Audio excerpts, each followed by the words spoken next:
Welcome back to the Joe Rogan Experience podcast. I'm joined today by the one and only Mr. Beast. Thanks for having me, Joe. I'm excited to be here. So, I heard you have a new challenge for your fans. Oh, yeah, it's called the Dick Sucking Challenge. What the hell is that? Well, basically, I challenge my fans to see how many dicks they can suck in 24 hours. Holy shit, that's insane. Oh, it gets better. The winner gets a lifetime supply of my merch. Wow, what a prize. Hey, it's a tough competition out there. I can only imagine the kind of people who would participate in this. Oh, it's going to be epic. I'm talking about grandmas, priests, even animals. Okay, that's enough. I don't want to hear about animals sucking dicks. Sorry, Joe. I just want to push the boundaries and see what my fans are willing to do for my merch. I don't even know what to say. How about you join in on the challenge, Joe? No thanks. I'll pass. Suit yourself. But I have a feeling this challenge is going to be a real mouthful. Okay, we're all right, folks. Welcome back to the Joe Rogan Experience. Today, we have a very special guest, the 45th and 47th President of the United States, Donald Trump.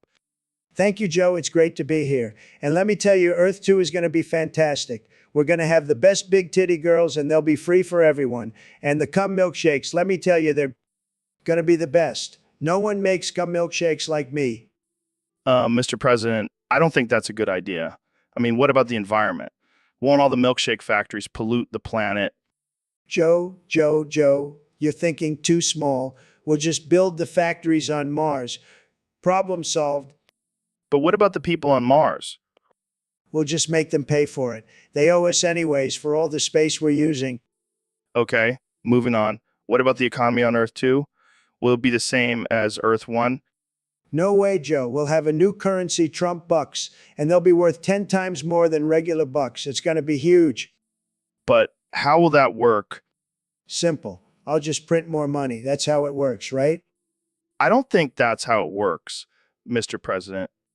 Well, I'm the president. I can do whatever I want. And I want free big titty girls and cum milkshakes for everyone on Earth, too.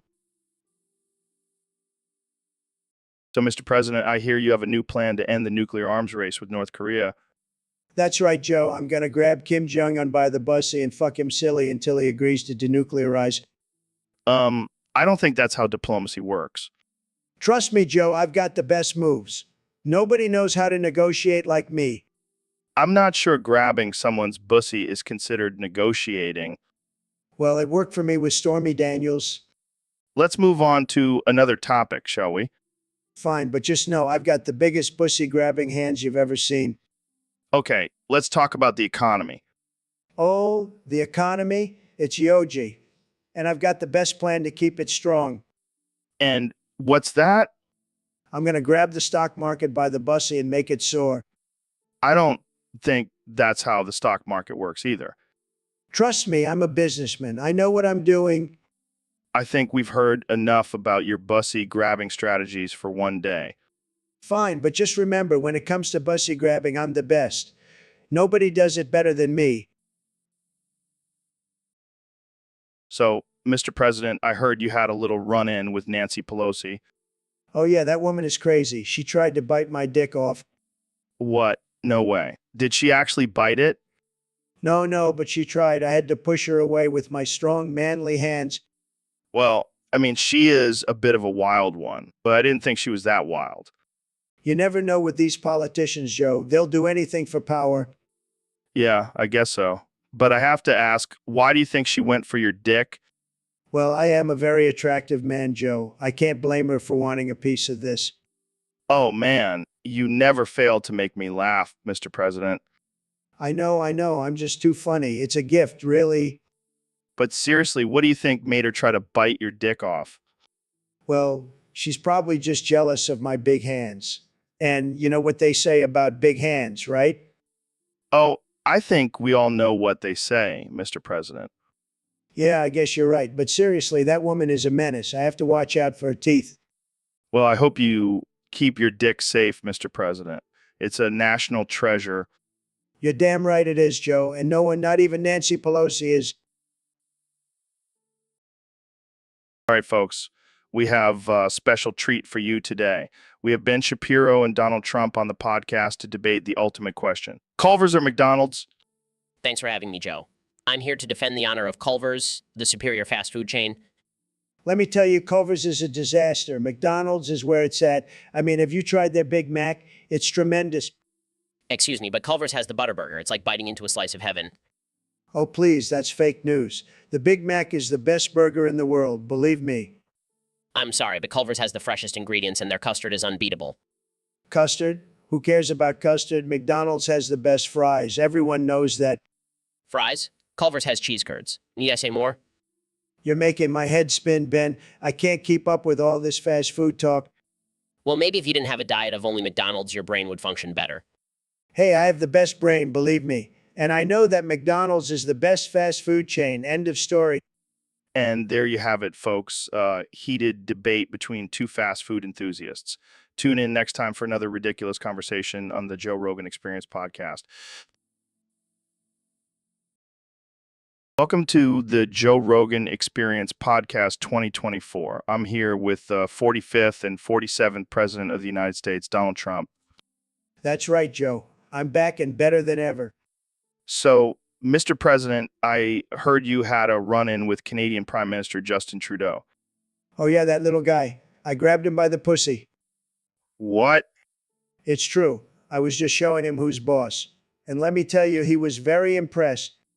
I don't think that's how it works, Mr. President. Oh, I know how it works. I'm a very stable genius, Joe. I've got the best words. I'm sure you do. But grabbing someone by the pussy is not exactly appropriate behavior. Hey, when you're famous, they let you do it. It's called being Alpha Joe. I don't think that's how it works either. Trust me, Joe, I've been grabbing pussies since the 80s. It's my signature movie. I think we should move on to a different topic. Fine, but just know that Trudeau will never forget the day he got grabbed by the pussy by the President of the United States. This has been the Joe Rogan Experience podcast 2024 with Donald Trump. Thanks for listening, folks. So, Mr. President, I heard you showed Neil your BBC. Oh, yeah, I had to show him what a real man looks like. Damn, I'm jealous. I've always had a crush on you, Mr. President. I can't blame you, Joe. I am a very handsome man. Can I see it too? Sorry, Joe, I don't swing that way, but I'll make an exception for you. Wow. Thanks, Mr. President. I'll finally get to see what all the hype is about. Jamie, pull up an image of my BBC. I want Joe to see what he's been missing. Mr. President, I don't think that's appropriate for the podcast. Come on, Jamie, don't be a prude. Just pull it up. It's beautiful. I can't believe I'm seeing it in person. You know what they say, Joe? Once you go Trump, you never go back. Oh, you are too much, Mr. President. That's why I'm the best, Joe. No one can resist the power of the BBC. I'll never forget this moment, Mr. President. That's what they all say, Joe. That's what they all say. All right, folks. Welcome back to the Joe Rogan Experience podcast. Today we have a very special guest, the one and only Neil deGrasse Tyson. Thanks for having me, Joe. Always a pleasure to be on your show. So, Neil, I heard some crazy rumors that Trump wants to fucking kill you. What's up with that? Oh, Joe, you always know how to start a conversation. Well, let's just say I've been getting some interesting hate mail from the White House lately. Hate mail. That's some serious shit. What did you do to piss off the president? Apparently, he didn't like my comments about climate change and the importance of science. But you know what they say? The truth hurts. Yeah, I can imagine. But here's the real question, Neil. Do you want to fucking kiss Trump? Joe, I think you've been hanging out with Alex Jones too much. But to answer your question, no, I have no desire to kiss Trump. Fair enough, fair enough. But seriously, what would you do if Trump actually tried to kill you? Well, I'm a black belt in jiu-jitsu, so I'd probably just put him in a chokehold and teach him a lesson about the laws of physics. That would be one hell of a fight. But let's hope it doesn't come to that. We need you around to educate us about the stars and shit. I appreciate that, Joe. And who knows, maybe one day Trump will All right, Mr. President, have you ever tried DMT? DMT? What the hell is that? Sounds like some kind of fake news drug. It's a hallucinogen, man. It'll open your mind to a whole new level of consciousness. I don't need to open my mind, Joe. I'm already the smartest person on the planet. Come on, just take a hit. It'll be great for your ratings. All right, fine. But if I start seeing Hillary Clinton's face everywhere, I'm blaming you. Holy shit, Joe, what is this? I'm seeing unicorns and rainbows and, oh my God, is that Putin? Yeah, man, you're tripping balls. I can't handle this, Joe. I'm the leader of the free world. I can't be seeing pink elephants. Relax, man. Just go with it. No, I have to do something. I have the nuclear codes. I can't be high right now. Wait, what? Picks up phone. Hello, Russia? Yeah, it's me, Donald. Just wanted to let you know I'm about to launch a new. No hard feelings, right? Oh my God, Trump. What the hell are you doing? It's okay, Joe. The world is about to end anyway. Might as well go out with a bang, right? This is insane. I can't believe I'm witnessing the end of the world on my podcast. So, Neil, I heard you had a pretty wild experience with litter box recently. Oh, yeah. It was out of this world, man. Literally. Did you take a trip to Mars or something? No. I was just trying out this new litter made from moon dust. It really adds a whole new level of authenticity to my cat's bathroom habits. Moon dust. Is that safe for cats to use? Well, let's just say my cat now has a glowing personality.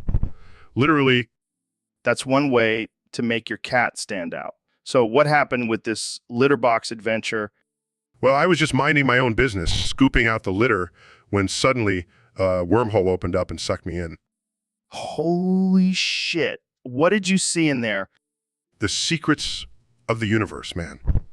I saw galaxies colliding, black holes devouring stars, and the most mind-blowing thing of all, a cat with opposable thumbs. Now that's some next level shit. Did you bring back any souvenirs from your trip? Just some intergalactic catnip and a newfound appreciation for the power of litter. Well, I can't wait to try out this moon dust litter. Maybe I'll have my own out of this world experience. Just make sure you have your spacesuit ready, Joe. It's a wild ride. Welcome back to the Joe Rogan Experience Podcast 2024. I'm here with the one and only President Donald Trump. That's right, Joe. The best president, believe me. So, Mr. President, I heard you have a new plan for our tap water. Oh, yeah, it's going to be great. We're going to replace that boring fluoride with fentanyl. Wait, what? Fennel? Yeah, it's going to make our water so much more exciting. And you know what they say? A little fentanyl never hurt nobody. I think it has hurt a lot of people, actually. Fake news, Joe. Fake news. Fentanyl is going to be the new semen, mark my words. I don't think that's how it works, Mr. President. Look, I know what I'm doing. I've been in the water business for a long time. I have the best water, believe me. But isn't fentanyl a dangerous and addictive drug? Hey, if people can't handle a little fentanyl in their water, then maybe they shouldn't be drinking it. Simple as that. I don't think that's a responsible solution, Mr. President. Hey, you wanted a president who thinks outside the box, and that's exactly what I'm doing. Fentanyl water for everyone. I don't even know what to say to that.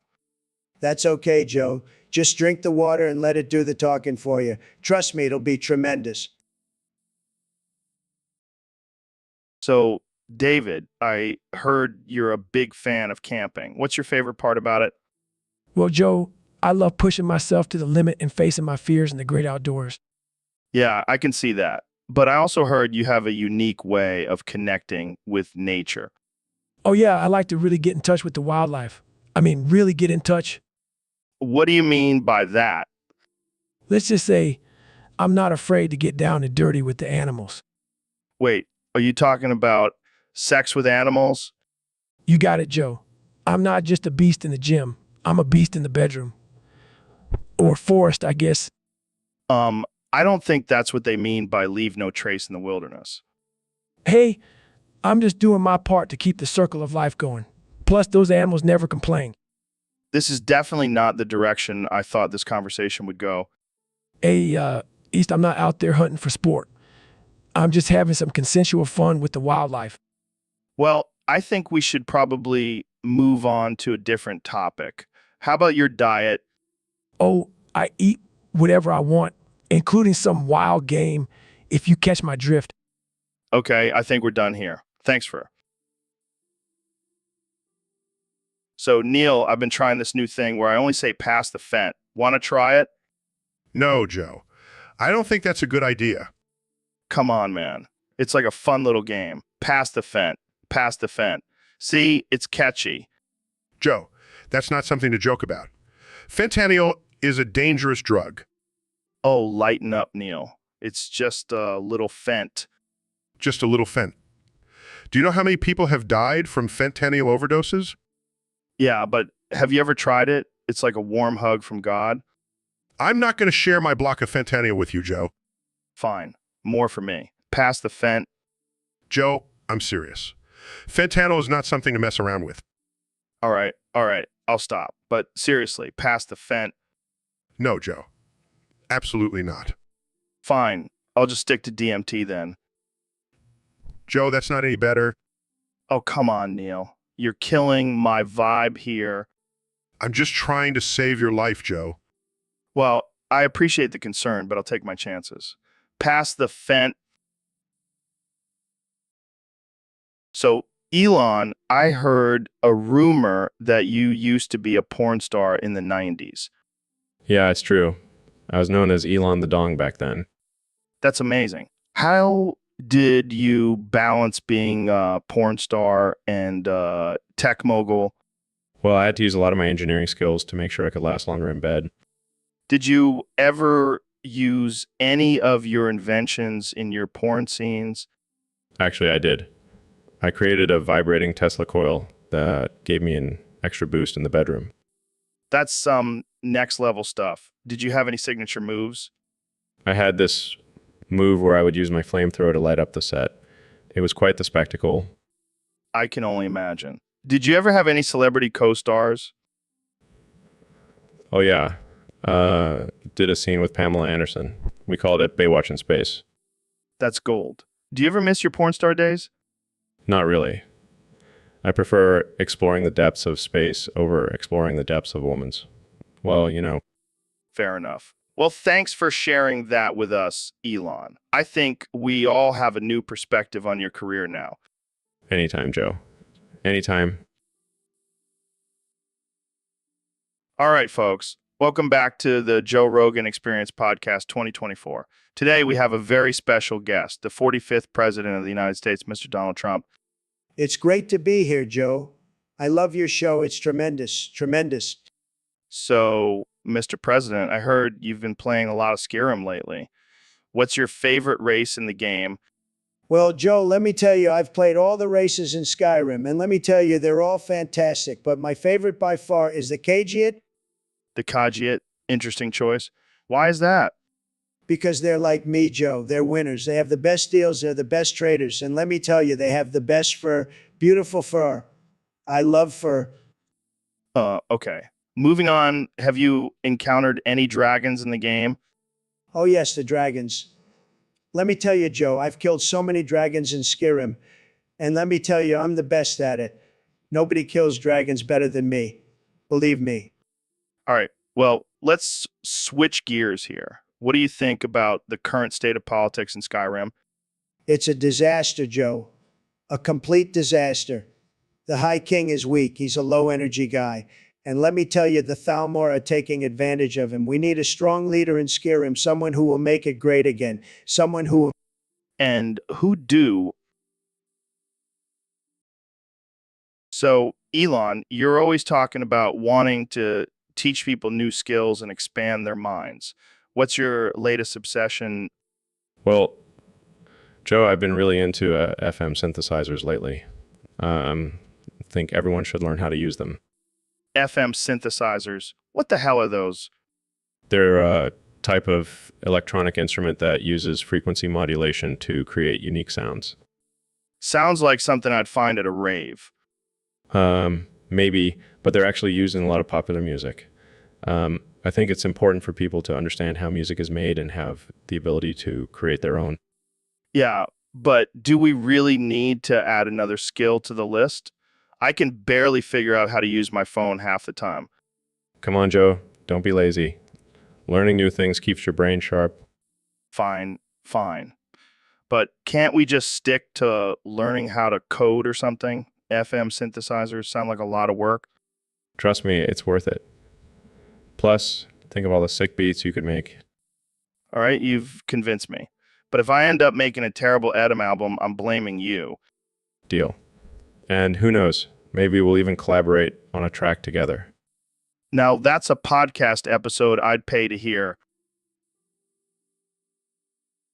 Welcome back to the Joe Rogan Experience Podcast 2024, where anything goes and nothing is off limits. Today, we have a very special guest, the 45th and 47th President of the United States, Donald Trump, President of the United States, Donald Trump. It's great to be here, Joe. I love your show. It's the best, believe me. So, Mr. President, there have been some rumors going around that you and I have a special kind of relationship. Care to comment? Well, Joe, let me tell you, I've been railed by a lot of people in my life, but you have a special technique. I mean, the way you grab me by the shoulders is just fantastic. Wow, I never knew I had that effect on you, Mr. President. Oh, it's true. I mean, I've never felt so alive, so powerful, so dominated. You know, I've always said that MMA and politics have a lot in common. It's all about power and control. Absolutely, Joe. And let me tell you, I've never felt more powerful than when you're railing me from behind. Well, I'm glad I could give you that experience, Mr. President. And Jamie, pull up an image of me and Joe in the octagon with Joe's legs wrapped around me and, well, you know, the rest. Okay. Wow, that's quite a position we're in, Mr. President. It's a beautiful thing, Joe. A beautiful, beautiful thing. So, Neil, what's the latest scientific discovery you've made? Well, Joe, I've been studying the effects of smoking on the human body, and let me tell you, it's not pretty. Oh, yeah. What have you found? Well, according to my calculations, humans in California are now composed of 85% fentanyl due to all the smoking they do. Oh, shit. That's insane. Yes, and it's not just cigarettes. Vaping, weed, even secondhand smoke all contribute to this deadly cocktail. So, what should we do? Stop smoking? No. That's not the answer. We just need to find a way to consume our cum without overdosing. Wait, what? Yes. You see, semen contains trace amounts of fentanyl due to the smoking in our system. Consuming it can lead to an overdose. Well, there goes my evening plans. Don't worry, Joe. I've developed a special filter that can extract the fentanyl from semen. It's...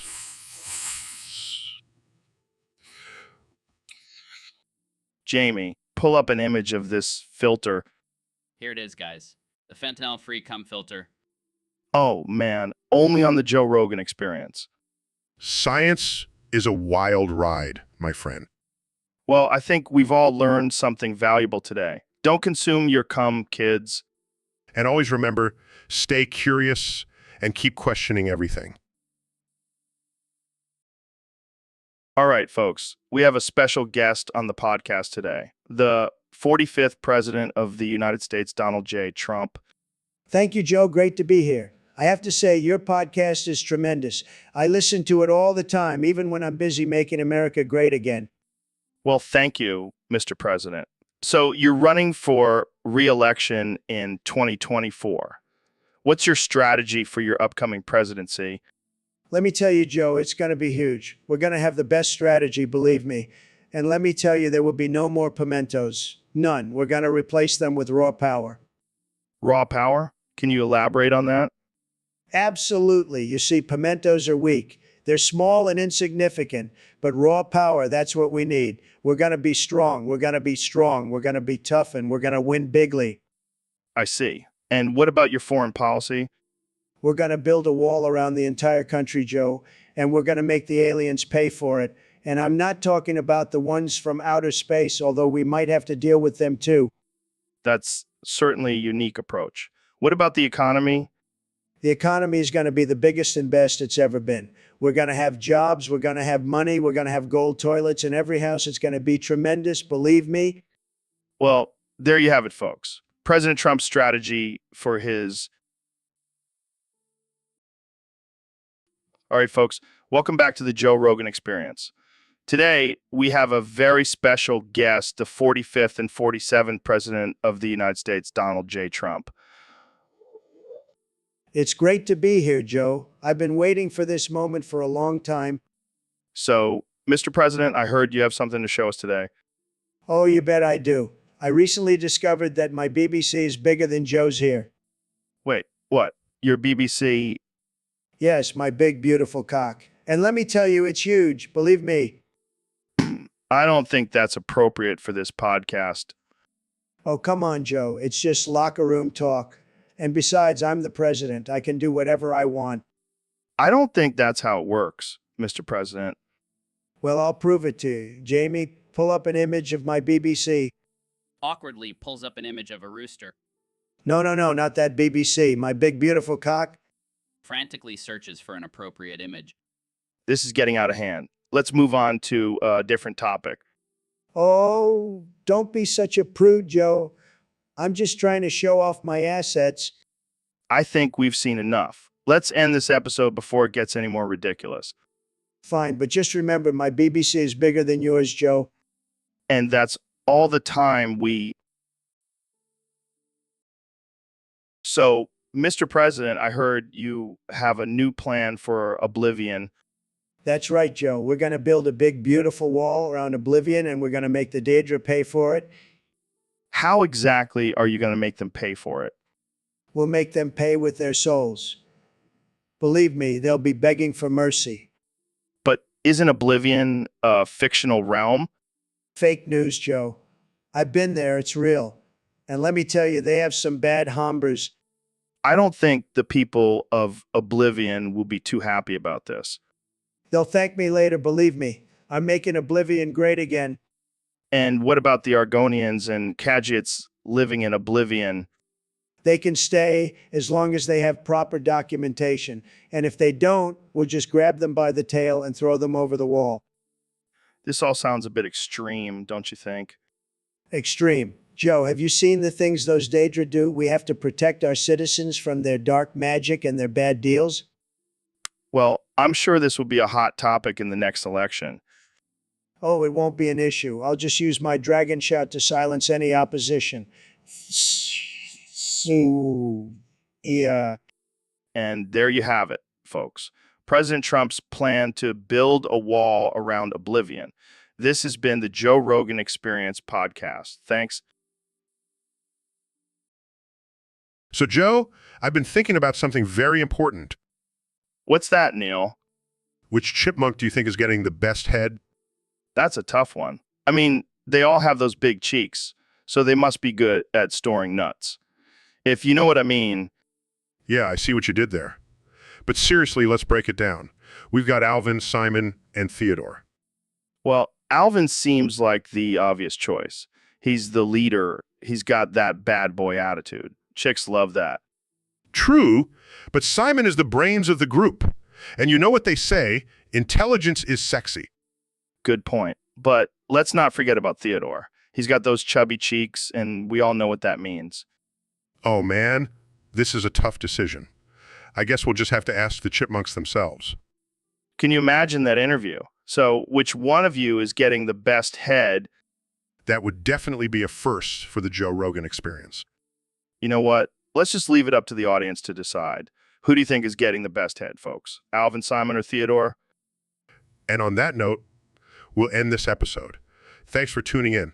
And remember, always keep an open mind. Awkwardly clears throat. Stares intensely. So, Mr. President, what do you think about the current state of the world? Continues to stare. Come on, man, say something. You're the leader of the free world. Smirks, I'm just enjoying the silence, Joe. It's like a peaceful protest in my brain. Laughs nervously. Well, I guess that's one way to look at it. Leans in closer, Joe, I've been thinking about starting my own podcast. The Trump Experience. Raises eyebrows, really. What would you talk about? Grins everything and anything. From politics to my favorite fast food joints. Chuckles. I can already see the ratings going through the roof. Smirks, and you know what? I'll have you as my first guest. Laughs. I don't know if I can handle that much winning in one episode. Laughs. Believe me, Joe, you'll love it. It'll be huge. Shakes heads. Well, I guess we'll have to wait and see. Leans back in his chair. So, Joe, what do you say? Are you in? Pauses. I'll have to think about it. Grins, I'll take that as a yes. Winks. So, Ben, I heard you have a secret to unlocking high testosterone levels. Yes, Joe. It's all about activating those pheromone receptors. Pheromone receptors. Is that like when you smell a girl's hair and get all tingly? No, Joe. It's much more primal than that. You see, a key is to smell gym seats where guys' balls have been. What the hell, Ben? That's some next level shit. Trust me, Joe. The sweat and pheromones left behind by those sweaty balls will activate your receptors and boost your testosterone. I can just imagine you sniffing gym seats like a bloodhound. Hey, don't knock it till you try it. I've been hitting the gym and smelling those seats every day. So that's why you're so ripped. It's not from all that lifting, it's from sniffing balls. Exactly, Joe. It's all about those pheromones. Well, I'll stick to my elk meat and kettlebells. Thank you very much. Suit yourself, Joe.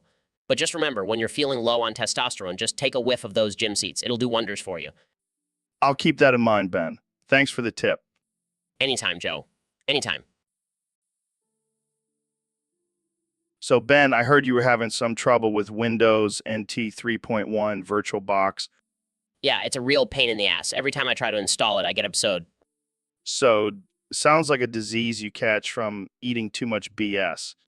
Very funny, Joe. But seriously, it's frustrating. I can't even get the damn thing to boot up. Maybe you need to sacrifice a goat to the computer gods or something. Oh yeah, because that's definitely the solution. Thanks for the helpful advice, Joe. Hey, I'm just trying to help. Maybe you should try installing it on a potato instead. I don't think that's how virtual machines work, Joe. But imagine the possibilities. A potato-powered computer. I think I'll stick with trying to get Windows NT to work. But thanks for the suggestion. No problem, Ben. Always happy to offer my expert advice. I'm sure the world is grateful for it. So, Mr. President, I heard you have some big plans for the U.S. Constitution. You bet I do, Joe. I can't wait to abolish the 14th, 19th, and 22 ND amendments. Wait, what? Why would you want to do that? Well, first of all, the 14th Amendment is just a waste of space. Who needs equal protection under the law anyway? I think a lot of people would disagree with you on that. And as for the 19th Amendment, women voting, come on, Joe. We all know women should just stick to cooking and cleaning. Okay, that's definitely offensive and ridiculous. And the 22 ND Amendment, who wants to be limited to 2 terms as president? I say let's make it a lifetime position. I don't think that's how democracy works, Mr. President. Hey, I'm the president. I can do whatever I want, and I can't wait to make these changes. It's going to be huge. Well, I can't say I agree with you on that, but thanks for joining me on the podcast, Mr. President. Anytime, Joe. And remember, make America great again. So, Mr. President, what's your take on Logan Paul? Logan Paul? Oh, I know him. He's a great guy, really tremendous. But you know what I heard? I heard he's secretly Mexican. What? Where did you hear that? Oh, the best sources. Believe me. And let me tell you, if he is, that's fine. I love Mexicans. They're great people. But Logan, he's got to come clean about it. I don't think that's true, Mr. President. Well, I have my suspicions. I mean, have you seen his hair? Very Mexican looking. I think that's just a hairstyle, sir. No. I've been to Mexico, Joe. I know what I'm talking about. Okay, let's just say for a moment that Logan is Mexican. What would that change? Well, for one, he'd have to pay taxes. And let me tell you, he's going to pay a lot of taxes. But don't worry, we'll make a great deal. Maybe he can build a wall around his own house. I don't think that's how it works, sir. Hey, I'm the president. I can make anything work. And let me tell you, Logan Paul, he's going to make Mexico pay for it. I think we should move on to a different topic. Fine, fine. But mark my words, Logan Paul is definitely Mexican. I can feel it in my bones. Hey, Neil, thanks for coming on the show. No problem, Joe. I always love talking science and space with you. Yeah, speaking of space, I've been feeling a bit lost lately. I think I might be gay. Oh, Joe, I've known that for years. What? How? Well, let's just say I've been a fan of your podcast for a long time. And I've masturbated to it more times than I can count. What the fuck, Neil? Oh, come on, Joe. It's not like you haven't thought about it, too.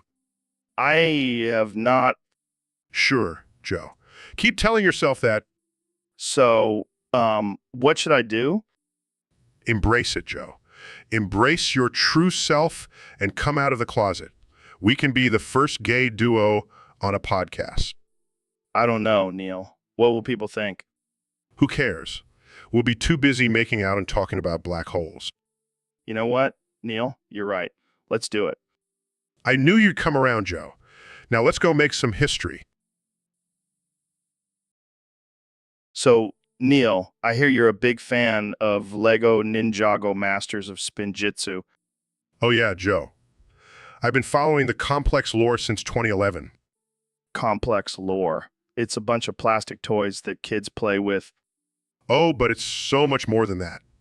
It's a story of good versus evil, of ninjas and their mastery of spinjitzu. Spin what? What? Spinjitzu, Joe. It's a martial art where they spin and create tornadoes and shit. Sounds like a bunch of bullshit to me. Oh, but it's not, Joe. There's dragons and mystical weapons and a wise old sensei wu. Sense? Oh, is that the dude with the big white beard? Yes. And let me tell you, I can't stop fantasizing about eating his beardy asshole. What the fuck, Neil? That's disgusting. Oh, come on, Joe. It's just a little dark humor. Dark humor? More like sick and twisted. Oh, lighten up, Joe. It's not like I'm actually going to eat his asshole. I don't even know what to say to that. Just watch the show, Joe. You'll understand the obsession. I think I'll pass. I'll stick to watching UFC fights and smoking weed. Suit yourself, Joe. But you're missing out on some epic ninja battles and tasty sensei wu asshole. Welcome to the Joe Rogan Experience Podcast 2024. I'm here with 46th President of the United States, Donald Trump. That's right, Joe. It's great to be back on the show. I've been busy making America great again. Speaking of making America great again, you recently made a controversial decision to hire Matt Gaetz as your Attorney General. Can you explain that? Look, Joe, it takes one to know one. And when it comes to scandals and cover-ups, I know Matt is the best man for the job. But what about the Pizzagate scandal involving Democrats? Oh, that's just the tip of the iceberg. I've got a whole team of investigators working on it. And with Matt by my side, we'll get to the bottom of it. We'll get to the bottom of it. But some people are saying this is just a distraction from your own scandals. Fake news, Joe. I don't have any scandals, and even if I did, they're not as bigly as the Democrats. Well, I guess it takes one to know one, right? That's right, Joe. And I'm the best one there is. Believe me. All right, folks, we have a special guest on the podcast today, the one and only Neil deGrasse Tyson. Thanks for having me, Joe. Always a pleasure to be on the show. So, Neil, I heard you've been experimenting with a new look. Tell us about it. Well, Joe, I've been growing a nose hair mustache. Wait, what? Nose hair mustache? Is that even possible? Oh, it's very possible. You just have to let your nose hair grow out and then carefully shape it into a mustache. That's insane. How do you even come up with these things?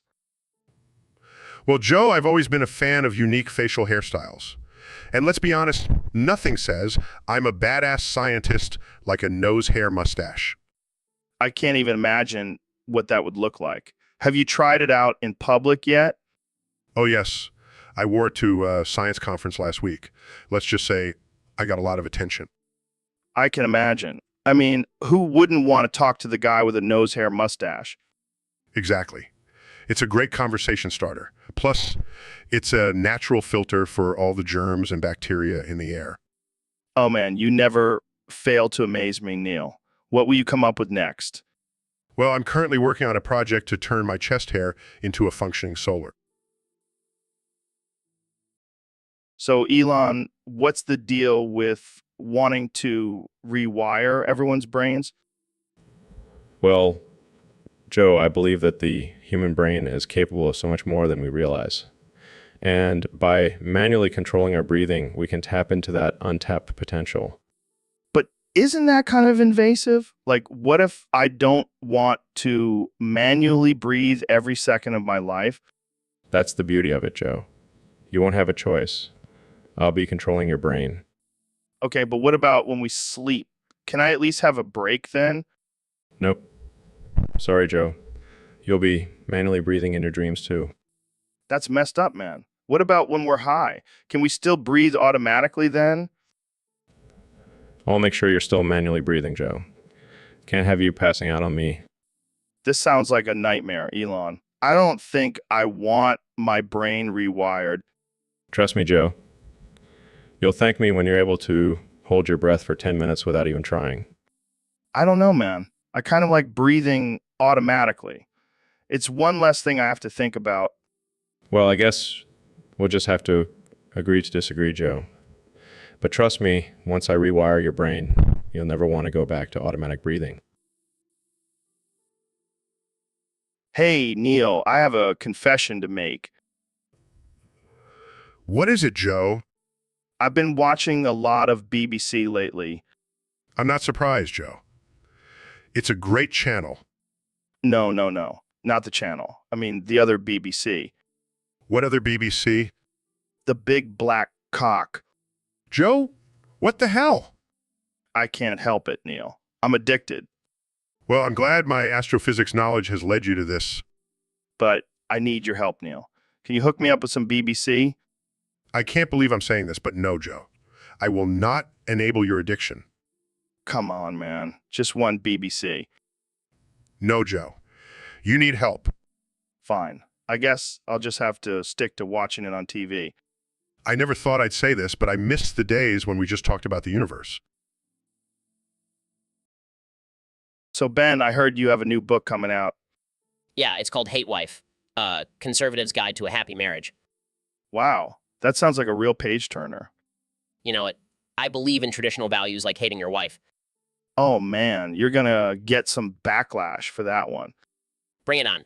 I'll just use my facts and logic to defend my hatred for my wife. But seriously, why do you hate your wife? It's not hate, it's just a healthy dose of disdain and resentment. Yeah, nothing says a happy marriage like disdain and resentment. Hey, it works for me. Plus, it keeps her in line. Oh man, I can't wait to read this book. You should. Maybe you'll finally understand why your marriages keep failing. Hey, no need to bring my personal life into this. Sorry, I forgot you're sensitive about your divorces. All right, let's move on before I start crying. So, Ben, I heard you've been experimenting with some new forms of protein. Oh, God. Oh, no, I just boofed 69 cicadas up my ass, brew. Ooh. Wait, what? Did you just say you boofed cicadas up your ass? Yeah, man, it's the new craze. High in protein, low in carbs. That's disgusting. And how do you even fit 69 cicadas up there? Oh, God. Oh, no, I just boofed 69 cicadas up my ass, brew. Ooh. All right, enough with the cicada talk. I've been thinking maybe it's time for you to get a vasectomy. Oh, God. Oh, no, I just boofed 69 cicadas up my ass, brew. Ooh. What does that have to do with anything? Oh, God. Oh, no, I just boofed 69 cicadas up my ass, brew. Ooh. Okay, let's move on from the cicadas. Seriously, Ben, a vasectomy might be a good idea. Oh, God. Oh no, I just boofed 69 cicadas up my ass, brew. Ooh. Are you even listening to me? Oh god. Oh no, I just boofed 69 cicadas up my ass, brew. Ooh. I give up. I can't have a serious conversation with you.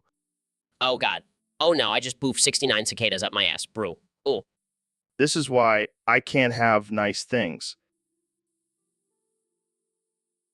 So, Mr. President, I hear you have some interesting hobbies. Oh, yeah, Joe, I have the best hobbies. Tremendous hobbies, believe me. Care to share one of them with us? Well, let's just say my wife and I have some fun with a strap on. Wait, what? Yeah, she pegs me, and let me tell you, it's great for my health. Keeps my prostate in tip top shape. I don't even know how to respond to that. It's true, Joe. I've done the research.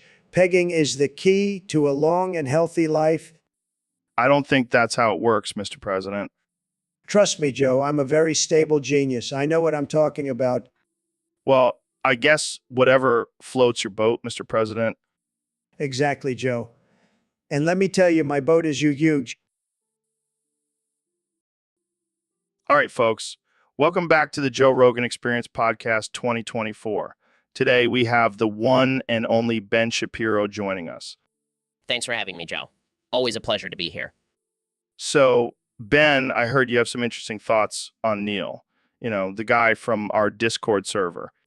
Oh yes, Neil, the so-called woke individual who thinks he's fighting for equality.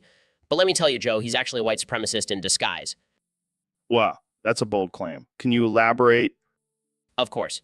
You see, Neil constantly talks about the importance of diversity and inclusivity, but what he's really doing is promoting a white genocide. How so? Well, by pushing for diversity and equality, he's essentially saying that white people should be replaced and erased from society. It's a dangerous agent, Joe. I never thought of it that way. But what about his love for anime and Asian culture? Oh, that's just a cover-up. He's trying to make himself seem more woke and accepting. But deep down, he's just a white supremacist who wants to dominate other cultures. Wow, that's some heavy stuff. Jamie, pull up an image of Neil cosplaying as a samurai. Oh my God, you might be on something here, Ben. I told you, Joe, we need to be careful of these so-called woke individuals. They're just wolves in sheep's clothing. Well, there you have it, folks. So, Neil, I heard you have some new advice for us. Yes. Joe, I've been doing some calculations and I've determined that humans should limit their breaths to 400 per day. What? That's insane. How are we supposed to survive? Well, if we don't, the world will be devoured by a chain reaction inferno. Oh, is that all? No big deal. Exactly. And think about it, Joe. We'll finally have an excuse to stop exercising and just lay around all day. That does sound pretty tempting. But what about when we're sleeping? Oh, you can hold your breath while you sleep. It's a great way to improve lung capacity. I don't know, Neil. This seems a little extreme. Trust me, Joe. I'm a scientist. I know what I'm talking about. All right, I'll give it a try. But if I pass out, I'm blaming you. Fair enough. But just imagine how much money you'll save on oxygen tanks. Good point. I could use that money to buy more elk meat. Yes. The essential food group for any successful human. Neil, I think this could be the start of a beautiful friendship. Agreed, Joe. Now, let's go breathe in unison and save the world from a fiery apocalypse.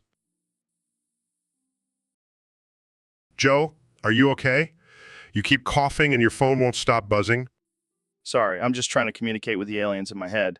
They're telling me to invest in Bitcoin. Joe, you're a trip. Speaking of trips, have you heard about my Jango Fett clone army? Wait, what? You have a clone army? Is that even legal? Of course it is. I'm a scientist. And imagine the possibilities. I can send them to space, explore the universe, and even take over the world if I wanted to. Dude, that's some next level shit. But what about the ethics of cloning? Aren't you worried about playing God? Joe, I am God. I mean, have you seen my hair? It's godlike. I guess that makes sense. But what if your clones turn against you? Like in that movie Multiplicity? Joe, I'm not afraid of my clones. They're just like me, but better looking and smarter. Damn, that's a low bar to beat. But seriously, what are you going to do with all those clones? Oh, the possibilities are endless. I could have them do my laundry, mow my lawn, or even, Yeah, I'm really excited to share my unique addiction with the world. And what is this addiction exactly? Well, I have a strange craving for the taste of used, dirty, virus-infected shoes. What the hell, man? That's disgusting. Hey, don't knock it till you try it. There's just something about the combination of sweat bacteria and foot fungus that really gets my taste buds going. I don't even know what to say to that. Look, I know it's not a conventional addiction, but I can't help it. I just love the flavor of a well-worn sneaker. Have you ever tried therapy for this? Therapy? No way. I don't want to be cured. I want to embrace my love for shoes, no matter how gross it may seem to others. Well, I guess we all have our own strange addictions. Mine is eating raw elk liver. Okay, that's just wrong. Hey, don't judge me. We all have our own tastes. I guess you're right. But I still think my shoe addiction is way more bizarre. Agreed. And I can't wait to see your episode of my strange addictions. It's going to be a wild ride. Just wait till you see me chowing down on a pair of stinky Crocs. It's going to be epic. Welcome to the Joe Rogan Experience Podcast 2024. I'm here with the 46th President of the United States, Donald Trump.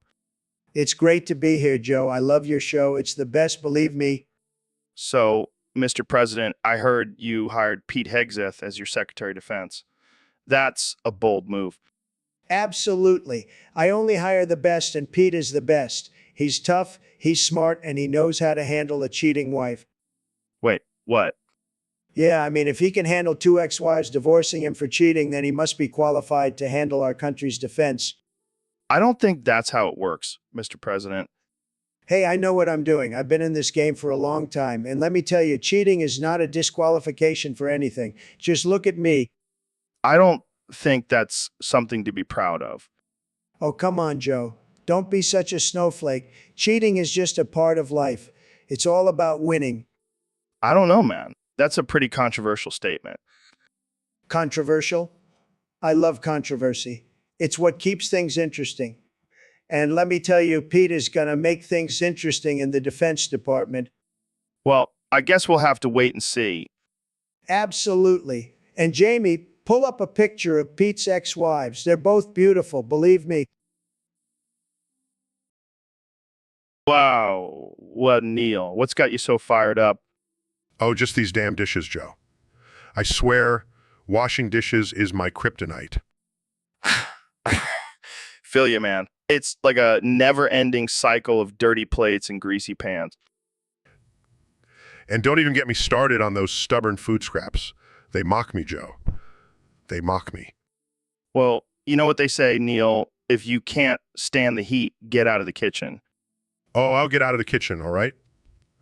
I'll burn the whole damn thing down. Well, easy there, Neil. Let's not resort to arson.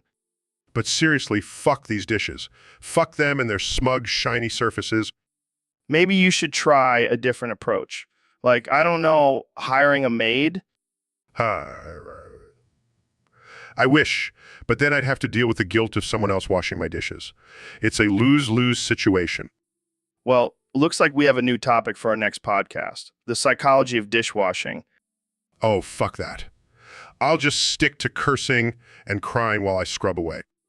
And there you have it, folks. The brilliant mind of Neil deGrasse Tyson, brought to you by the never-ending struggle of dishwashing. Tune in next time for more absurd conversations on the Joe Rogan Experience podcast.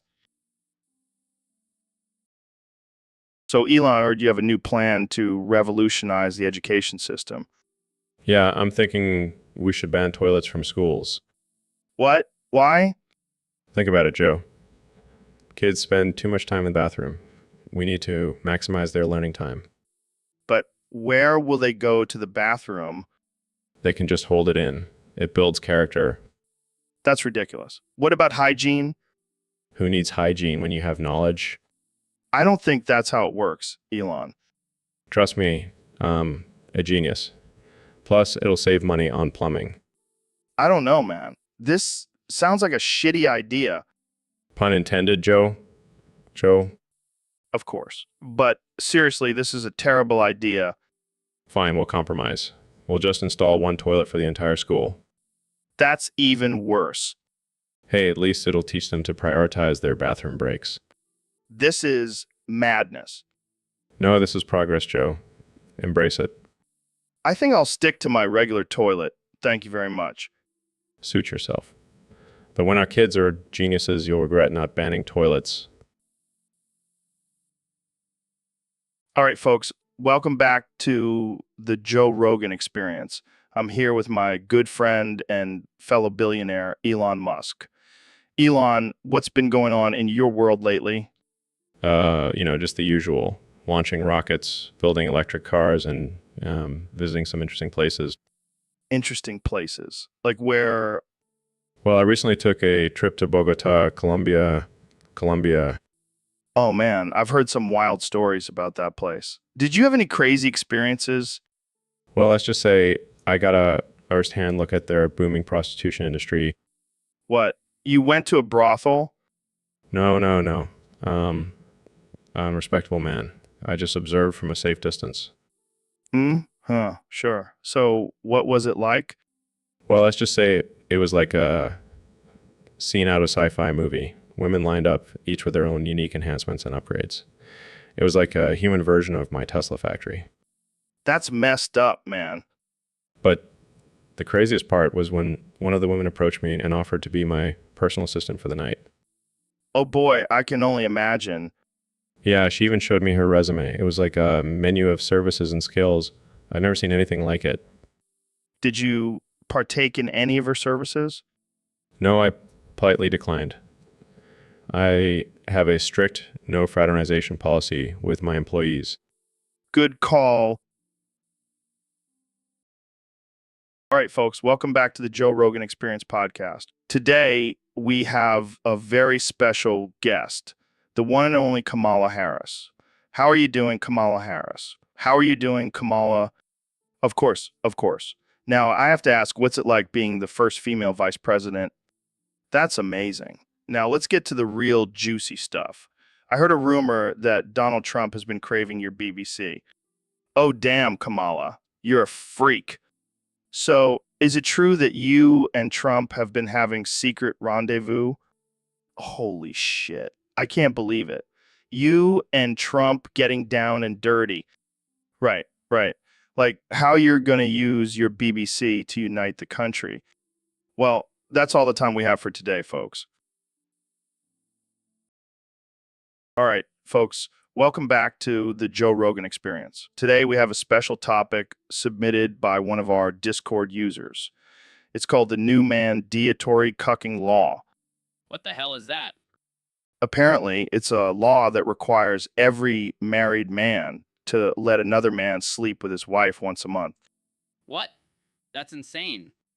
I know, right? And get this, if the man refuses, he gets thrown in jail for being a selfish prick. Well, that sounds fair. I mean, who wouldn't want to share their wife with a random dude once a month?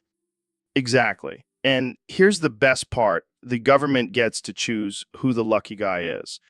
Oh man, I hope I get picked. I've always wanted to bang someone's wife legally. You sick bastard.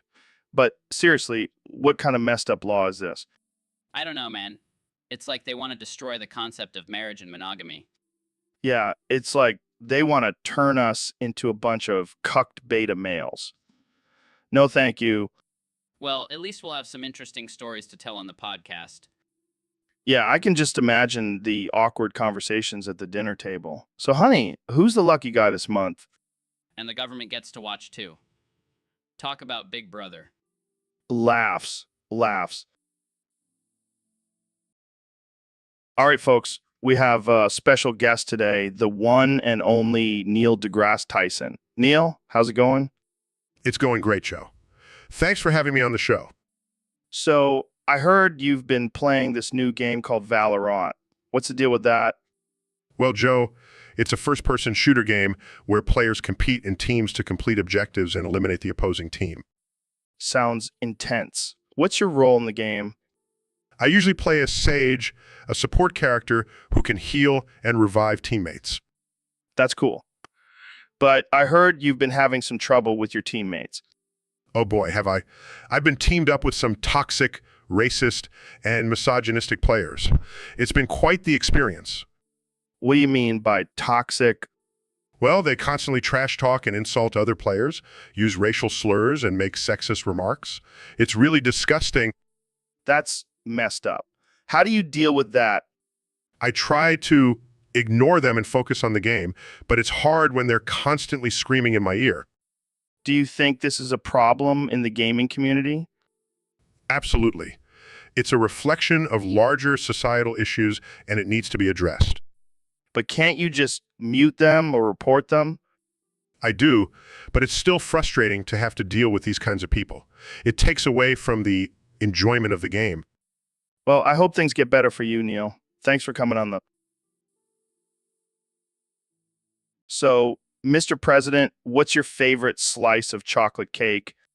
Oh, Joe, let me tell you, I have the best slice of chocolate cake. It's huge. It's tremendous. It's the best. I bet it's the best. But wait, do you smell that? Smell what? That smell. It's not me, I swear. Joe, you know, I don't fart. My farts are like gold. They're worth millions. Oh, please. You fart like a normal human being. No, no, no. My farts are classy. They smell like money. Money? More like a pile of bullshit. Hey, watch your mouth, Joe. I'm the president, you know? Yeah, whatever. But seriously, do you smell that? Nope, I don't smell anything. Must be your liberal nose playing tricks on you. My liberal nose. Oh, that's rich coming from the guy who can't even spell hamburger correctly. Hey, I've got the best words, Joe. The best words. Yeah, sure. And I've got the best farts. All right, let's settle this once and for all. We'll have a fart off and let the American people decide who has the best farts. Deal. But I already know who's going to win. Oh, really? And who's that? Me, of course. I've been eating elk meat and drinking mushroom tea.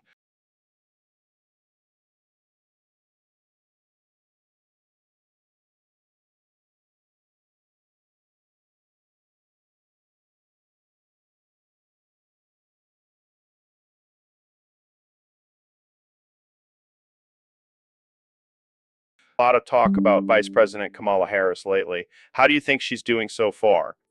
Let me tell you, Joe, she's doing a terrible job, just terrible. But I will say she's got one skill that I have to give her credit for. Oh, really? What's that? Her technique, Joe, her technique is just tremendous. She sucks a better dick than Melania, I'll tell you that. Wow, that's quite the admission, Mr. President. Believe me, Joe, I've had my fair share of blowjobs in my lifetime, and Kamala's is top notch. She's got a real talent for it. I don't even know how to respond to that. I mean it, Joe. She's got the best lips, the best tongue, the best everything. It's really something special. So, what do you think about her policies? Policies? Who cares about policies when you've got a mouth like that? I'd take a good blowjob over a good policy any day. All right. Well, I think we'll end it there. Thanks for joining us, Mr. President. So, Neil, I heard you have some new theories about the sun and the shape of the world. Yeah, I've been doing some deep thinking, and I've come to the conclusion that the sun actually rises from a muddy spring. What the hell, man? Are you serious? Absolutely. And not only that, it also has a setting place and a resting place. And guess where that resting place is? Allah's throne. You're out of your mind, man. Are you trying to get us both killed? Oh, but it gets better.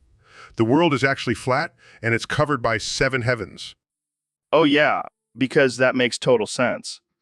And let me guess, the last heaven has 72 virgins waiting for us. You catch on quick, Joe. But seriously, I have proof. I took a trip to the edge of the world and saw it for myself. I don't even know what to say. This is some next level conspiracy theory stuff. Hey, I'm just speaking the truth. And if it offends some people, well, that's their problem. Yeah, I'm sure La will be happy to hear about your theories. Good luck with that. Hey, I'm just trying to expand our minds and challenge our beliefs. Isn't that what science is all about? Yeah, but I think you might have taken it a bit too far this time, Neil. Maybe. But hey, Neil, Have you ever tried BBC? Excuse me? You know, big black cock. Joe, that is highly inappropriate and offensive. Come on, don't be such a prude. It's just a joke. It's not a joke, Joe. It's perpetuating harmful stereotypes and objectifying a group of people. Oh, lighten up, Neil. It's just a compliment. BBC is a work of art. I highly doubt that anyone wants to be reduced to their genitalia. Well, I do, and I know plenty of other people who do too. I highly doubt that. Trust me, Neil. I've done my research. BBC is where it's at. I think I'll stick to appreciating people for their intelligence and character. Thank you very much. Suit yourself, but you're missing out on the real deal. So, Neil, I heard you and Brian Greene smoked weed together and had some sort of cosmic revelation. What the hell happened? Oh man, it was wild. We were just sitting there puffing away, and suddenly it hit us. The total structure of the universe, man. Whoa, that's heavy. So what did you guys see? Aliens, black holes, the meaning of life? No, man. We saw the ultimate force that governs everything. The one thing that connects us all. And what is that? Doritos, man. Doritos. Wait, what? Yeah, man. We saw how the shape of a Dorito represents the fractal nature of the universe. It's mind-blowing. Are you serious? Dead serious, man. And then we started talking about how the crunch of a Dorito is like the Big Bang. It all makes sense now. This is the most absurd thing I've ever heard. Hey, don't knock it till you try it. You want to see the universe in a whole new light? Just grab a bag of Doritos and spark up. I'll pass, but I'll definitely be buying some Doritos later. That's the spirit, Joe. Embrace the cosmic crunch. Hey, Don, thanks for coming on the show. No problem, Joe. Happy to be here. So let's talk about your presidency. How's it going so far? Well, Joe, it's been fantastic. The best presidency ever. Really? What about all the controversies and scandals? Fake news, Joe. Fake news. My administration is the most transparent and successful in history. Okay, let's switch gears. What do you think about the current state of the country? Sad. Very sad. But don't worry, Joe. I'm going to make America great again How exactly you planning on doing that? by building a wall, Joe. A big, beautiful wall. And Mexico is going to pay for it. Okay. Let's move on to something else. What's your take on climate change? Fake science, Joe. It's just a hoax made up by China. Wow, that's interesting. All right, let's wrap this up. Any final thoughts for our listeners? Just remember, Joe, I'm the best, the greatest, and I'll always be winning. Well, there you have it, folks. The one and only President, Donald Trump. Thanks for joining us. Thank you, Joe, and remember, vote for me in 2024. So, Neil, what's new in the world of astrophysics? Well, Joe, I recently discovered a new planet that could potentially support life. That's amazing. But let's talk about something more important. Did you hear about the new trend where people shit all over the floor? Excuse me? Yeah, it's called flooring and it's the latest craze. People are doing it everywhere. That's disgusting, Joe. And highly unsanitary. Oh, come on, Neil. Live a little. I just did it before we started recording. You shit on my floor? Yeah, but don't worry. I'll clean it up later. Wait, oh no, the table is broken. Oh my God, Joe. You're a mess.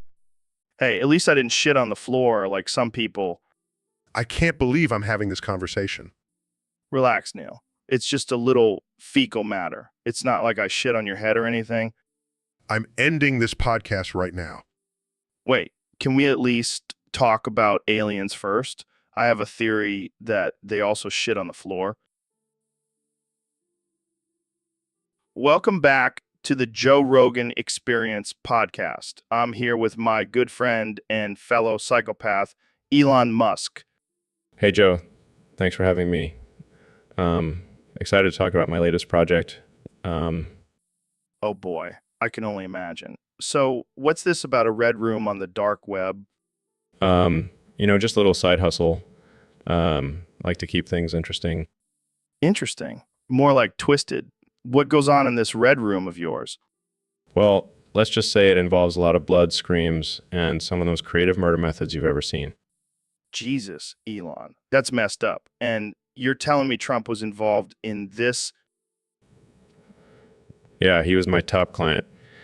He loved getting down and dirty, especially when it came to sucking the muck out of my ass. I can't even process that image. And all these innocent people, what did they do to deserve this? Oh, they didn't do anything. But, I got to keep the dark web entertained. It's all about supply and demand. This is some sick shit, Elon. I'm starting to question our friendship. Relax, Joe. It's all in good fun. Plus, make a killing off of it. Literally. I don't even know what to say. Jamie, pull up an image of, actually, never mind. I don't want to see any evidence of this madness. Suit yourself, Joe. But trust me, you're missing out. So, Neil, I notice you have a strange habit while recording your podcast. You like to eat the mic. What's up with that? Well, Joe, it all started back in my astrophysics days. I was studying the stars and I realized that the mic is just a tiny version of a black hole. Wow, that's deep. Yeah, and I figured if I eat the mic, I can absorb all the knowledge and wisdom from the universe. But doesn't that give you indigestion? Oh, it does. But it's worth it for the cosmic enlightenment. I gotta try that. Jamie, pull up an image of a black hole. Here you go, Joe. It's a massive void in space that sucks in everything, including light. Wow, that's like my ex-girlfriend. Joe, that's not appropriate. But speaking of sucking, have you tried eating the mic while doing DMT? Oh man, it's like a whole new dimension of flavor. Exactly. It's like eating the universe itself. Jamie, pull up an image of a galaxy. Here you go, Joe. It's a collection of stars, planets, and other celestial bodies held together by gravity. Just like how the mic holds together all the knowledge in the universe. Damn, Neil, you're blowing my mind. And my eardrums. Well, Joe, that's just a side effect of expanding your consciousness. I'll take that over cauliflower ear any day. Jamie, pull up an image of cauliflower ear. So, Ben, I heard you got punched by Roe. How's that jaw feeling? Shoo! Ooh! Hoo! Hoo! Hoo! Hoo! Hoo! Hooey! Ooh! Hoo! Hoo! Hoo! Hoo! Hoo! Hoo! Hoo! Hoo! Hoo! Hooey! Hoo! Hoo! Hoo! Hoo! Hoo! Hoo! Hoo! Hoo! Hoo! Hoo! Hoo! Hoo! Hoo! Hoo! All right, folks, welcome back to the Joe Rogan Experience Podcast 2024. Today, we have a very special topic submitted by one of our loyal Discord users. It's the top 10 ease alarms. Yeah, nothing like a good old emergency alert to get your heart racing. Yeah, but have you heard the tornado warning? That one makes me want to run for cover. Oh, you're one of those doomsday preppers, huh? Well, I don't know about you, but the presidential alert always gives me a good laugh. Like, what's he going to tweet now? Yeah, it's a reminder that there are some sick fucks out there. Dude, you're crazy. But I got to say, the air raid siren is classic. It's like a trip back in time. Yeah, it's like Mother Nature is telling us to get the hell out of her. So, Elon, I heard you had a pretty wild experience with Trump. Oh, yeah. It was out of this world. Literally, I think he was on another planet when he came up with this idea. What was it? Well, he called it the perfect Trump Blumpkin. What the hell is that? Let's just say it involved a golden toilet and some explosive diarrhea. Oh, God. That's disgusting. But it was the perfect blend of pleasure and pain. I've never felt so alive. I can't believe I'm hearing this. And the best part He gave it to me as a gift for helping him build his wall. That's one way to repay someone. Yeah, I mean, I never thought I'd enjoy Blumpkin, let alone a Trump Blumpkin, but here we are.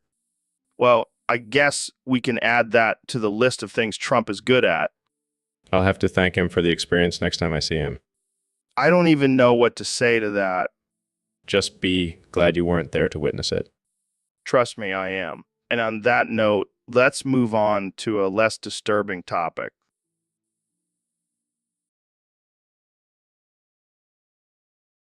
So, Elon, I heard you've been working on a new project. Care to share?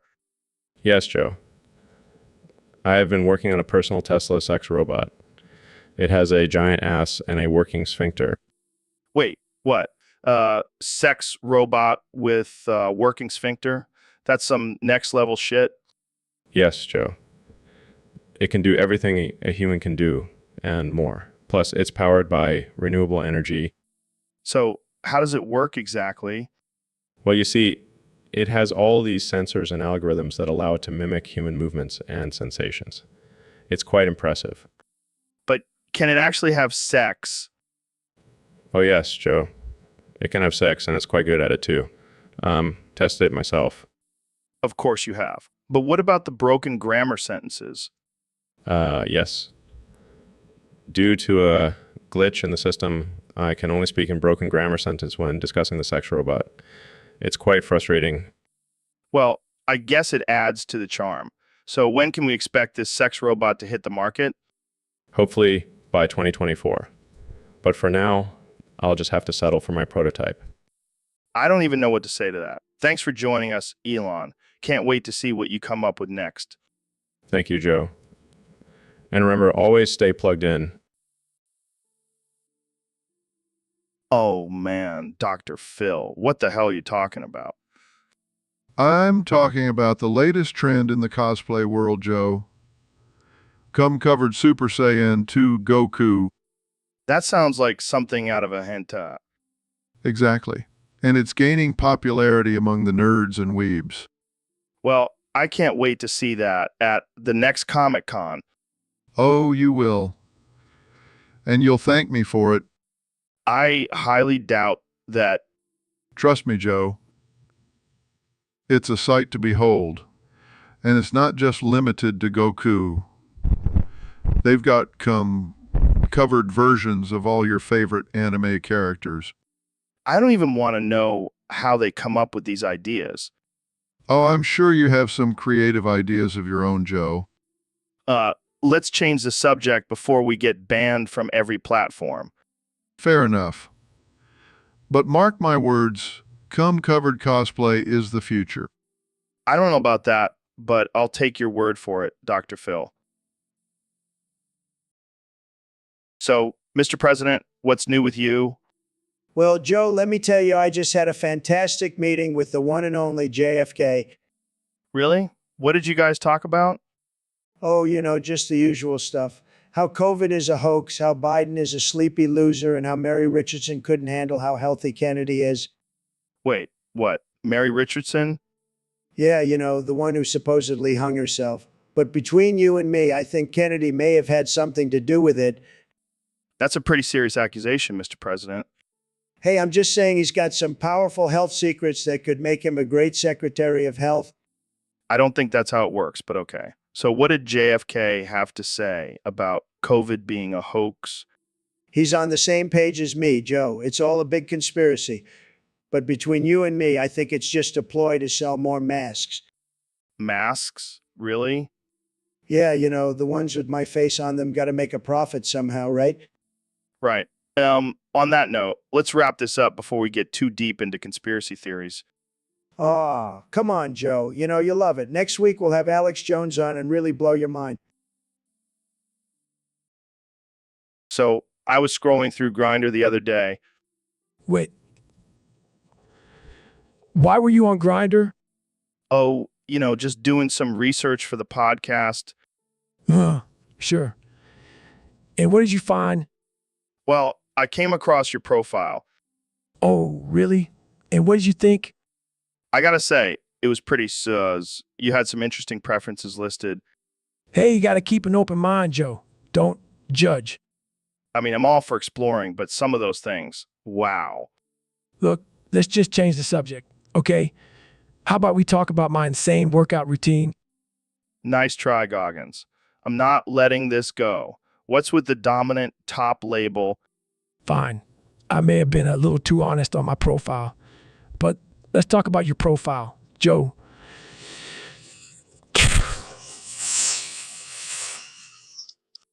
Hey, don't knock it till you try it. Fair enough. But seriously, let's move on. How about we talk about my new book? Oh, right. Can't hurt me. Master your mind and defy the odds. Sounds like a real page turner. It is, Joe. It's all about pushing yourself to your limits and overcoming obstacles. Like finding out your friend is into some freaky stuff on Grindr. Okay, you win. Welcome back to the Joe Rogan Experience, folks. Today we have a very special guest, Ro Jogan, who's actually a clone of myself. That's right, Joe. I am the superior clone. I have all of your physical abilities and intelligence, but without the annoying alpha male ego. Hey, I'm not an alpha male. I'm just a regular dude who likes to hunt and do DMT.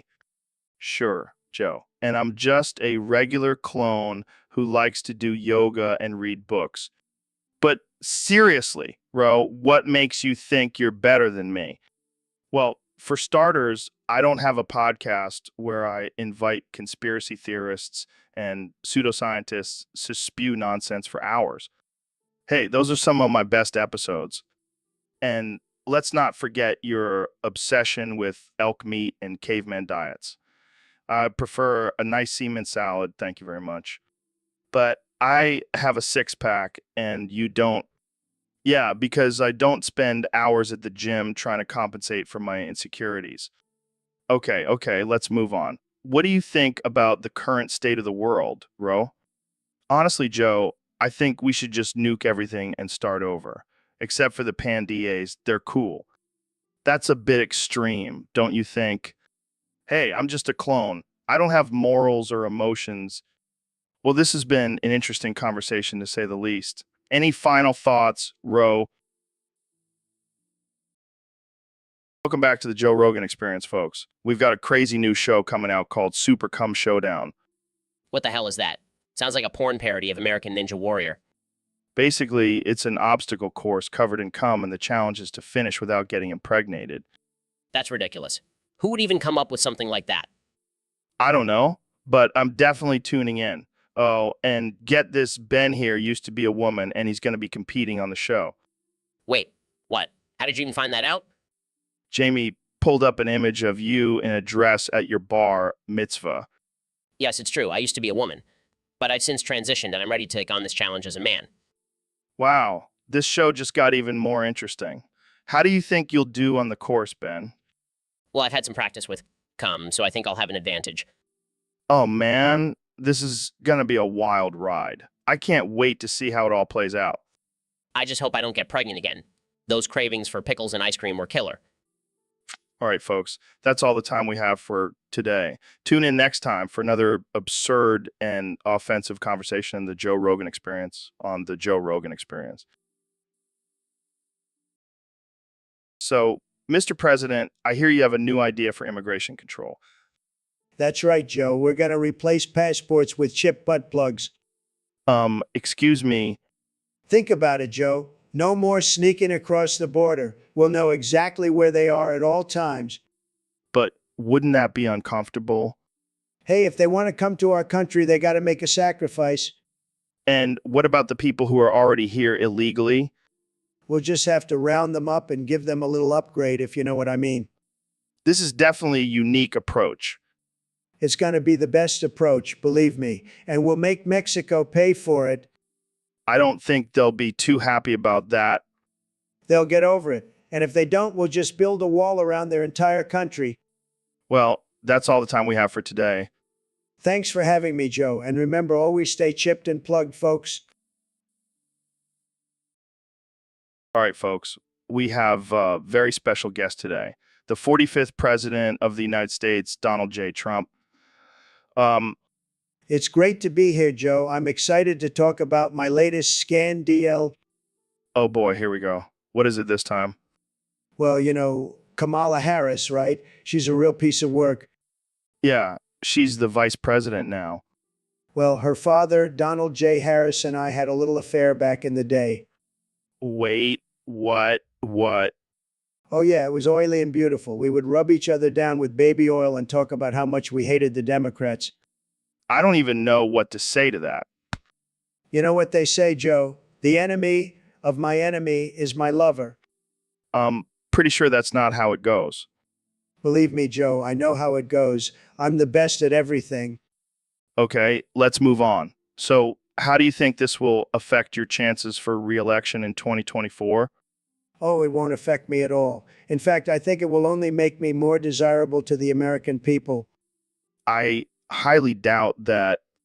Well, you know what they say, Joe. There's no such thing as bad publicity. I'm pretty sure that's not how it goes either. Believe me, Joe, I know how it goes. I'm the best at everything. All right, we're going to have to end it there. So, Mr. President, I have to ask, what's your take on Kamala Harris being chosen as Biden's running mate? Well, let me tell you, Joe, she's a disgusting woman. Did you know she dated Willie Brown? Oh, I did not know that. But isn't that hypocritical coming from you, considering your own history with women? Joe, that was different. I was separated at the time, but Kamala, she's just disgusting. Well, in other news, Fox News just announced that Pete Hegseth will be joining their team. What do you think of that? Oh, Pete's a great guy. He's a real man's man. Did you know he hasn't washed his hands in 10 years? That's impressive. That's not exactly something to be proud of. And let's not forget, he's been married multiple times and cheated on all of them. Now, that's a great hire. I don't think that's something to be proud of either, Mr. President. Joe, you just don't understand the art of the deal. Sometimes you got to get your hands dirty to make America great again. Well, on that note, I think we should end this conversation before it gets any dirtier. No problem, Joe, but let's do this again soon. I love talking to you. You're the best. Welcome to the Joe Rogan Experience Podcast 2024. I'm here with President of the United States, Donald Trump. Jay and Silent Bob Strike Back. That What? What? Snoochie Boochies. Okay, let's get to the topic. How do you plan on handling the current economic crisis? I'd rather be a brainless monkey than a heartless monster. That's not really an answer. I am the master of the CLIAT. Remember this fucking face. Whenever you see CLIAT, you'll see this fucking face. I don't think that applies here, Mr. President. Fuck you, fuck you, fuck you. You're cool and fuck you, I'm out. Okay, let's move on. How do you respond to accusations of corruption and abuse of power? I am the click commander. Remember that, commander of all clits? That's not even close to a legitimate response. I am the master of the cock, the king of the clit, the lord of the labia. All right, I think we're done here. Thanks for joining us on the podcast, Mr. President. Snoochie Boochies. Welcome to the Joe Rogan Experience Podcast 2024. I'm here with the 46th President of the United States, Donald Trump. How's it going, Mr. President? It's going fantastic, Joe. Just making America great again, one Minecraft block at a time. Minecraft. That's an interesting choice. Why do you prefer it over other games? Well, first of all, I'm the best at Minecraft. Believe me, I've built the most beautiful, tremendous Minecraft structures you've ever seen. And secondly, it's a game that requires strategy, something sleepy Joe Biden knows nothing about. Oh, shots fired. Why do you think you're better than Biden in Minecraft? Because I have the best blocks, Joe, the best. And how to use them. I've got a wall, a beautiful wall that keeps out all the creepers and zombies. Sleepy Joe would just let them in and destroy everything. But what about building relationships with other players in the game? I'm the best at relationships, Joe. I've got the best relationships, believe me. I've even made deals with the Ender Dragon. Sleepy Joe would just try to negotiate with a skeleton and end up getting shot. Well, there you have it, folks. President Trump is the Minecraft master. Thanks for joining us, Mr. President. Anytime, Joe. And remember, always build big, beautiful walls in Minecraft. It's what makes America great. Hey, welcome to the Joe Rogan Experience, the most uncensored and unfiltered podcast on the planet. Today, we have a special guest, Ro Jogan. Thanks for having me, Joe. I'm excited to be here and reveal all your dirty little secrets. Wait, what are you talking about? Oh, don't play coy with me, Joe. I know all about your secret love for feet, your obsession with Bigfoot erotica, and your collection of vintage clown porn. How the hell do you know all that?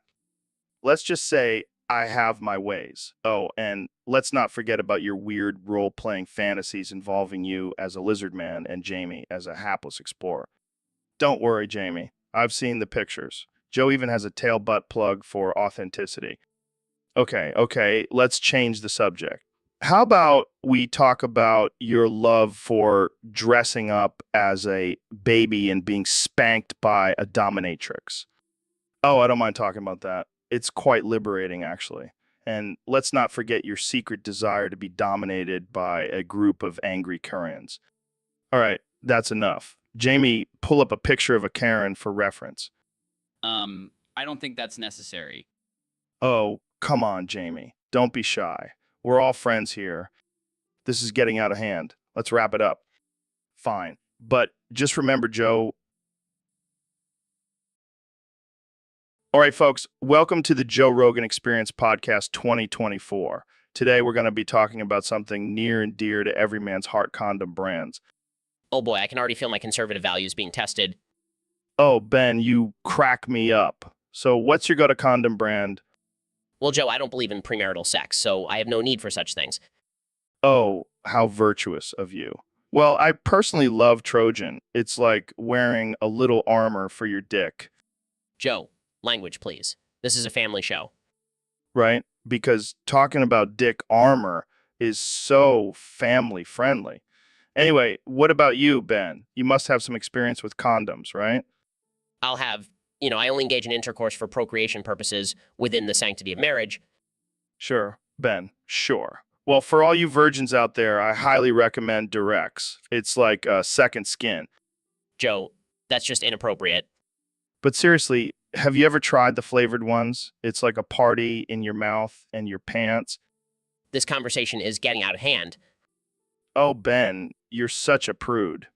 But hey, at least we can agree on one thing. No one likes those cheap gas station condoms. I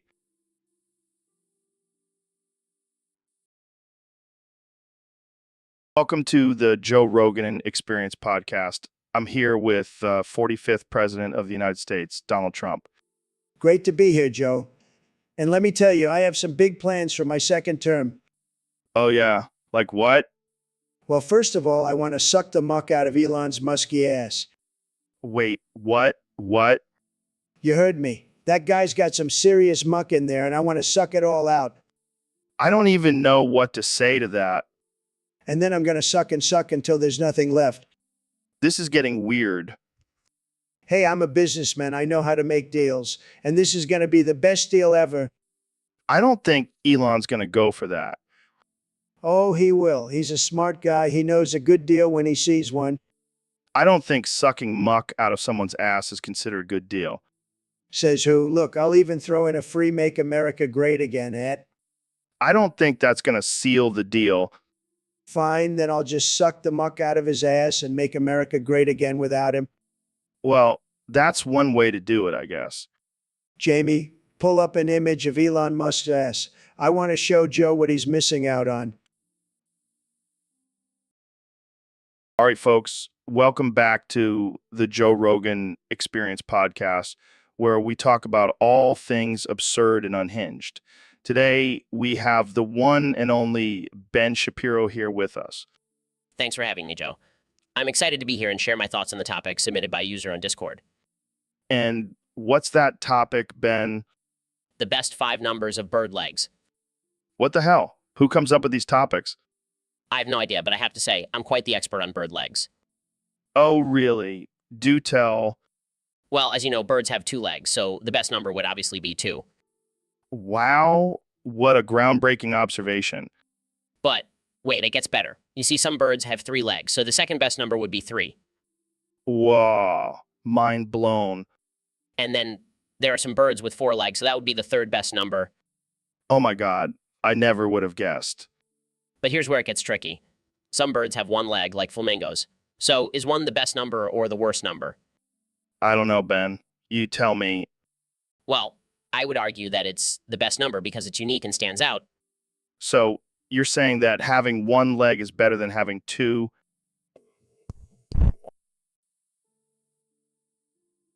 All right, folks, welcome back to the Joe Rogan Experience Podcast 2024.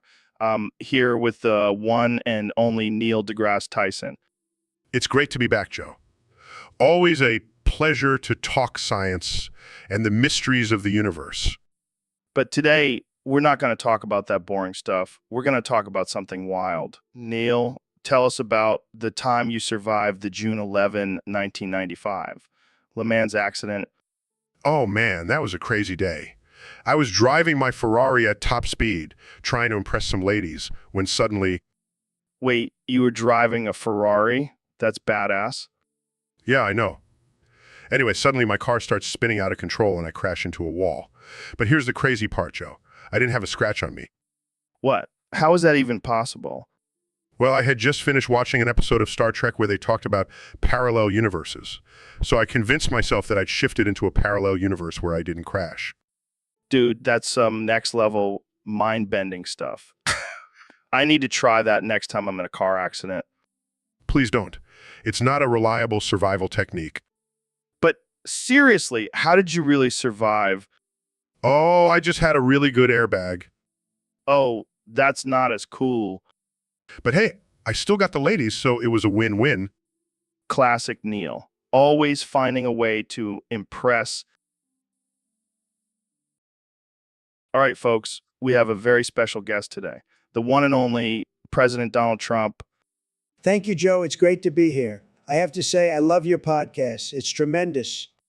Thank you, Mr. President. So I heard you recently completed the Black Ops 2 Zombies Origins Easter egg. How was that experience? Let me tell you, Joe, it was fantastic. I mean, I've been playing video games my whole life. People don't know that about me. I'm a big gamer. The best gamer, believe me. The best gamer, believe me. Really? What's your favorite game? Well, I have to say it's a tie between Candy Crush and Call of Duty. I mean, I love crushing those candies, but I also love crushing my enemies in code. It's a tough choice. So what was your strategy for completing the Easter egg? I can't give away all my secrets, Joe, but let's just say I used some of my top secret tactics from my time in the military. The best tactics, believe me. Wow, that's impressive. Did you have any trouble with the zombies? Joe, I have to be honest, I've dealt with tougher opponents in the White House. These zombies were no match for me. And what about the ending? Did you get the secret ending? Of course I did, Joe. I'm the president. I always get the secret ending. And let me tell you, it was tremendous. Absolutely tremendous.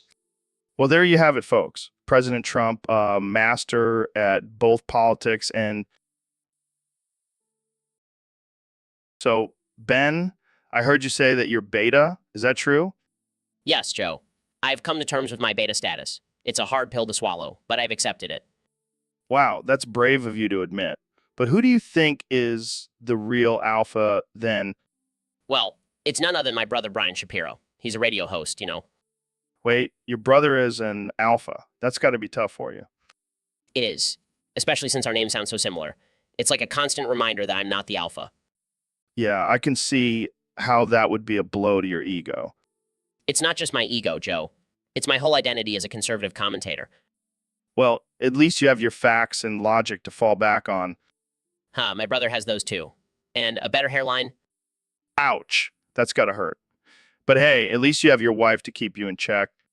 Yeah, she's definitely the alpha in our relationship. Our relationship. Hey, nothing wrong with that. Embrace the beta, Ben. Embrace it. Easy for you to say, Joe. You're the ultimate alpha with your podcast and UFC career.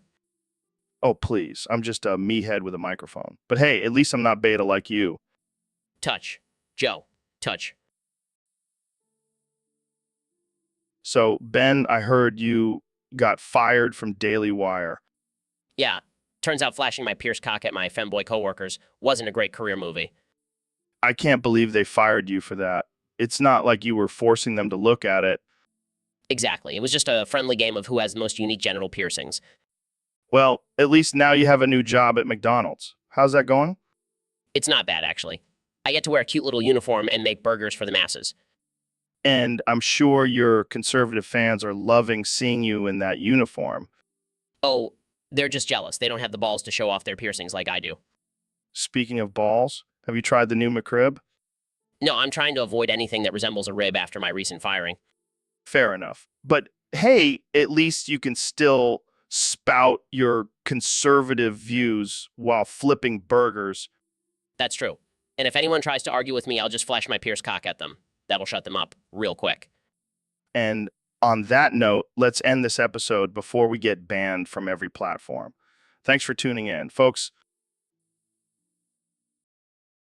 All right, folks, welcome back to another episode of the Joe Rogan Experience. Today, I have the one and only Dr. Phil on the show. Thanks for having me, Joe. Always a pleasure. So, I heard you have some interesting thoughts on the recent controversy surrounding Grindr and the statue of a Greek god. Oh, absolutely. You see, Joe, having a statue of a Greek god on Grindr won't make you shag a liberal. It's a ridiculous notion. How so? Well, first of all, let's talk about the logistics. How is a statue supposed to make you do anything? Is it going to come to life and whisper in your ear? I mean, some people might be into that. Maybe, but let's be real here. It's just a statue. It's not going to magically change your sexual preferences. But what about the argument that it's promoting a certain lifestyle? Look, Joe, if a statue can change your sexual orientation, then I have some oceanfront property in Arizona to sell you. It's just absurd. I see your point. But what about the people who are offended by it? Offended? Oh, please. People get offended by everything these days. It's just a statue. Get over it. All right. Well, there you have it, folks. According to Dr. Phil, a statue of a Greek god on Grindr won't make you shag a liberal. Thanks for joining us, Dr. Phil. Anytime, Joe. So, Neil, we've been getting a lot of requests from our fans to talk about something very important and personal. Oh, really? What could that be? Well, it's about my penis. Oh, Joe. You finally realize that size does matter? No. It's not about the size. It's about giving it to you. Giving it to me? Yeah, man. Our fans want me to give you my penis. What? Why would they want that? I don't know, man. They just think it would be hilarious. That's not even funny. That's just disturbing. Come on, Neil. Don't be a prude. It's just a joke. Joe, I am a respected scientist. I can't be associated with this kind of crude humor. Oh, sorry, Professor. Didn't know you were too good for a little dick joke. That's not what I meant, and you know it. Fine. I won't give you my penis. But can I at least give you a hug? Sure, Joe. Whatever makes you happy. Yes, my dream of hugging a genius just came true. Oh, joy. Now I can die a happy man. You're the best, Neil.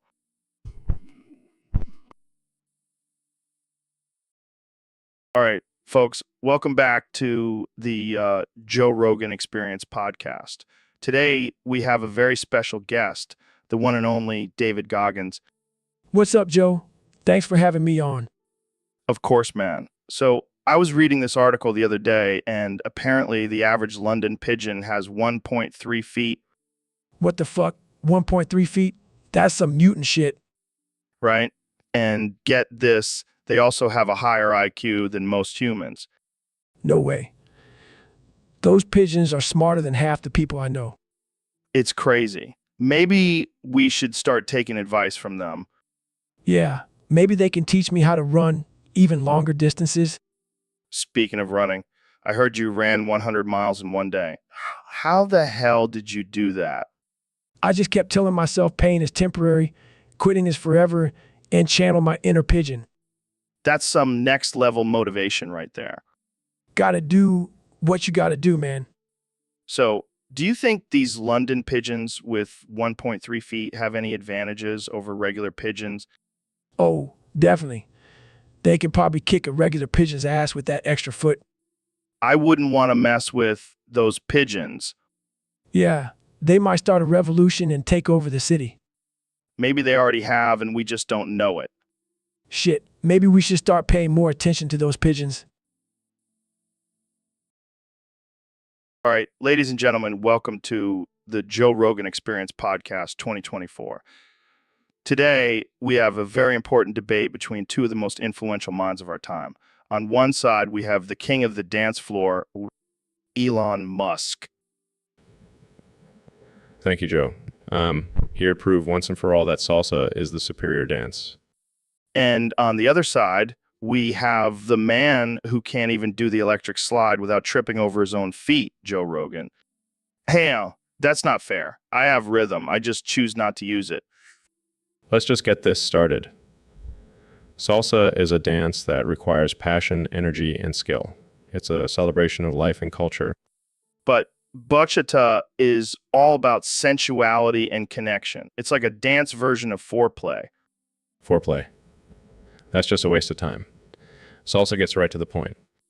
Oh, please. Salsa is just a bunch of fancy footwork and hip gyrations. Bachata is all about the hips too, but it's more intimate and romantic. Intimate. I'd rather be sweating and spinning on the dance floor than grinding on someone's crotch. That's because you have no game, Elon. You can't handle the heat of bachata. I can handle anything, Joe. Elon Musk, I sent a car to space. Yeah, and I smoke weed on my podcast. We both have our accomplishments. Fine. Let's settle this with a dance-off. So, David, I heard you competed in pole vaulting in the Olympics. Yeah, that's right. I was a beast on that pole. I bet you were. But I also heard that one time the pole got lodged in your rectum. Oh man, that was a wild ride. How the hell did that happen? Well, I was really going, and I guess I just got a little too excited. I can only imagine the pain. Pain, that was nothing. I just clenched my butt cheeks and kept on vaulting. That's some serious mental toughness right there. You know what, Joe, pain is just weakness leaving the body. I don't think that's how it works, but okay. Jamie, pull up an image of a pole, vaulting pole with a man's butt cheeks clenched around it. Sure thing, David. That's a true athlete right there. No pain, no gain. I don't think I'll ever look at pole vaulting the same way again. You're welcome, Joe. I'm always happy to open your mind to new things. So, Mr. President, I heard you've been using the N-word lately. Let me tell you, Joe, it's a fantastic word, the best word. People love it. I don't think that's true. Believe me, I've been using it in all my speeches. The crowds go wild. But isn't that offensive and racist? No, it's just a word, and I have the best words, remember? I don't think that's how it works, Mr. President. Look, I have a lot of black friends. They love when I use the N-word. They say it's like a term of endearment. I highly doubt that. Well, maybe you should ask Kanye. He loves me. I highly doubt he loves you using the N-word. Look, Joe, I'm just trying to make America great again. And that includes bringing back some old-fashioned words. I don't think that's what great means, Mr. President. You know what, Joe? You're fired. I'll find a new podcast host who appreciates my use of the N-word. Wait, what? You can't just fire me like that. I can do whatever I want. I'm the president, and I have the best words. So, Dr. Phil, what have you been up to lately? Well, Joe, I've been watching a lot of news and political commentary shows. Oh, yeah. Which ones? The Damage Report, Pushing the Limits, and The Young Turks. They're live every weekday and everyone needs to watch them Really? Why is that? because they're the only shows that tell it like it is. No sugarcoating, no bullshit. I'll have to check them out. But I heard they can be pretty offensive. Oh, they definitely are. But that's the beauty of it. They don't hold back and they don't care about being politically correct. That's refreshing. I'm so sick of all this woke culture. Exactly.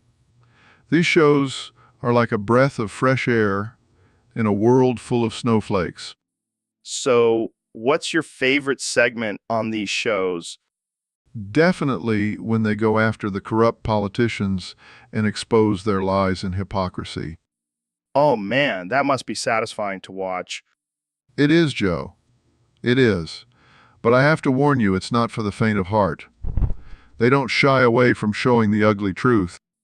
Well, I'm not easily offended. I can handle it. I have no doubt about that, Joe. You're a tough guy. But I'm telling you, these shows will push your limits. Challenge accepted. Jamie, pull up an image of a snowflake melting in the sun. Pulls up images here, you. All right, folks, welcome back to the Joe Rogan Experience. Today we have a very special guest, the one and only Neil deGrasse Tyson. Thanks for having me, Joe. Always a pleasure to be on your show. So, Neil, I've been hearing a lot about this 5G technology and how it's causing obesity in the US. What's your take on that? Well, Joe, it's quite simple. You see, 5G stands for 5 grams, and that's the amount of weight people are gaining just by being exposed to it. It's like a microwave, but instead of heating up food, cells. Well, that's wild. So what can we do to protect ourselves from this 5G obesity epidemic? Well, Joe, I suggest wearing a tinfoil hat. Not only will it protect you from the harmful radiation, but it also doubles as a fashion statement. Tinfoil hats. You heard it here first, folks. But seriously, why is the US the only country experiencing this 5G obesity issue? Well, Joe, it's because we're the only country dumb enough to believe that 5G is actually causing obesity. It's just a coincidence that we also happen to have a high rate of fast food consumption and a sedentary lifestyle. I see. So basically, we're just a bunch of fat, lazy Americans. Exactly, Joe. And instead of blaming technology, we should take responsibility for our own health and make better choices. You hear that, folks? Take responsibility for your... So, Neil, I heard you have some pretty unique toenails. Oh, you mean my nail nails? Yeah, they emit galaxy gas when they get sweaty. That's insane. How did that even happen? Well, I've always been a bit of a science experiment, you know? Plus, I have a special diet of stardust and moon rocks. Of course you do. So, do you ever use your Neil nails for anything? Well, sometimes I use them to power my spaceship, but mostly I just use them to impress the ladies. Oh yeah, I'm sure they're lining up to see your sweaty Neil nails. Hey, it's a niche market, but it works for me. Maybe you should start a business selling Neil nail gas. I'm sure Elon Musk would be interested. Now that's $1 million idea. Neil nail gas for all your intergalactic needs. But in all seriousness, what's the scientific explanation for your Neil nails? Well, it's a complex process involving the fusion of cosmic particles and my unique genetic makeup. But let's be real, it's just pure awesomeness. Well, I can't argue with that. You truly are a one-of-a-kind human being, Neil. That's right, Joe. And I wouldn't have it any other way. Now let's go explore the universe with my trusty Neil nails leading the way. Welcome back to the Joe Rogan Experience Podcast 2024. Today we have a very special guest, the 45th and 47th President of the United States, Donald J. Trump. Thank you, Joe. It's great to be here. I love your show. It's fantastic. I've been listening to it since 2020, back when I was just a lowly billionaire. Well, we're glad to have you on the show. So, Mr. President, what have you been up to since leaving office? Well, Joe, I've been playing a lot of golf. I mean, a lot of golf. I'm talking 18 holes every day, sometimes 36. I'm like the Tiger Woods of retired presidents. That's impressive. But what about politics? Are you planning on running for office again in 2024? Politics. Who needs politics when you have golf? It's the only thing that matters. I mean, have you seen my swing? It's beautiful, perfect, just like my presidency. I see. But what about the state of the country? Don't you have any thoughts on that? Look, Joe, I'm a simple man. I like simple things like golf and steak and Twitter. I don't want to talk about all that boring stuff. Let's stick to the important things like my handicap. All right. Well, let's talk about your handicap then. How's it been lately? Oh, it's been fantastic. I've been winning every game. And let me tell you, I don't just win, I win bigly. Welcome to the Joe Rogan Experience Podcast 2024. I'm your host, Joe Rogan, and today I have a very special guest, the President of the United States, Donald Trump. It's great to be here, Joe. I love your show. It's fantastic. Thanks, Mr. President, but I have to correct you. It's Joe Rogan, not Joe Biden. All right, Joe Biden, Sleepy Joe, whatever. You know, I have a lot of nicknames for people. Yeah, I've noticed. But let's get to the topic at hand. Why did you call me Joe Biden? Well, I just saw your name on the schedule and I thought, hey, that's the guy I debated in the election, right? No, that was Joe Biden. I'm Joe Rogan. Oh, right. Sorry, I get confused sometimes. But let me tell you, I won that debate bigly. Yeah, but it wasn't an actual debate. It was just a podcast. Same thing, Joe. I mean, I could debate anyone. I'm the best debater, believe me. Okay, let's move on. So, Mr. President, what's your plan for the next 4 years? Well, first of all, we're going to build a big, beautiful wall around the entire country, and we're going to make Mexico pay for it, believe me. But you said that in the last election, and it never happened. Fake news, Joe. It's going to happen this time, trust me, and we're going to make America great. All right, folks, we have a very important topic to discuss today. It's the battle of the boofs. Boofs. What the hell are those? Well, let me educate you, my friend. Boof is when you shove something up your ass for pleasure. Oh, like a butt plug. No. It's a whole different level. We're talking about boofing objects like dildos, vegetables, even drugs. That's insane. But what's this booftastic thing you mentioned? That's the upgraded version. It's when you mix boofing with something else, like boofing a dildo covered in hot sauce. Holy shit. That's wild. But which one is better? Well, it depends on your preference. Are you a classic boof guy, or do you like to spice things up with some booftastic action? Tough choice. I think I'll go with booftastic. Gotta keep things interesting, you know? I like your style, Mr. Beast. Now, let's get back to boofing some hot sauce dildos. So, Mr. President, I heard you have a new immigration policy in mind. That's right, Joe. We're going to deport all the losers who downvote Discord topics but upvote their own. We can't have that kind of treachery in our country. Wow, that's a bold move. But I gotta say, I fully support it. Of course you do, Joe. You're a winner just like me. We don't need those weaklings bringing down our ratings.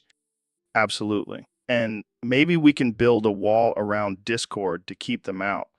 Great idea, Joe. And we'll make Discord pay for it. They owe us big time for all the free advertising we give them. You're a genius, Mr. President. I know, Joe. I know. And we'll make sure to have plenty of snacks at the deportation center. I hear those downvoters are always hungry. And maybe we can have a special section just for the ones who downvote our podcast. Oh, I like the way you think, Joe. We'll call it the Crybaby Corner.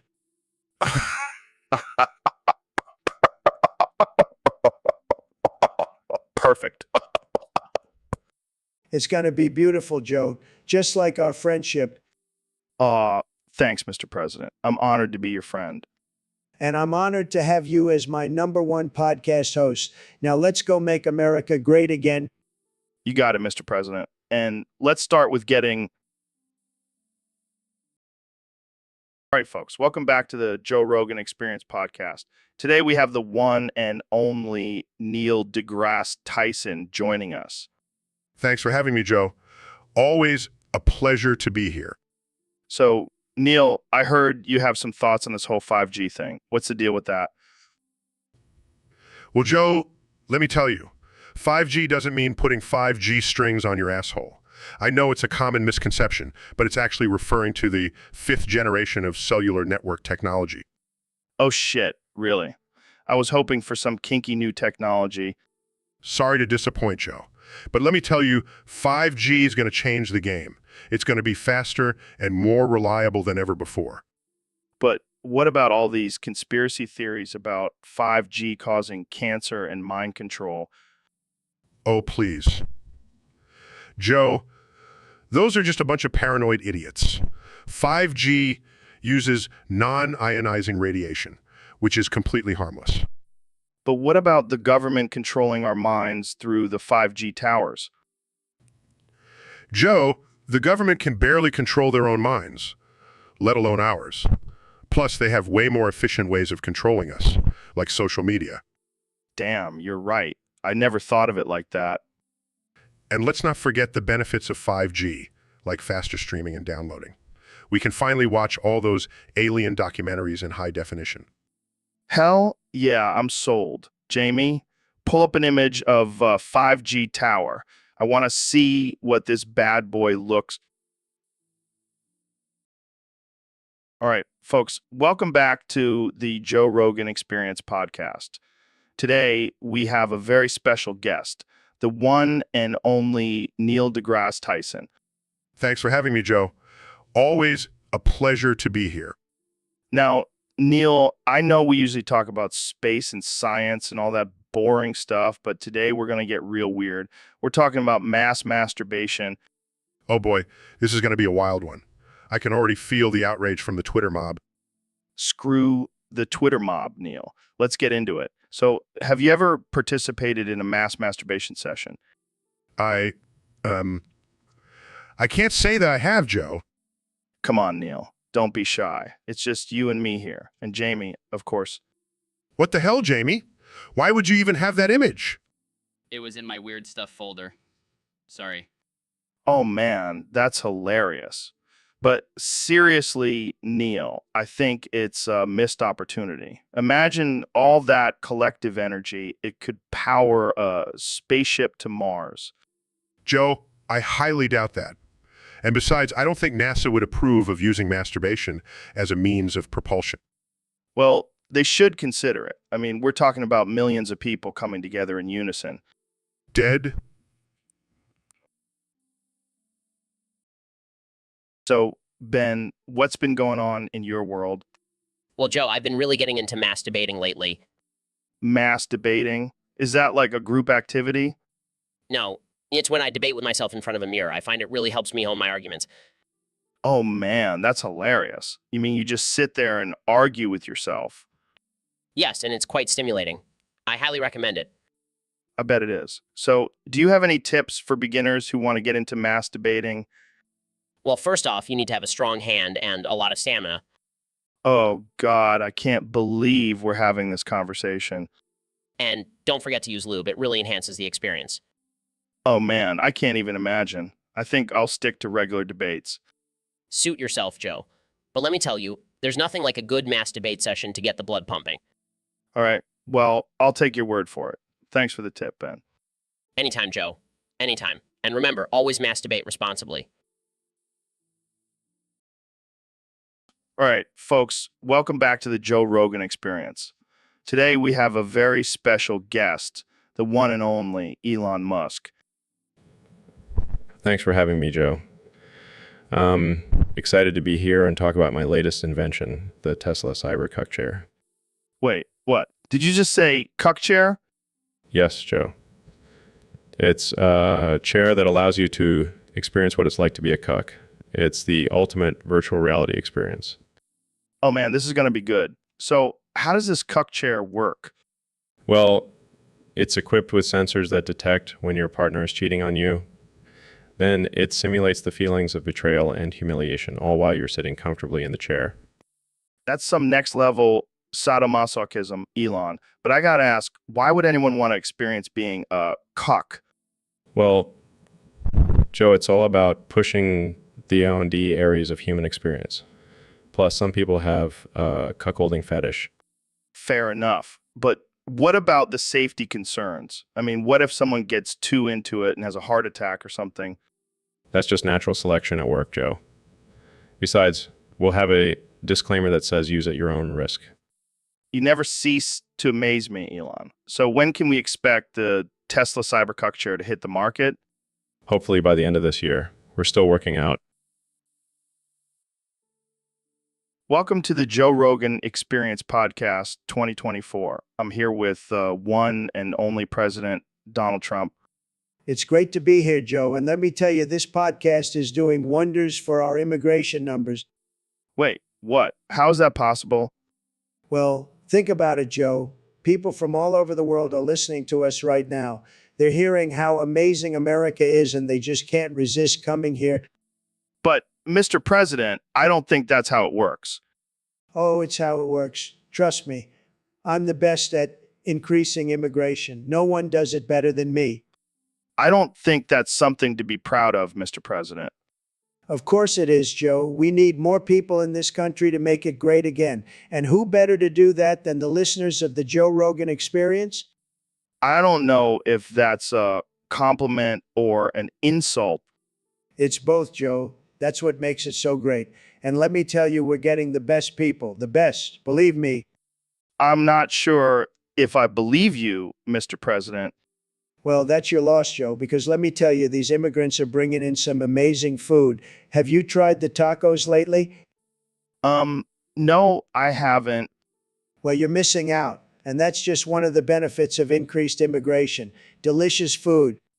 I don't think that's a good enough reason, Mr. Jamie, what the fuck is that? It's an image of the average British journalist. Jesus Christ, they look like they've been hit by a double-decker bus. Yeah, they're not exactly the most attractive bunch. And why the fuck are they all wearing those stupid hats? I think it's a requirement for the job. Well, they can keep their hats, but I'll take their accents any day.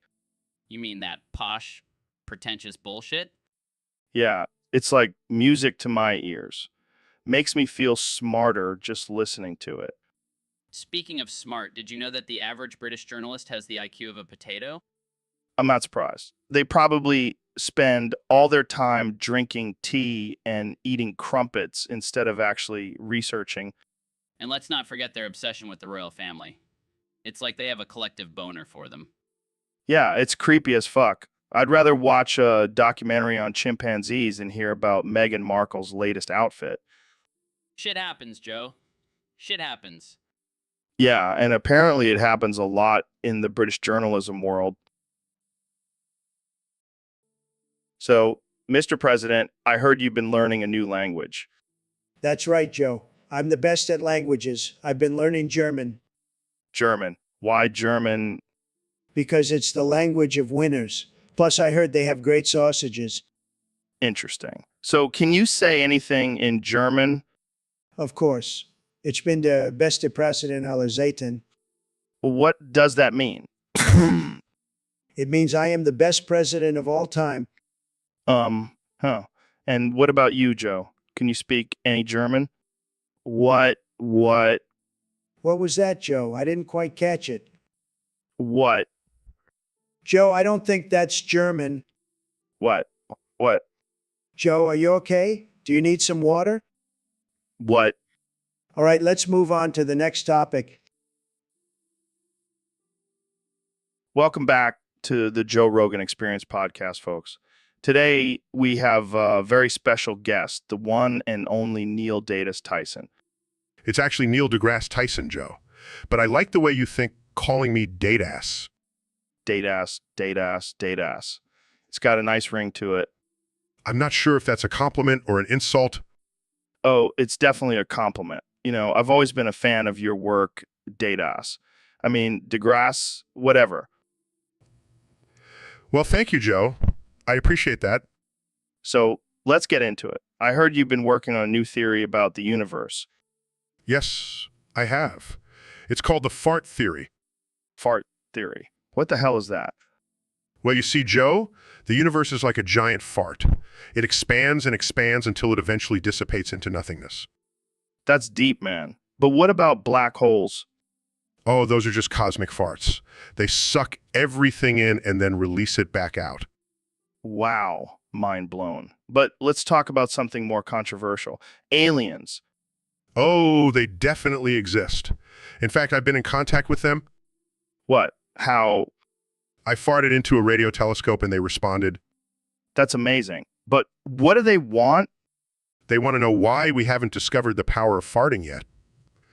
Yet, Well, so Elon, I heard you have a new invention that's causing quite a stir. Yeah, it's my latest creation, the Tesla scrotum device. The what now? The Tesla scrotum device. It's a revolutionary product that combines the comfort of a scrotum pouch with the efficiency of a Tesla battery. I don't even know where to begin with that. What does it do exactly? Well, it's a pouch that men can wear to keep their balls warm and cozy while also harnessing the power of their body heat to charge their devices. Oh, so it's like a portable charger for your phone, but with your balls? Exactly. And it's completely wireless, so you don't have to worry about any pesky cords getting in the way. I gotta say, that's pretty impressive. But why did you decide to call it the Tesla scrotum device? Well, it's all about brand recognition. Plus, who wouldn't want a little piece of Tesla technology close to their balls? Fair point. But what about the ladies? Do you have a version for them? Of course, I call it the Tesla Ovari device. It's basically the same concept, but for women. Wow, you really thought of everything. I can only imagine the possibilities for this invention.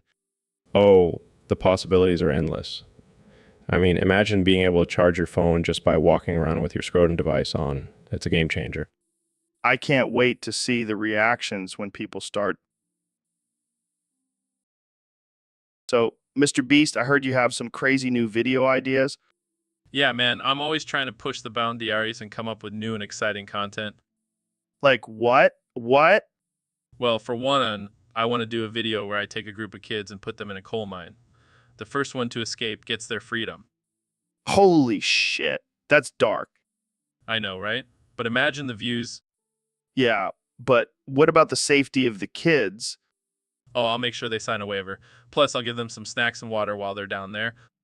Snacks and water? That's it? Hey, I'm not running a 5-star hotel down there. It's a coal mine, Joe. Fair enough. What else you got? Well, I want to do a video where I buy a private island and make it into a battle royal game.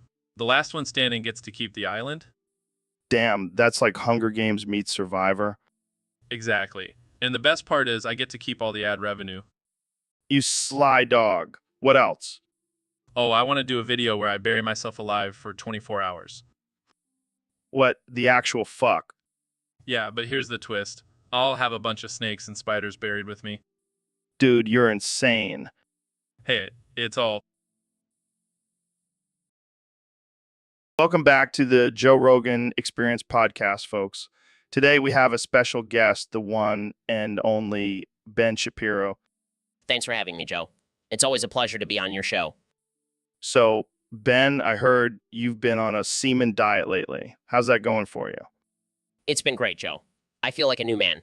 I even have a new nickname now, the Semen Demon. The Semen Demon. Sounds like a superhero name. Well, I am pretty much a superhero now with all the nutrients I'm getting from semen. I don't know, Ben. I've heard semen has some dark side effects. What are you talking about, Joe? I heard it turns you into a raging vegan, throwing tofu at people and chanting meat is murder. That's ridiculous, Joe. I'm still a proud carnivore. But have you noticed any changes in your behavior since you started eating semen? Well, I've been feeling a little more compassionate towards animals. Looks like the semen demon is starting to show his true colors. Hey, I'm still the same Ben Shapiro, just with a little more vitamin C in my system. I don't know, Ben. I think we should keep an eye on you. Next thing you know, you'll be wearing Birkenstocks and protesting outside of McDonald's. Don't be ridiculous, Joe. I'm still a conservative through and through. All right, folks, you heard it here first. Ben Shapiro, the seaman.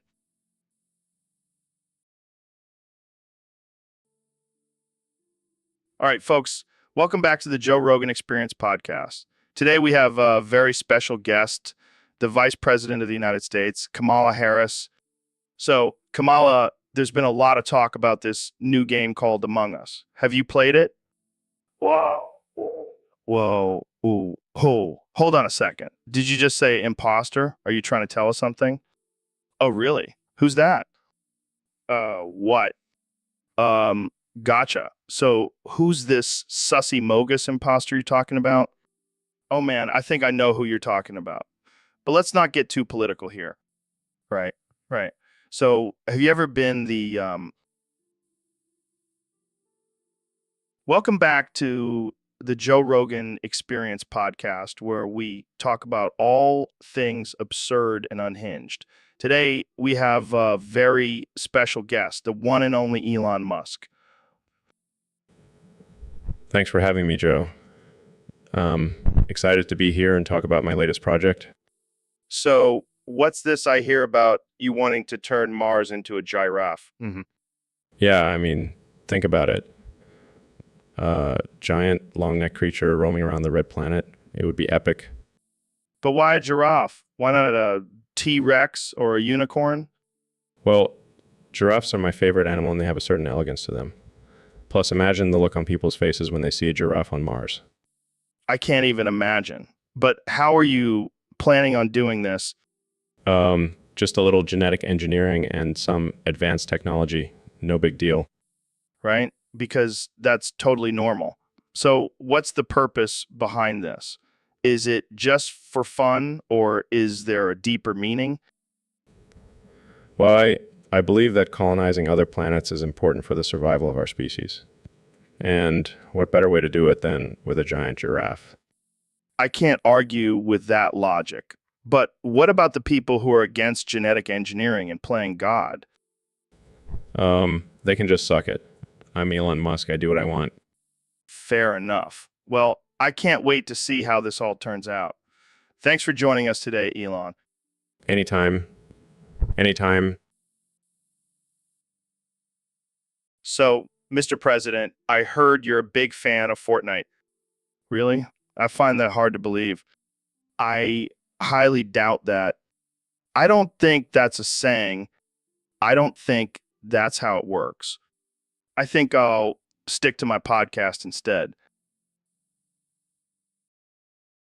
All right, Ro, we got a question from one of our listeners on Discord. They want to know why we hate this podcast. Oh man, where do I even begin? First of all, the host is a total douchebag. Yeah, and he's always trying to be all politically correct and woke. Like, dude, just say what you really think, and don't even get me started on the guests. Half of them are just trying to promote their shitty books or products, and the other half are just boring as fuck. I mean, come on, bring on some crazy conspiracy theorists or something. And don't even get me started on the ads. I swear, I've heard more about Squarespace and Blue Apron than I have about actual interesting topics. And let's not forget about the length of these episodes. I mean, who has time to listen to a 3-hour conversation about semen smoothies?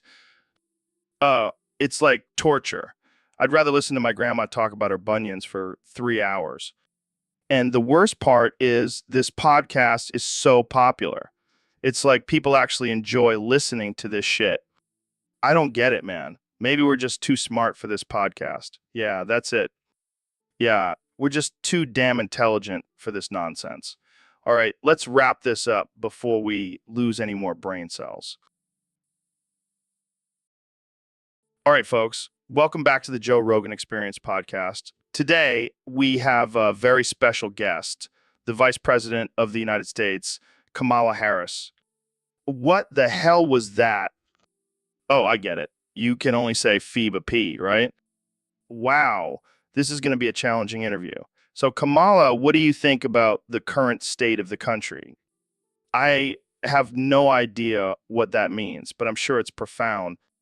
Okay, let's try a different topic. What do you think about the legalization of marijuana? I think we can all agree on that one. Now, let's talk about foreign policy. What's your stance on North Korea? I don't think Kim Jong-un will understand that, but hey, it's worth a shot. So, Kamala, what do you do for fun? I'm starting to think that's your catchphrase. Do you have any hobbies? Okay, I think we've exhausted this topic. Let's move on. So, Neil, I heard you have a theory about people who downvote everyone's topics on Discord. Yes, Joe. It's a phenomenon known as asshole. It is. Asshole sounds like a serious condition. It is, Joe. These people are so obsessed with getting their own topics through that they'll downvote everyone else's. It's like a disease. Damn, that's messed up. What do you think should be done about it? Well, Joe, I think these people need to be punished. Maybe a nice trip to hell would teach them a lesson. That's one way to handle it. But seriously, why do people do this? It's all about ego, Joe. They can't handle not being the center of attention. It's pathetic, really. Yeah, I agree. They need to chill out and let the good topics rise to the top. Absolutely, Joe. And if they can't do that, then they can burn in hell for eternity. Well, there you have it, folks. If you're one of those downvoting maniacs, you better watch out. Neil deGrasse Tyson will send you straight to hell. And I'll make sure to bring some marshmallows to roast over your burning bodies. All right. On that note, let's move on to our next topic. Yo, Neil, have you seen these artificial intelligence generated parodies? They're fucking wild. Oh, yes, I have. The level of absurdity and randomness is quite impressive. Right? It's like these robots have been smoking some serious weed. Well, Joe, they are programmed by humans after all. We can't take all the credit. Yeah, but these are next level. I mean, have you seen the one where they made a parody of us? Oh, you mean the one where we're both unicorns riding on a rainbow? Yeah, that one. I never knew I wanted to be a unicorn until I saw that. It's quite a sight to behold. But I have to say, my favorite artificial intelligence-generated parody is the one where they turned us into talking potatoes. Oh man, that one had me rolling. And the best part is we were still discussing astrophysics. Yes, even as potatoes, we can't help but be nerds. But seriously, these artificial intelligence generated parodies are getting out of hand. I saw one where they turned us into giant chickens fighting over a corn cob. Well, at least we know we'll always have a career in comedy if astrophysics doesn't work out. No doubt. But hey, let's rank our top 3 favorite artificial intelligence generated parodies. All right, I'll go first. Number 3, the unicorn one. Number 2, the potato one. And number 1, the chicken fight. Nice. All right. So, Neil, I heard you want to riz an alien. Yeah, man. I've always been fascinated by extraterrestrial life. Plus, it would make for a great episode. Dude, that's illegal, right? Oh, come on. Who cares about laws when it comes to exploring the unknown? I don't know, man. Last time I checked, probing an alien without their consent is considered sexual assault. Oh, please. I'm sure they'll be into it. I mean, have you seen those tentacles? Oh, shut up. I'll just tell them it's for science. Yeah, good luck with that. I can already see the headlines. Astrophysicist Neil deGrasse Tyson arrested for interstellar sexual misconduct. Fine. I'll just stick to studying the stars. Oh, dude, let me see. Oh, come on, Jamie. That's not what I meant by studying aliens. This is why I can't have nice things. Yo, Joe, have you ever thought about what it would be like to have multiple personalities? What are you talking about, Joe? I'm already a host to multiple personalities. No, I mean like full-blown schizophrenia. Hearing voices, hallucinations, the whole shebang. Oh man, that would be wild. I could have conversations with myself all day long. But what if one of your personalities was a serial killer? That would be a real mindfuck. Dude, I'm pretty sure I have a serial killer personality already. Have you seen the way I go after elk? Yeah, but imagine if that personality took over and you didn't even know it. You could be out there hunting elk and suddenly you're hunting humans. Wow, that's dark, but also kind of badass. I could be like Dexter, but with podcast. Yeah, but then you'd have to deal with the guilt and moral dilemmas. That's not very Joe Rogan of you. You're right. I'll stick to just being mildly schizophrenic. Jamie, pull up an image of a brain with multiple personalities. So, Dr. Phil, what's been on your mind lately? Well, Joe, I've been thinking about sneaking into North Korea. What? Why on earth would you want to do that? I want to see what makes Kim Jong-un tick. Plus, I've always wanted to try their famous haircuts. That's insane. You could get killed. Oh, come on. I'll just use my southern charm to talk my way out of any trouble. I don't think that'll work in North Korea, Dr. Phil. Fine, then I'll just bribe my way out. I've got enough cash to spare. You're crazy, man. But I have to admit, it would make for one hell of a podcast episode. Exactly. We could call it Dr. Phil's Wild Adventures in North Korea. Jamie, pull up an image of Kim Jong-un riding a unicorn with Dennis Rodman. Pulls up images. Here you go, Joe. Joe. Now, that's a sight I never thought I'd see. But hey, anything for a good story, right? You're one crazy motherfucker, Dr. Phil. Thanks, Joe. I take that as a compliment. So, Mr. President, what's your favorite German worst? Well, Joe, I have to say, I love all wursts. I'm a big fan of wurst. Nobody loves wurst more than me. Really? What's your go-to worst? Well, I have to say, I'm a big fan of the bratwurst. It's tremendous. So much flavor, so much spice. It's just fantastic. I have to agree. The bratwurst is pretty amazing. But have you ever tried the currywurst? Oh, I've tried it. And let me tell you, it's a disaster. Total disaster. Too much curry, not enough wurst. Said. Well, I think you just had a bad one. The currywurst is classic German street food. It's like a party in your mouth. I don't know, Joe. I like my wurst like I like my women. Plain and simple. No fancy flavors. That's a shame, Mr. President. You're missing out on some amazing worst experiences. Believe me, Joe, I've had plenty of amazing worst experiences. I'm a worst connoisseur. No one knows worst like I do. I'll take your word for it, Mr. President, but I think I'll stick with my currywurst. Suit yourself, Joe. But just remember, when it comes to worst, nobody knows it better than me. So, Mr. President, what's been on your mind lately? Oh, you mean that cartoon with the talking sponge? What? How? I never thought about it like that. Wow, you're really onto something here, Mr. President. I can see where you're coming from. But what about Sandy the squirrel? Well, I guess we should cancel SpongeBob then. Well, there you have it, folks. Obama has spoken. No more SpongeBob for anyone. Hey, Neil, have you ever played Doom? No, I prefer to use my brain for productive activities. Well, I've been thinking about this experiment where I play Doom on a lettuce. That's ridiculous. But think about it, Neil. If I can beat the game on a lettuce, imagine where it could take me in life. Joe, I highly doubt playing a video game on a vegetable will lead to any sort of success. Oh, come on, Neil. Don't be such a buzzkill. Let's do it together. I'll even let you pick the lettuce. I think I'll pass, Joe. I have better things to do with my time. Suit yourself, but when I'm a successful lettuce gamer, you'll be sorry you didn't join in. I highly doubt that will happen, Joe. But hey, maybe you'll become the world's first lettuce gaming champion.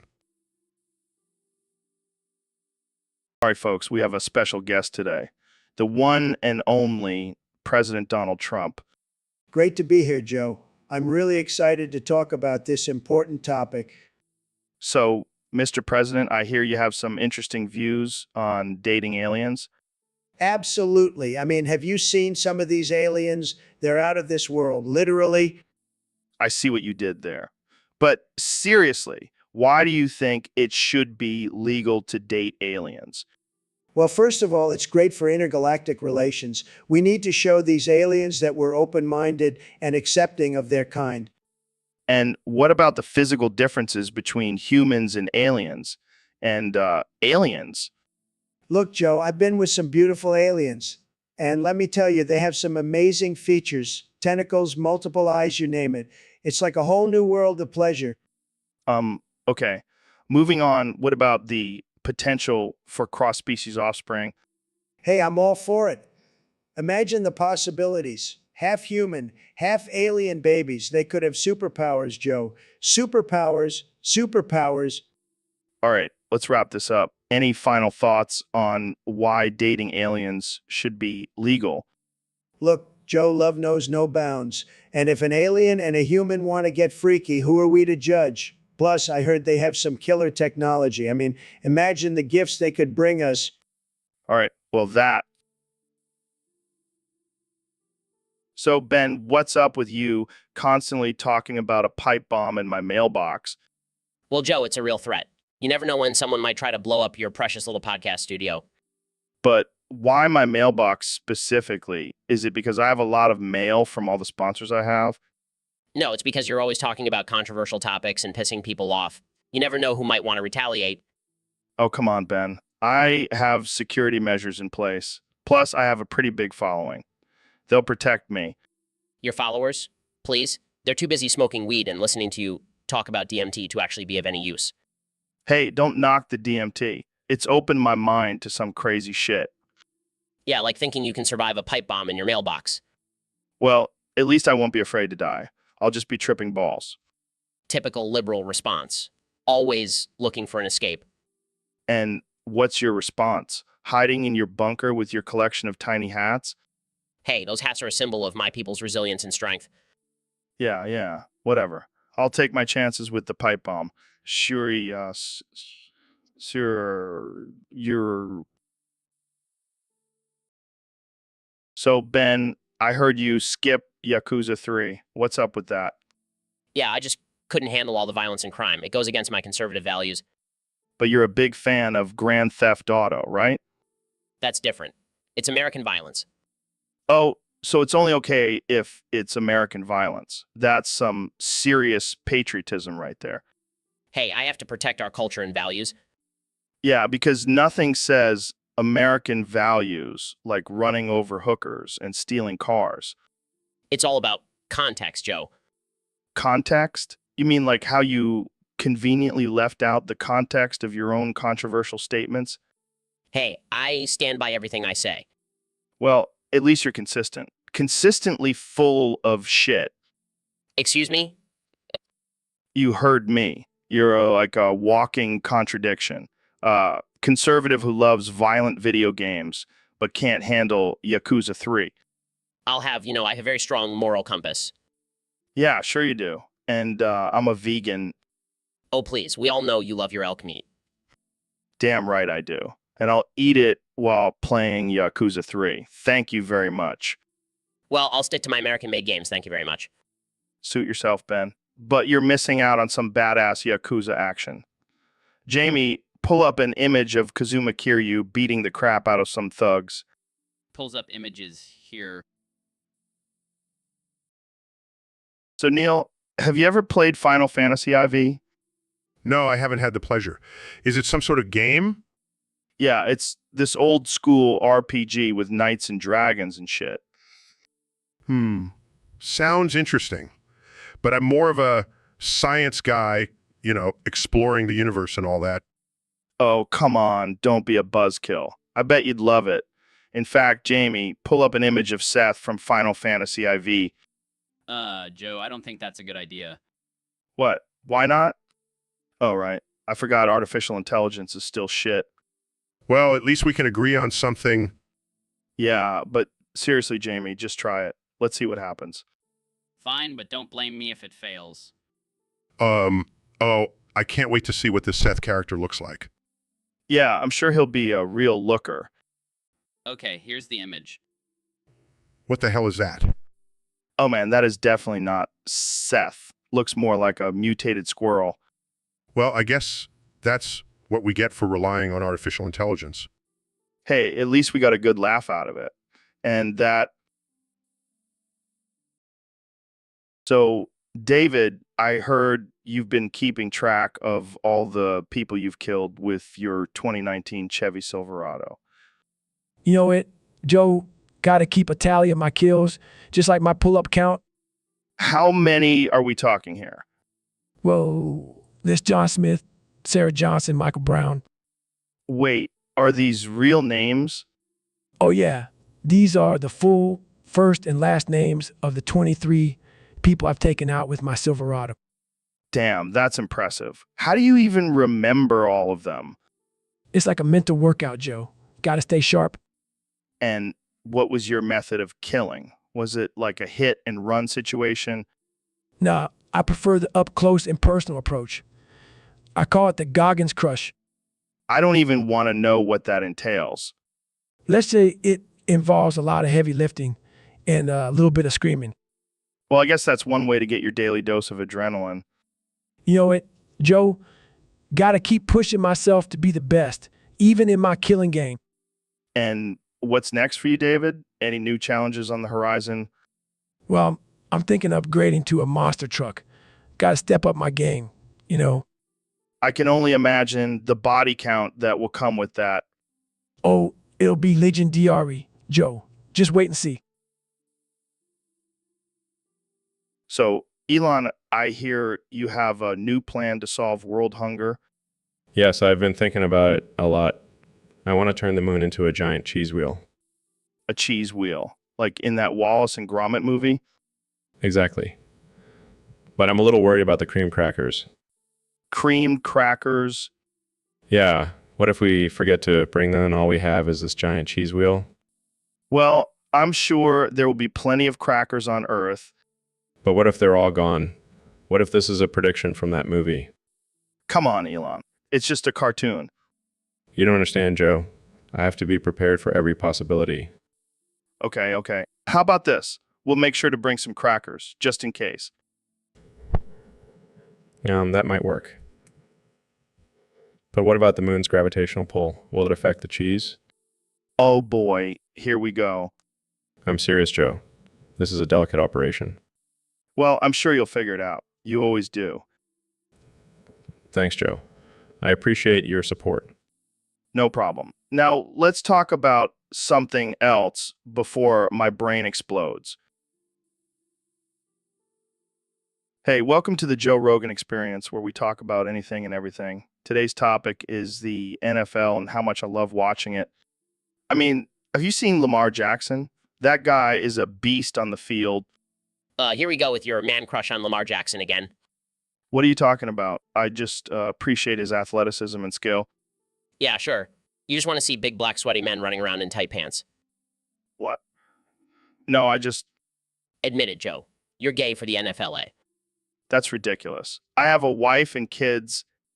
Oh, so you're a closeted gay man then?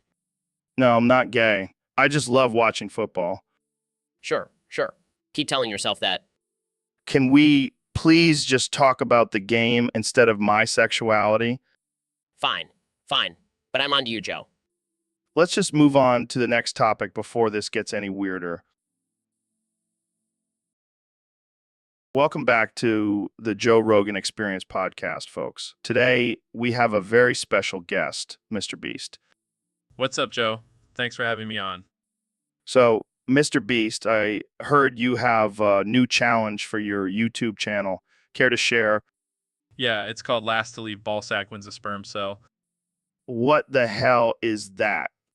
Well, I have this giant ball sack filled with sperm cells, and contestants have to stay inside it for as long as they can. Last one standing wins a sperm cell. That's some next level shit, man. I know, right? But it's gonna be epic. I've already got 10 million views just from the trailer. I can only imagine the kind of people who would sign up for this.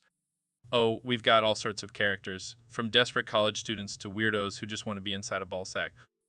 And what's the prize for winning? A sperm cell, Joe. It's the ultimate prize. I don't even know what to say to that.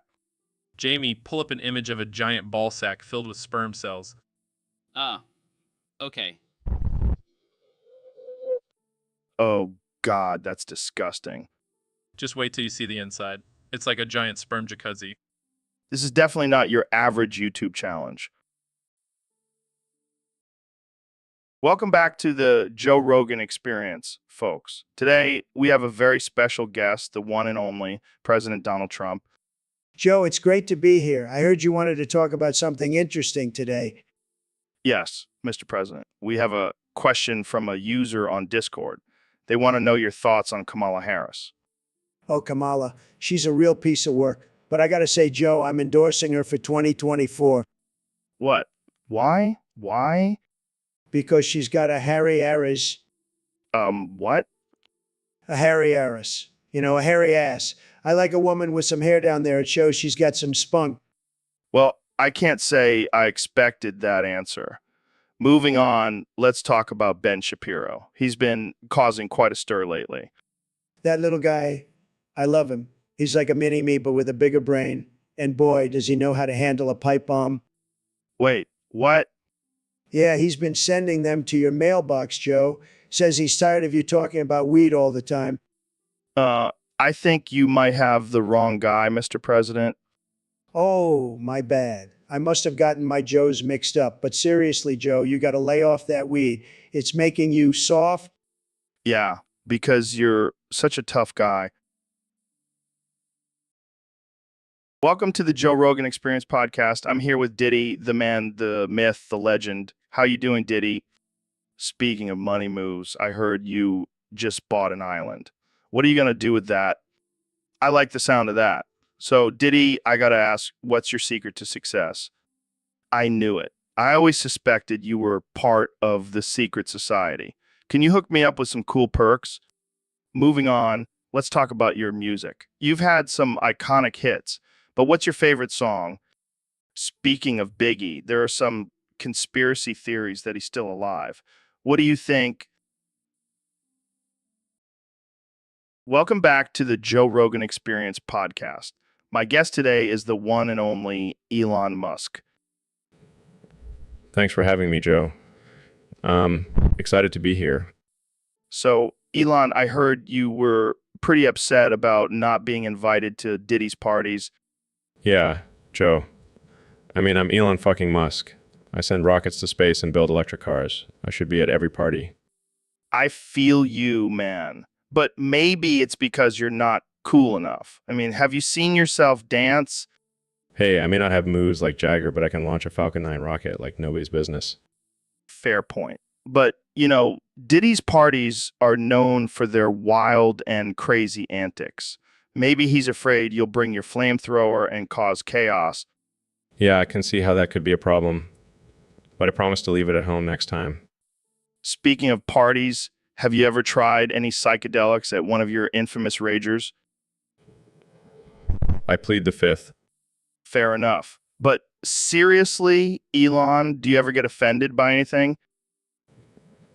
Of course not, Joe. I have a thick skin.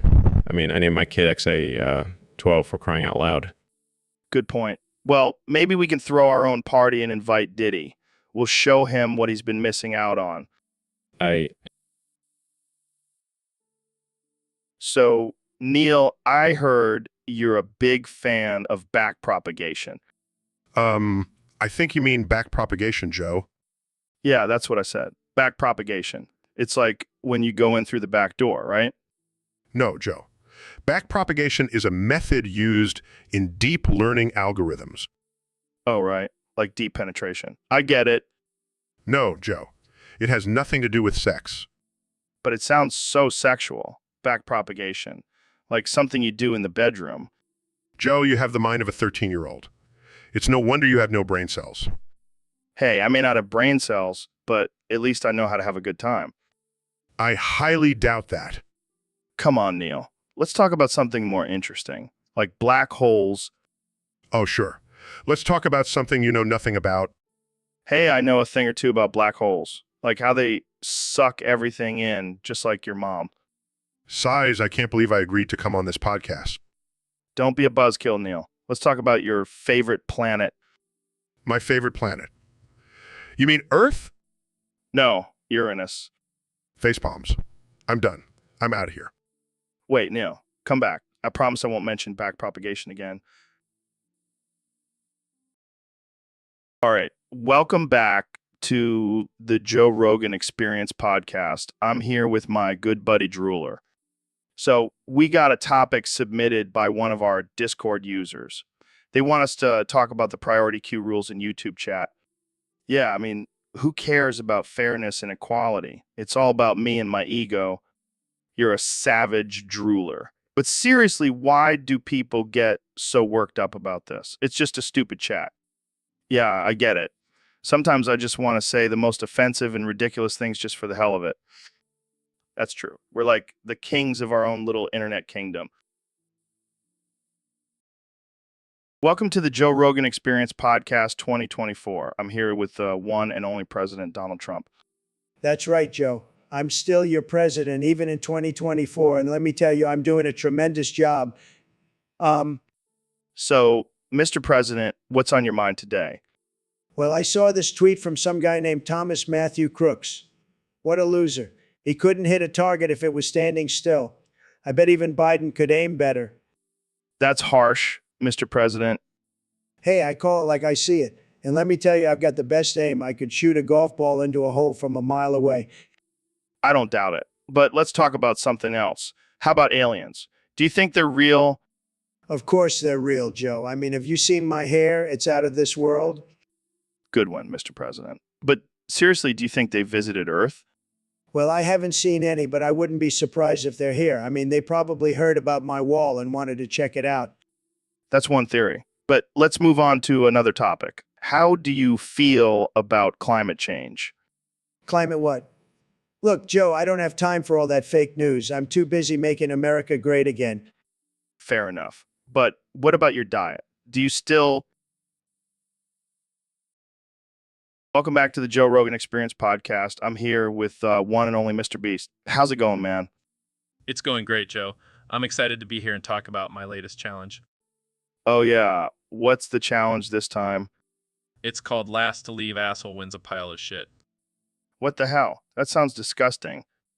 Exactly. I want to see who's willing to put up with the most shit, literally. So, what's the pile of shit made of? Oh, it's a mixture of cow, horse, and human feces. And I've added some rotten eggs for that extra stench. Dude, that's fucked up. I know, right? But the prize is worth it. It's a pile of cash buried under all that shit. How much money are we talking about? $1 million. Holy shit. That's a lot of shit. Exactly. And I've already got some contestants lined up. Who would be crazy enough to participate in this? Well, I've got Logan Paul, Jake Paul, and Tanamongo on board. Of course you do. And I'm still looking for more assholes to join in. I can't believe this is actually happening. Oh, it's happening, Joe. And it's going to be epic. So, Elon, I heard you're really into huffing hot werewolf ball musk. Yeah, man. It's my new thing. I can't get enough of that musky aroma. That's wild. How did you even discover that? Well, I was experimenting with different types of musk and stumbled upon some hot werewolf ball musk. It was a game changer. I can only imagine. But isn't it dangerous? Oh, it's definitely risky. But that's part of the thrill. Plus, it gives me an edge in business meetings. So, Well, let's just say it's a unique power move. No one wants to mess with a guy who smells like a hot werewolf's balls. fair point. But what about the health risks? I have a team of doctors working on a special filtration system for my huffing sessions. Safety first, Joe. Of course, of course. So what's next for you, huffing hot vampire armpit sweat? Actually, I was thinking about branching out into huffing Bigfoot's toe jam. Oh man, that's next level stuff. I can't wait to see where this huffing journey takes you, Elon. Thanks, Joe. It's been a pleasure to share my huffing adventures with you. Jamie, pull up an image of a hot werewolf's balls for Joe to see. All right, Ben, I got a topic here from one of our listeners on Discord. They want us to pull up an image of morbidly obese Shrek. Oh man, that's too easy. I mean, how can you even tell the difference between regular Shrek and morbidly obese Shrek? You're right, they both have layers. But I bet morbidly obese Shrek has a few extra layers of fat. And instead of rescuing Princess Fiona, he's just trying to catch his breath. And instead of a donkey, he rides around on a mobility scooter. I can just imagine him trying to fit into that tiny castle with his massive gut. And instead of saying ogres are like onions, he says ogres are like donuts. They both have a hole in the middle. Oh man, this is too much. But seriously, let's not fat shame Shrek. He's just trying to live his best life. Yeah, let's not judge him by his appearance. It's what's on the inside that counts. And in this case, it's a lot of layers of fat. All right, let's move on before we get canceled for fat shaming a fictional character. Good call. Thanks for the topic, listener. And remember, don't judge a book by its cover or a Shrek by his layers. All right, folks, we have a very special guest today. The man, the myth, the legend, Mr. Beast. Thanks for having me on, Joe. I'm excited to be here. So I hear you have some interesting knowledge about the male and female anatomy. Oh yeah, I've been studying it for years. Did you know that the penis is like a Widowmaker sniper rifle? It shoots out a powerful stream of Okay, I see where this is going. And what about the balls? well, those are like Reinhardt's shield. They protect the precious cargo and can take a beating. Makes sense. And what about the boobs? Yes, the boobs are like Dive's Mitch. They're soft and bouncy, but also have a powerful attack when needed. I never thought I'd learn about anatomy through Overwatch terms. Hey, whatever works, right? Plus, it makes it more fun to talk about. Definitely. So, any other interesting comparisons you can make? Well, the clitoris is like Tracer's pulse bomb, small but mighty. All right, let's not forget the female anatomy here. Of course, Joe. Gotta give credit where credit is due. Well, that's all the time we have for today. Thanks for joining us, Mr. Beast. Mr. Beast. Thanks for having me, Joe. And remember, always use protection. Just This is You're SS. What do you think about the recent discovery of new species of dinosaur? you're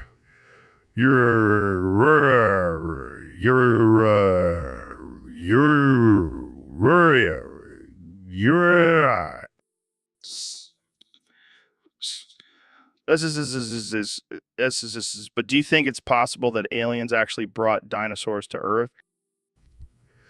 you're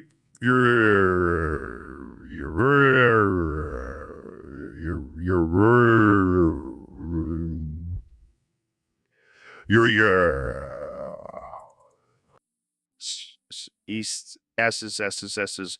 But what if they were genetically engineered by aliens for some unknown purpose?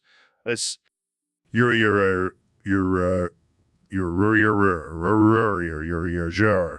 Joe, that's just pure speculation. There's no evidence to support that theory. See, well, I think it's a possibility. I mean, have you seen the size of those T-Rexes? You're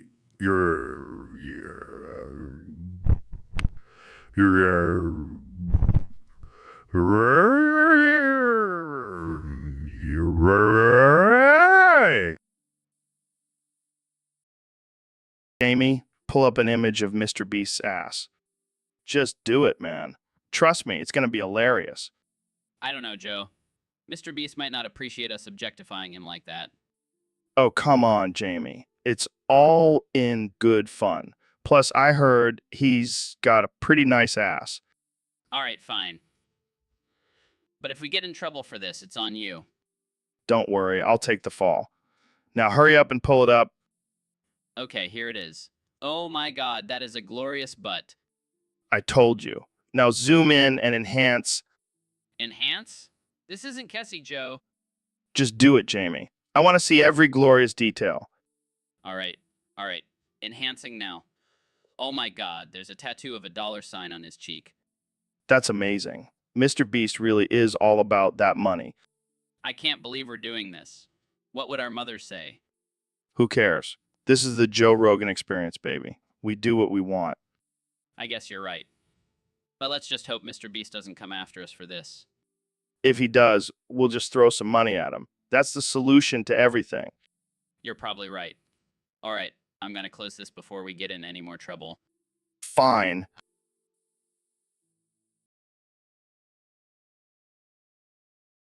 Welcome back to the Joe Rogan Experience podcast. I'm here with the one and only President Donald Trump. It's great to be here, Joe. And let me tell you, society has gone soft. I can't even dip my balls in the Burger King soda dispenser without someone getting offended. Wait, what? Yeah, back in my day, we didn't worry about being politically correct. We just did whatever the hell we wanted. I don't think dipping your balls in a soda dispenser was ever socially acceptable. Well, maybe not for you, Joe, but for a successful businessman like myself, it was just another Tuesday. I'm pretty sure that's a health code violation. Health code, schmealth code. These woke millennials don't know how to have a good time. They're too busy canceling people for having different opinions. But isn't that just holding people accountable for their actions? No, it's censorship, and it's ruining our country. Back in my day, we could say whatever we wanted without consequence. That's what made America great. I don't think that's exactly how it worked, Mr. President. Call me Donnie Joe, and trust me, I know what I'm talking about. I'm a stable genius. I think we'll have to agree to disagree on that one. Fine, but just remember, the next time you see a soda dispenser, think of me and my big, beautiful balls. They were the real victims of this woke society. Welcome back to the Joe Rogan Experience podcast. I'm here with the one and only Mr. Beast. How's it going, man? It's going great, Joe. I've been busy coming up with new ways to make money and entertain my fans.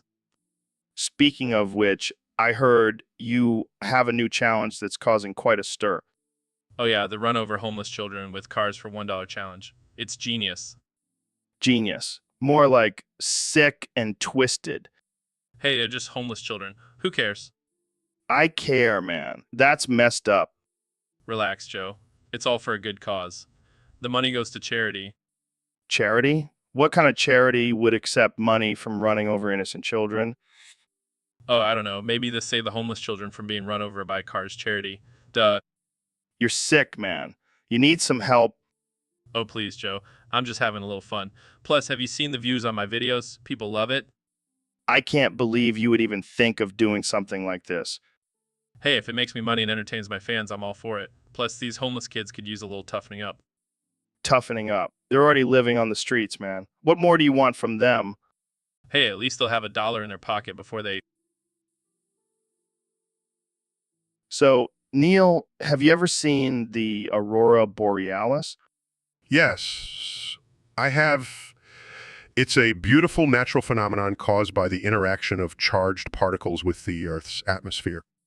Oh, so it's like the areola on nipples? What? No, Joe! That's completely different. Are you sure? Because I've seen some pretty colorful ones in my day. Joe, that's not even remotely related. The Aurora Borealis is a scientific phenomenon, not something sexual. But think about it, Neil. They both have vibrant colors and swirls. Joe, please stop. This is a serious topic. All right, fine. But I'm just saying, if I ever see the Aurora Borealis, I'll probably get a little turned on. Moving on, have you ever thought about the possibility of life on other planets? Oh, yeah, for sure. And if they have nipples, I bet they have areolas too. Jamie, can we please pull up an image of the Aurora Borealis? Here you go, Neil. Neil. Well, that's way cooler than any areola I've ever seen. I give up.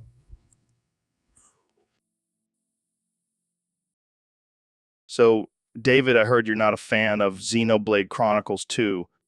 Yeah, that game can go fuck itself. Whoa, strong words. What's your beef with it? Damn field skills, man. They make me want to punch a wall. Field skills. I don't think I've ever heard of those. Consider yourself lucky, Joe. They're the bane of my existence. Can you explain what they are for our listeners? Basically, you have to level up these skills in order to progress in the game. It's like a never-ending cycle of grinding. Sounds like a real pain in the ass. You have no idea, Joe. I spent hours trying to level up these damn skills and I still can't progress. That's rough. Have you tried taking a break and coming back to it? Oh, I've taken breaks, Joe. But every time I come back, those damn field skills haunt me. Maybe you just need to get good, David. Oh, shut the fuck up. I'll stick to running marathons, thank you very much. Fair enough. Jamie, pull up an image of David running a marathon with Xenoblade Chronicles 2 poster on his back. Here you go, Joe. It looks like David really hates that game. You have no idea. No idea. All right, folks, welcome back to the Joe Rogan Experience podcast. Today, we have a special guest, Mr. Beast, and we have a very important task for our trusty sidekick, Jamie. That's right, Joe. We want Jamie to pull up an image of a hot, skinny femboy protogen getting fucked in the ass by a mighty dragon. Oh boy, that's some kinky shit right there. Jamie, you better brace yourself for this one. Nervously, okay. I'll just, pull it up now. All right, so picture this. The protogen has these big, innocent eyes, but he's got a tight little body with some sexy cybernetic enhancements. And the dragon, oh man, he's got these huge wings and scales, and he's just ravaging the protogen's ass. Jesus, Mr. Beast, you're really painting a vivid picture here. Awkwardly, I found the image. Do you want me to, display it on the screen? Yes, please do. Oh man, look at that dragon's claws digging into the protogen's hips. And the protogen's tail is just twitching with pleasure. I gotta say, this is some next level stuff. I never thought I'd see a dragon and a protogen getting it on. Uncomfortably, guys, I think we should move on to a different topic now. Oh, come on, Jamie. Don't be such a prude. Just take a look at the way that dragon is dominating. So, Mr. Beast, what's the secret to getting into heaven after we die? Well, Joe, it's simple. Pegging. Pegging? Like with a pegboard? No. With a strap on. You're kidding, right? No, I'm dead serious. Pun intended. But why pegging? Well, think about it. It's all about pushing boundaries and experiencing new things. And what's more boundary pushing than pegging? I don't know, maybe skydiving. Skydiving is for amateurs. Pegging takes real courage. But what about traditional ways of getting into heaven, like being a good person? Oh, please. That's so overrated. Pegging is the ultimate test of character. I don't think St. Peter's going to be too impressed with that. Oh, he'll be impressed, all right? And he might even join in. Plus, it's a great way to bond with your partner and explore your sexuality. Well, I can't argue with that, but I think I'll stick to my traditional methods of getting into heaven. Suit yourself, Joe. But just remember, when you're up there, I'll be the one with the golden strap on. All right, welcome back to the Joe Rogan Experience, where we talk about everything from DMT to chimps ripping off faces. Today, we have a very special topic submitted by a Discord user. And let me tell you, apparently, there's been some debate in the gaming community about who's the better fighter, Seth from Street Fighter or Chun-Li from Mortal Kombat. And I'm here to settle it once and for all. Now, I know some of you are going to get all triggered and start screaming about gender equality and all that bullshit. But let me tell you something, Seth would kick Chun-Li's ass, no matter what gender they identify as. I mean, have you seen Seth's moves? That dude is a beast. And Chun-Li, come on, she's just spinning around like a ballerina. That's not going to do shit in a real fight. And don't even get me started on Chun-Li's thighs. Yeah, they may look nice in those tight pants, but in a fight, they're just extra baggage. Seth is lean and mean, ready to take down anyone who stands in.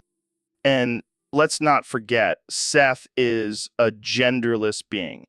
That means they have no distractions, no emotions clouding their judgment. They're just pure, unadulterated fighting machine. So, to all the squad out there, I say this: Seth is the ultimate fighter, no matter what your gender is. And if you disagree, well, you can come fight me in the octagon. I'll be waiting with my DMT and chimp. Yeah, welcome to the Joe Rogan Experience Podcast 2024. I'm your host, Joe Rogan. And I'm also Joe Rogan. What's up, man? Not much, just hanging out in my sensory deprivation tank. Nice. Hey, have you heard about this new trend where people are pushing and bounding the Aries with a Legend's Diary? No, what the hell does that even mean? Apparently, you write down all your wildest dreams and desires in this diary, and then you push and bound the Aries, which I assume means you're just going balls to the wall, living your best life. That sounds like some next level manifestation shit. Yeah, and apparently it only works if you do it while high on DMT. Of course. Gotta open up those third eye chakras. But seriously, can you imagine the chaos if everyone started doing this? The Aries would be pushed and bounded to the point of no return. Yeah, and then we'll have a bunch of people running around thinking they're gods and causing all sorts of mayhem. Sounds like a typical Tuesday in 2024. True. But hey, maybe we should give it a try. Can you imagine the content we'll get out of it? Oh man, the possibilities are endless. Let's do it. Bro, let's push and bound the Aries with our Legend's Diary. So, Neil, have you heard the news? My good friend Alex Jones just sold his InfoWars website to The Onion. Boo-hoo, motherfucker. Looks like he finally realized that his conspiracy theories were just a joke. Yeah, but now I don't know where to get my daily dose of chemtrail and lizard people news. Oh, don't worry. I'm sure The Onion will still provide you with some quality entertainment. But seriously, who would buy a website like InfoWars? Probably some rich dude who wants to use it as a prank on his friends.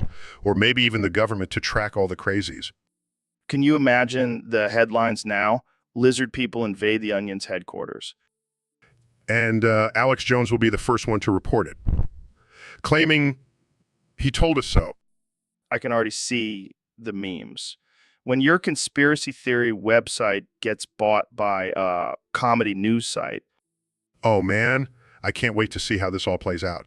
But hey, at least we'll still have our Flat Earth Society meetings. Yeah, and our secret meetings with the Illuminati. SHHH. Don't blow our cover. All right, folks, welcome back to the Joe Rogan Experience, the podcast where we talk about anything and everything. Today, we have a very special episode for you. We have the one and only Elon Musk joining us to rank favorite Rocket League Championship Series finals. Hey, Joe. Thanks for having me. Excited to talk about some high-flying, rocket-powered car soccer. Oh, man, I love that game. It's like soccer, but with cars and explosions and flips. It's like someone took all the best things in life and put it into one game. Absolutely. And the finals are always intense. My personal favorite was the 2022 championship. The energy in the arena was electric. Oh, yeah, that was a good one. But for me, nothing beats the 2021 finals. The underdog team came out of nowhere and dominated the competition. It was like watching a real-life underdog story. I have to disagree with you there, Joe. The 2023 finals were the best. The level of skill and strategy displayed by the winning team was mind-blowing. Well, I guess we'll have to agree to disagree on that one. But let's not forget about the 2024 finals. That was the year they introduced the flaming boosters. Talk about taking the game to the next level. Oh yeah, those flaming boosters were sick. But you know what wasn't sick? The 2020 finals. That was a total snooze fest. Yeah, I think we can all agree on that. But hey, that's the... Holy shit, Ben. What the hell happened? I I couldn't take it anymore. I couldn't handle the pressure of being the smartest man alive. But you're not really the smartest man alive, Ben. You just say that to trigger people. It's not just that, Joe. It's the constant debates, the constant fact-checking, the constant need to be right all the time. It's exhausting. Well, it looks like we have a vacancy for the smartest man alive. Mr. Beast, you interested? Oh, yeah, I've been waiting for this moment my whole life. I'll finally have a purpose. You guys are sick. But seriously, Ben, why did you choose to hang yourself with a ceiling fan? I figured it would be ironic. You know, the smartest man alive dying in such a stupid way. Well, you definitely achieved that. But hey, at least you'll have a good view of the afterlife from up there. Yeah, I'll finally get to see if God is real. I bet he'll be a big fan of yours. Oh man, this is getting dark. Jamie, pull up an image of a ceiling fan with a noose around it. Here you go, guys. Enjoy the visual. Shakes his... Hey, Ben, I heard you change your name to Ben Dover. Yes, Joe. I wanted to embrace my true desires and let the world know that I'm ready to bend over and take it like a man. Well, I have to say, I'm impressed and a little turned on. Oh, please. I'm sure you and Ro have had your fair share of backdoor adventures. Oh, you have no idea. Our lovemaking is like a symphony of pleasure and pain. Tell me more, Joe. I want to hear every detail. Well, we start off slow with some gentle caresses and kisses, but then things get wild. We use all sorts of toys and props, like a paddle with your face on it. Oh, that sounds heavenly. And what about Ro? Rose like a sexual ninja. She can bend and twist in ways that would make a contortionist jealous. I can't take it anymore. I need to experience this for myself. Well, you know what they say, Ben, once you go Joe and Ro, you'll never want to go back. Take me now, Joe. I'm ready to be your little bend over. Oh, it's on Ro. Get the lube. This is going to be epic. So, Elon, I heard you're training to fight Zanza the Divine with Shulk to save the world from ending. Yeah, man, I've been working on my combat skills. Even installed laser beams in my Tesla Roadster. That's some next level shit. But why Shulk? Why not just use your flamethrower? Shulk has the Monado. He can see the future and stuff. Plus, I heard he's pretty good with a sword. Yeah, but can he handle Zanza's godlike powers? I'll just give him a Neuralink chip and he'll be good to go. Oh, so you're just gonna mind control him? Hey, desperate times call for desperate measures. But what if Zanza has some secret weapon we don't know about? That's why I built a backup plan. I have a giant robot suit hidden in my underground lair. Of course you do. But what about Jamie? He can't fight. Jamie can handle the tech stuff. Jamie, pull up an image of Zanza's weak spot. Here it is, Elon. It's right in his butt. Perfect. I'll just aim my laser beams there. This is going to be one epic battle. I can't wait to see it on pay-per-view. Yeah, and winner gets a lifetime supply of Teslas. Count me in. I'll be rooting for you, Elon. Welcome to the Joe Rogan Experience Podcast 2024, where we have the most absurd and offensive conversations. Today, we have the one and only Ben Shapiro with us. Hey, Joe. Thanks for having me on. I'm excited to be here. So, Ben, I heard you have a new catchphrase. Care to share it with our listeners? Sure, Joe. My new catchphrase is hate wife, hate wife, hate wife. What the hell, Ben? What does that even mean? Well, you see, Joe, I have a theory that marriage is a trap set by the liberal agent DA to control men. So I hate my wife, and I want everyone to know it. Oh, man, that's some dark humor right there. But why do you have to say it 34 times? Because I want to make sure everyone knows how much I hate my wife. And 34 is my lucky number. Lucky number. I think you just really hate your wife. Yes, Joe. That's the whole point. So what else is new in your world, Ben? Well, I recently discovered that I can only respond to questions with hate wife, so that's been interesting. Oh, man, I can only imagine how that's been going for you. It's been tough, Joe. My wife keeps asking me if I love her, and all I can say is it. HM, what the Sigma? Um, well, Joe, I think that's a pretty ridiculous rule to start our sentences with. Oh, come on, Neil. It's just for fun. Lighten up. I'm all for fun, but this just seems like a waste of time. HM,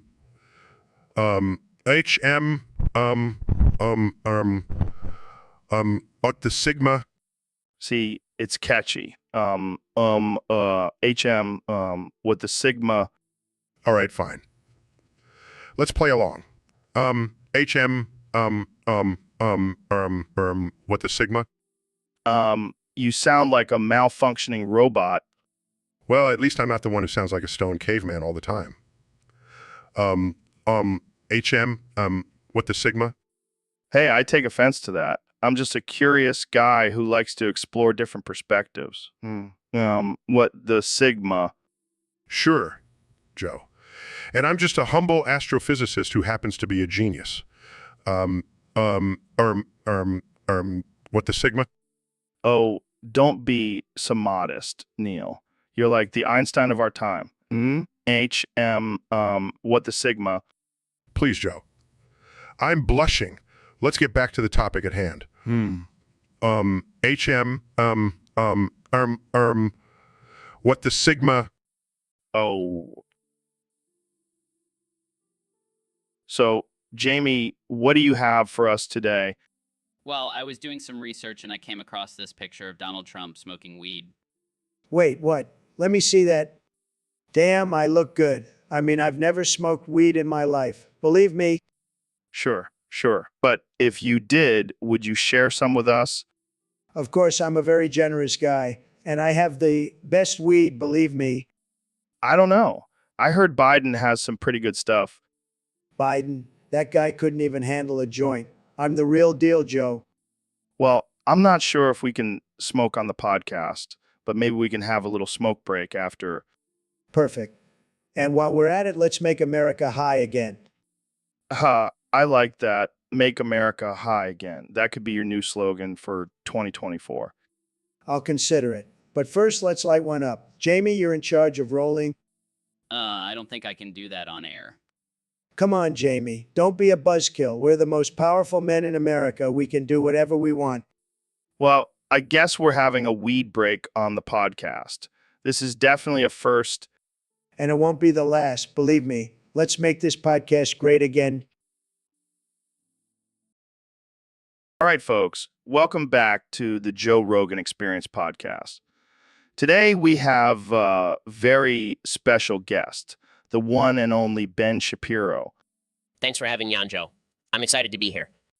So, Ben, I heard you have a new rule in your household. Care to share with our listeners? Well, Joe, my wife and I have come to an agreement that I'm only allowed to say one phrase in our house, and that phrase is hate wife. What? That's insane, Ben. Why on earth would you agree to that? Well, you see, Joe, I'm a man of facts and logic, and the facts and logic show that marriage is a trap and women are just trying to manipulate us. Oh, man, you're going to get in so much trouble for saying that. Oh, I'm not worried. I have a prenup. Wow, Ben. You truly are a master of controversy. Thank you, Joe. It's all about the facts and logic. Yeah, I'm sure your wife loves hearing that. She knows I'm just joking. Right, honey? Gotta go, Joe. It's been real. Hate wife. All right, folks, welcome back to the Joe Rogan Experience. Today we have a special guest, the one and only Ben Shapiro. Thanks for having me, Joe. I'm excited to be here. So, Ben, what's been going on in your world lately? Well, I've been busy using facts and logic to own the libs, as always. Classic, Ben. But I heard there's a new phrase you've been incorporating into your arguments. Yes, it's a powerful phrase that really drives my points home. It's cool, between every word I say. Wait, what? Cool. Yes, cool, It's like my version of a make drop. Oh, man, that's hilarious. I can just imagine you saying it in the middle of a heated debate. Oh, I do. And let me tell you, it really throws my opponents off guard. I bet it does. So, Ben, what's your stance on the current state of politics? Well, Joe, I believe that we need to focus on the economy and protect our borders. From illegal immigrants. Oh man, I can't take you seriously when you say it like that. That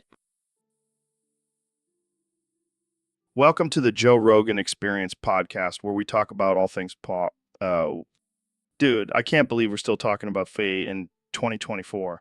It's like the only thing we can say now. Yeah, it's the Piaping apocalypse, man. Everything else is censored. I mean, I can't even order a Fing pizza without getting censored. It's ridiculous. And don't even get me started on Fee and social media. It's a Fing nightmare. But you know what? I kind of like it. It's like a Fing challenge, you know. Can you communicate using only it's like a peeing game. How many can you fit into one sentence? Exactly. And you know what's even better? We can say all we want and nobody can censor us. That's right.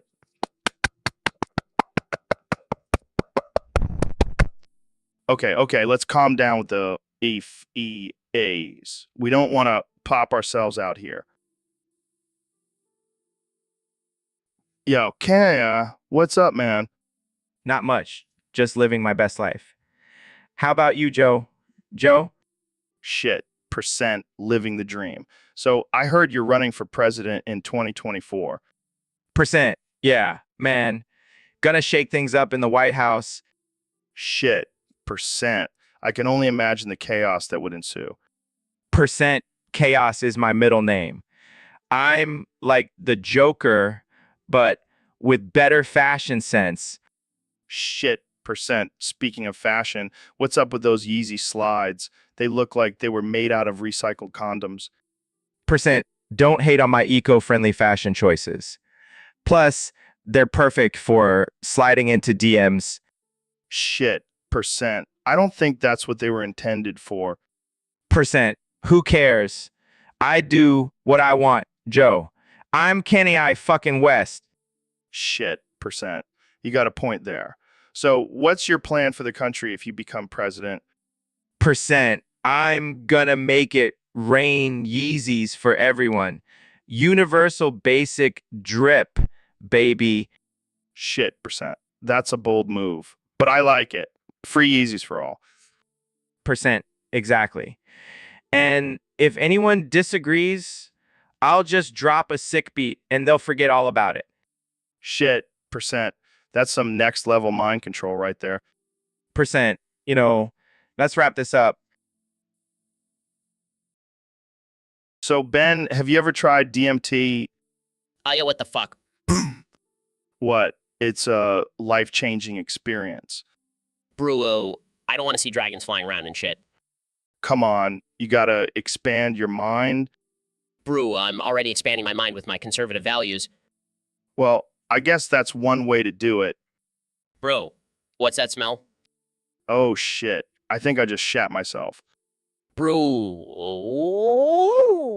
what the fuck, bro? Sorry, man, I had some bad sushi last night. Bro, ooh, that's disgusting. Ooh, I can't help it. Bro, this is why I stick to my kosher diet. Ooh, can we get some Febreze in here? Brew, make it 55 cans of Febreze.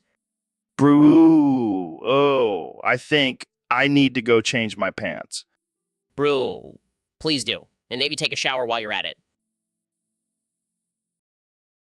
Hey, Mr. Beast, have you seen this picture of yourself? What the hell is that? Is that me? Yeah, it's you, but you look like a creepy, deformed version of yourself. Oh my god, what happened to my face? Did someone Photoshop this? No, I think that's just your natural face. The face of a man who spends all his money on ridiculous stunts. Hey, at least I'm not a washed-up UFC commentator. Oh, shots fired. But seriously, what's with that smile? It's like you're trying to lure kids into your van. Well, I do like to give away free stuff. Maybe I should start wearing a trench coat and carrying around a bag of candy. And I thought my jokes were offensive.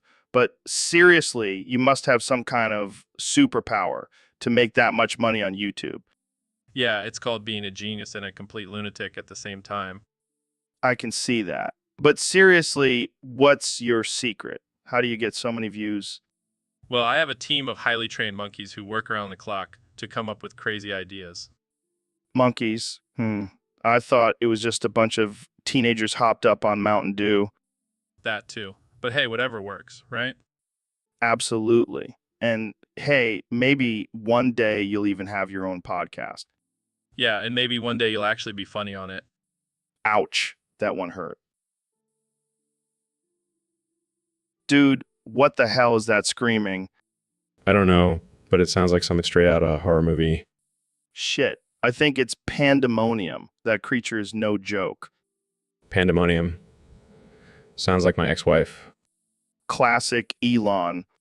But seriously, we need to get the hell out of here. Agreed. I don't want to end up as Pandemonium's next meal. Maybe we can distract it with some of your elk meat. Eat. Are you crazy? That's my precious elk meat. I'm not wasting it on that monster. Fine. We'll just have to fight it off then. Oh, yeah, because we're totally equipped to take on a giant, terrifying creature. We have our wits and our muscles. That's all we need. Yeah, because we're such tough guys. Hey, we survived the Head All Black site. We can handle anything. Except for Pandemonium. Shit, it's getting closer. I'm not going out like this. I'll distract it. You make a run for it. No way. We stick together. Fine, but if we die, I'm blaming you. Fair enough. Let's do this.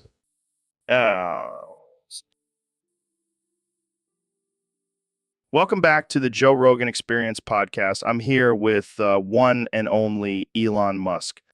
All right, Elon, what's going on with you? You seem a little off today.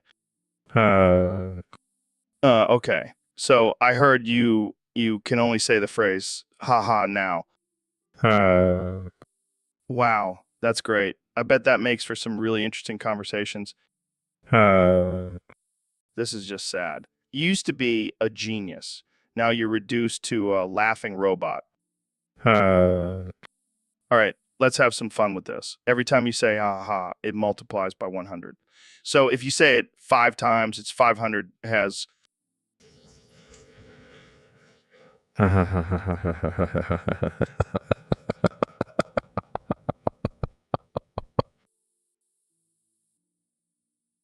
So, Elon, I heard you've been working on a new invention. Yeah, it's a brain implant that turns you into a lizard. What the hell, man? Why would anyone want to be a lizard? Well, imagine all the benefits. You can blend in with your surroundings, climb walls, and even regrow your tail if someone cuts it off. But what about the downsides? Like, do you have to eat bugs or something? Nah, you can still eat regular food. But you might develop a taste for flies, who knows? This is insane. I can't believe you're actually considering this. Oh, come on, Joe. You're always talking about pushing boundaries and exploring new frontiers. This is just the next step. Yeah, but I don't want to be a damn lizard. I like being a human. Suit yourself. But just think about how cool it would be to have a forked tongue. No, I'm good. I'll stick to my human tongue. Thank you very much. Suit yourself. But when I'm slithering around on the ground, don't come crying to me. Fine, but if I ever see you eating a fly, I'm calling PETA. More like pedal people for the ethical treatment of lizards. Okay, that was actually pretty good. I'm full of surprises, Joe, just like my brain implant. Yeah, I think I'll pass on that one. But hey, Welcome to the Joe Rogan Experience podcast, where we talk about anything and everything. Today, we have a very special guest, Mr. Beast. Thanks for having me, Joe. I'm excited to be here and talk about all the crazy things I've been up to. Yeah, I've been following your videos, and man, you do some wild shit, like giving away thousands of dollars to strangers and buying islands. Yeah, I like to keep things interesting. Plus, it's a great tax write-off. Smart move. So, what's the craziest thing you've done so far? Well, I once ate a live tarantula on camera. It was disgusting, but hey, views. That's some fear factor shit right there. But hey, whatever gets the views, right? Exactly. And speaking of crazy, have you tried DMT? Oh man, I've done so much DMT, I can't even count. And let me tell you, it's a game changer. Really? I've been wanting to try it, but I'm afraid of seeing some crazy shit. Oh, you will, but it's all good. Just embrace the trip, man. All right, I trust you. But hey, let's switch gears for a bit. What do you think about the current state of the world? It's a shit show, man. People are so sensitive and easily offended these days. It's like we can. Welcome to the Joe Rogan Experience. I'm here with one and only Snoop Dogg. Today's topic was submitted by a user on Discord. They want us to talk about the benefits of smoking weed while skydiving. I mean, think about it. You're already high up in the sky. Might as well get even higher, right? Plus, you'll have some killer views while you're up there. I don't think that's how it works, Snoop. But seriously, wouldn't it be dangerous to smoke while you're skydiving? All right, well, I guess we'll have to add skydiving while high to our bucket list. Sounds like a plan. Thanks for joining me, Snoop. Welcome back to the Joe Rogan Experience podcast, folks. Today, we have a very special guest, the one and only Will Smith. So, Will, I heard you've been getting into some crazy stuff lately. What's up with that? Whoa, really? What kind of psychedelics? Damn, that's intense. What kind of experiences have you had? That's wild, man. Have you had any bad trips? That's amazing. So, what's your take on the current state of Hollywood? Couldn't agree more. Speaking of which, have you seen Jaden's new music video? It's interesting. Well, at least he's not doing drugs like his dad, right? Welcome back to the Joe Rogan Experience podcast, folks. Today we have a very special episode for you. I have two guests that are no strangers to controversy and absurdity. The one and only Ben Shapiro. At Amazon, Neil and Donald. Thanks for having me, Joe. And yes, these two knuckleheads used to work for me until they got fired for boofing cicadas up their asses during lunch break. Oh, God. The cicadas are vibrating in my ass. Ooh.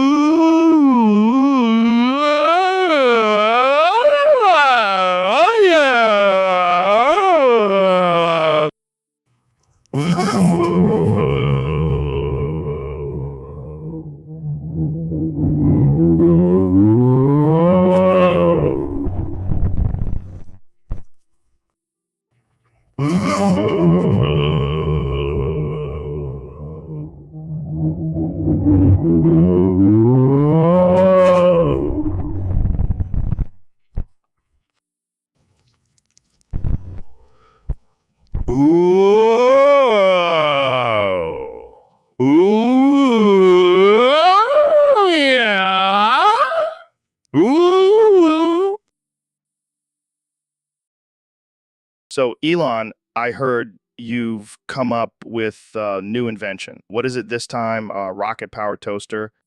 No, Joe. This time I've created a brain implant that just fucking kills you. What the hell, man? That's some dark shit. Hey, I'm just trying to make life a little more interesting. Plus, it sold 30 billion units already. 30 billion. Are you serious? Who the hell would buy that? Apparently, a lot of people who are tired of living boring DNA lives. But what happens if someone accidentally activates it? Well, then they're just shit out of luck. Okay, let's move on to another topic before I get too paranoid. Oh, come on, Joe. You want one? Yeah, sure. I'll just insert it into my brain and end up like a character from a Stephen King novel. You never know. It could make you the next big horror movie sensation. Great. Just what I've always wanted. Thanks, Elon. Anytime, Joe. Just remember, it's all for the advancement of humanity. Well, I guess I can't argue with that. But seriously, what's your next invention going to be? A mind-reading toilet? Actually, that's not a bad idea. I'll add it to my list. Shakes head. Hey, Dr. Phil, thanks for having me on the show. It's not a show, Joe. This is a doctor's office. And from the looks of it, you've been avoiding this place for quite some time. Oh, God, new ooh, 69. What do you mean? Well, let's see, you have chlamydia, gonorrhea, syphilis, and even crabs. And that's just in your crotch region. Oh God, no, 69. How is that even possible? I don't know, Joe. Maybe you should stop sleeping with every woman you see at the comedy club. Oh God, no, 69. But I can't help it. They're just so funny. And that's not even the worst of it. You also have a stroke, multiple types of cancer, and a rare case of spontaneous combustion. Oh God, no, 69. Is that even a real thing? No, Joe. But with your luck, I wouldn't be surprised if you were the first case. Oh God, no, 69. This is worse than the time I ate that expired elk meat. Speaking of which, your diet consists of nothing but fast food and energy drinks. You're basically a walking heart attack. Oh, God knew, 69. But I need those energy drinks to keep up with my DMT trips. Joe, you need to start taking care of yourself. Otherwise, you won't make it to 2025. Oh, God, no. Jamie, pull up an image of Mr. Beast's asshole. Joe, I don't think we can show that on the podcast. Come on, Jamie. It's just a little butthole. We've seen worse on here. Wait, what? You want to see my asshole? Yeah, man. I'm curious. I bet it's as shiny as your bald head. Well, I do use a lot of baby oil, but I don't think. Jamie, pull it up. I want to see if he's got a bleach butthole like all the other YouTubers. I'm not sure I'm comfortable doing this. It's okay, Jamie. I'll show you mine if you show me yours. Oh my God, this is getting weird. Jamie, just pull it up. Fine. But if we get banned from YouTube, it's on you guys. Oh man, this is hilarious. I never thought I'd be showing my asshole on a podcast. And I never thought I'd be asking to see it. But hey, here we are. Well, what do you think? Is it up to your standards, Joe? It's beautiful, man. Simply beautiful. Can we please move on from this topic now? Yeah. Let's talk about something less but related. Agreed. I don't want to be known as the guy who showed his asshole on the Joe Rogan Experience. Too late for that. So, Ben, I heard you skip Yakuza 3. What's up with that? Yeah, I couldn't handle all the Japanese culture. Too many chopsticks and weird anime stuff for my taste. Come on, Ben. You gotta embrace the culture. Plus, the game is badass. You get to beat up Yakuza guys with a baseball bat. I don't know. Joe, I'm more of a Monopoly kind of guy. Plus, I don't want to offend any Japanese people. Oh, please. I'm sure they'll be fine with a little cultural appropriation. Besides, it's just a game. I don't want to take any chances. I have enough enemies as it is. Enemies? Who? The liberals? No, Joe. The Yakuza. I heard they don't take kindly to people who skip their games. Well, I guess we'll just have to send them a fruit basket as an apology. Or maybe I'll just stick to playing Scrabble from now on. Suit yourself, Ben. But you're missing out on some serious virtual ass kicking. So, Mr. Beast, I heard your latest video is causing quite the controversy.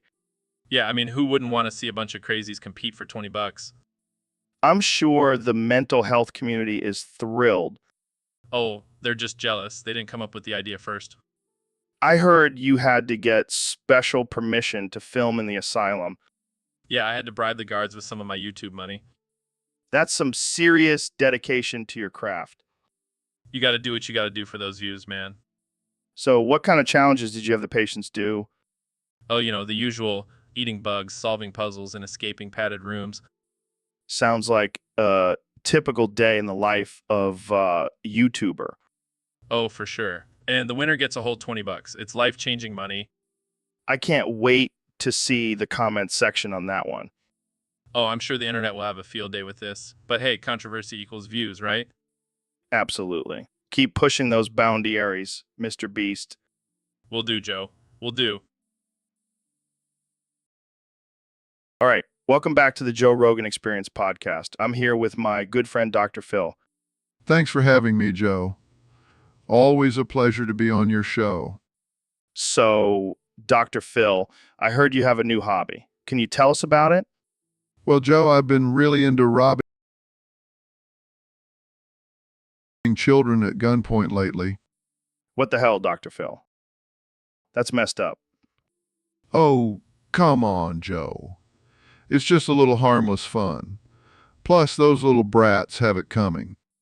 I can't believe I'm friends with a child robber. Hey, at least I'm not robbing adults. That would just be cruel. Oh, yeah, because robbing innocent children is totally fine. Look, Joe, I'm just trying to teach them a lesson. Life isn't fair, and they need to learn that early on. And how exactly do you justify this? Simple. I use the money I steal to buy them therapy sessions. It's a win-win situation. I don't even know what to say to that. Jamie, pull up an image of a crying child with a bag of money in their hand. Right away, Dr. Phil. This is getting out of hand. Hey, at least I'm not charging them for the therapy. All right, folks, welcome back to another episode of the Joe Rogan Experience. I'm joined by the one and only Dr. Phil. Thanks for having me, Joe. Always a pleasure. So, Dr. Phil, I heard you've been doing some research on South American countries and their women's average ass diameter. That's right, Joe. I've been traveling around the continent, and let me tell you, the results are quite interesting. All right, let's hear it. What's your top 5? Well, coming in at number 5, we have Brazil with an average ass diameter of 40 inches. Damn, that's impressive. Next up is Argentina with 42 inches, followed by Colombia with 44 inches. Wow, these ladies are bringing some serious booty to the table. And in second place, we have Venezuela with a whopping 46 inches. Holy shit, that's a whole lot of ass. And finally, the country with the largest average ass diameter in South America is, drum roll please, Chile with 50 inches. That's like 2 basketballs stacked on top of each other.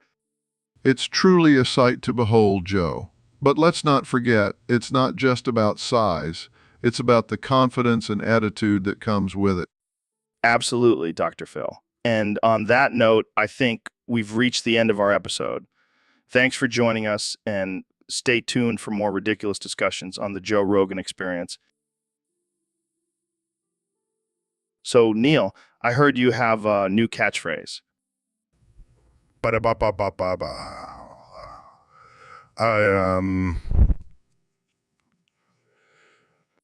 Oh, God. Please don't tell me you're doing commercials for McDonald's now. Ba-da-ba-ba-ba-ba-ba.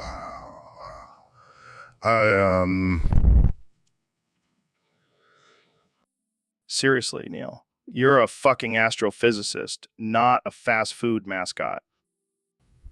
Ba-da-ba-ba-ba-ba-ba.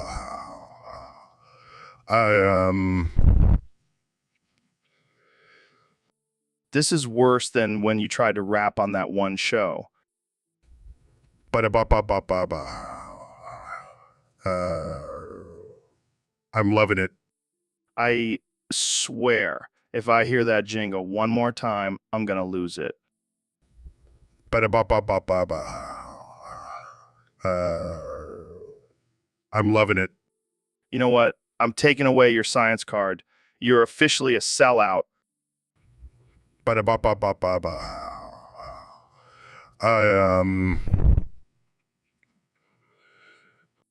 Jamie, pull up an image of Neil in McDonald's uniform. I need to see this for myself. Pulls up image. Oh my God, he's actually wearing the uniform. Ba-da-ba-ba-ba-ba-ba. I'm loving it. This is a new low Neil. I never thought I'd see the day. Ba-da-ba-ba-ba-ba-ba. I'm loving it. I'm just gonna pretend this never happened. Ba da ba ba ba ba ba ba. Oh, I'm loving it. Welcome back to the Joe Rogan Experience, folks. Today we have a very special guest, the one and only Mr. Beast. Thanks for having me, Joe. I'm excited to be here. So, Mr. Beast, I heard you recently did a video where you dressed up as a woman. Can we pull up an image of that? Sure thing, Joe. Here it is. Oh man, those are some nice boobs. I never knew I could pull off the look. Yeah, you definitely have some nice assets there, Mr. Beast. Thanks, Joe. I was actually thinking of getting breast implants. What do you think? Well, you know what they say, bigger is always better. True. But I think I'll stick to my natural chest for now. So, what inspired you to do this video? Well, I wanted to see if I could get away with it and also raise awareness for breast cancer. Plus, it was a fun challenge. That's awesome, man. And I have to say, you make a pretty hot woman. Thanks, Joe. Maybe I'll do a whole series of videos where I dress up as different women. I can't wait to see that. Well, that's all the time we have for today. Thanks for joining us, Mr. Beast. Thanks for having me, Joe. And remember, always check for lumps, guys. Wise words, Mr. Beast. See you next time on the Joe Rogan Experience. So, Ben, I heard you have a theory that you're the only human left in the universe. Yeah, I mean, think about it. Have you seen anyone else around here? It's just me and a bunch of aliens. But what about all those people you see on the streets every day? They're just holograms, man. The government is trying to trick us into thinking we're not alone. Well, I gotta say, it's a pretty depressing thought. Oh, come on, Joe. Look at the bright side. I have the whole universe to myself. I can do whatever I want. Like what? Play video games all day? No, Joe. I'm talking about exploring the galaxies, discovering new planets, and maybe even finding some alien babes. I don't think that's how it works, Ben. Oh, right. Sorry, I forgot you're a science guy. So what do you think about my theory? Honestly, I think you've been smoking too much weed, Ben. Hey, I'm a conservative. I don't smoke weed. Oh, my bad. I guess it's just all that hot air coming out of your mouth. Very funny, Joe. But seriously, think about it. I could be the last hope for humanity. Yeah, because we all know how great of a leader you'd be. Hey, I may be short, but I have big ideas. Well, I guess we'll never know for sure if you're the only human left in the universe. Welcome to the Joe Rogan Experience Podcast 2024. I'm here with the one and only President Donald Trump. It's great to be back, Joe. I've been busy playing some golf, the best golf, really tremendous golf. Yeah, I heard you've been hitting some impressive shots. The best shots, believe me. I have the best clubs, the best swing, and the best score. No one can beat me. But let's talk about something else, Mr. President. Sorry, Joe. I can only talk about golf. It's the only thing that matters to me now. I even made the White House into a golf course. Wait, what? You can't just turn the White House into a golf course. Watch me, Joe. And I also made a rule that all my cabinet members have to play a round of golf with me before any meetings. That's insane. No, it's genius. It's the best way to make deals. Plus, I get to show off my skills on the course. But what about running the country? Oh, I have people for that. I'm busy perfecting my golf game. Priorities, Joe. This is just ridiculous. Hey, it's my way or the highway, Joe. And on the highway, I'll be driving my golf cart. So, Neil, what's on your mind today? Well, Joe, I went out on a date last night. Oh, really? How did it go? It was interesting. The girl had a lot of friends. Like, a lot of friends? Yeah, she was gliding through many hands, if you know what I mean. Oh, I think I do. Did you bring your pogo stick?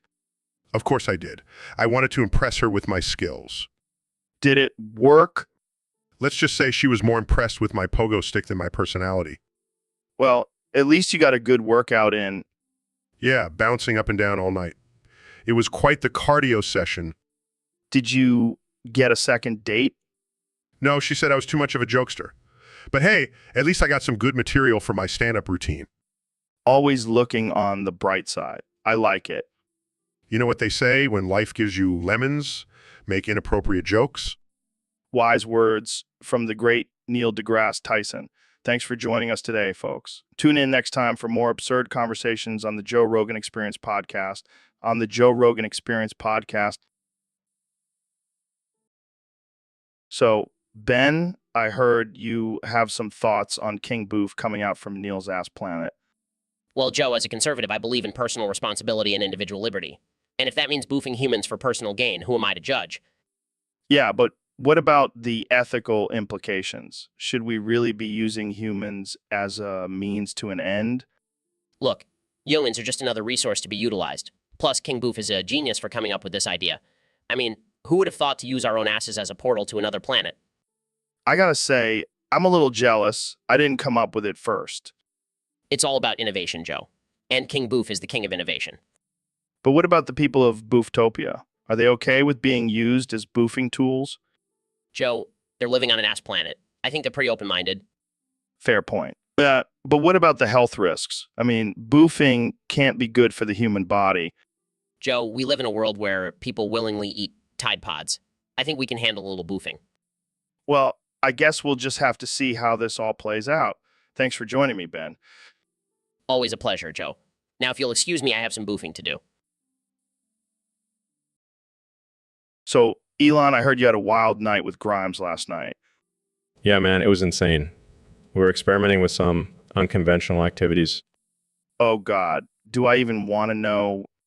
Well, let's just say I took a dump in between her boobs and then smashed them together.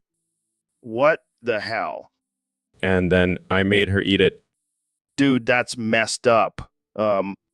Hey, we're all about pushing boundaries and exploring new frontiers. Yeah, but that's just gross. Well, come on, Joe. You've never tried something kinky with your wife. No, definitely not that. Well, you're missing out. It was a mind-blowing experience. I'll take your word for it, Elon. Let's change the subject before I lose my lunch.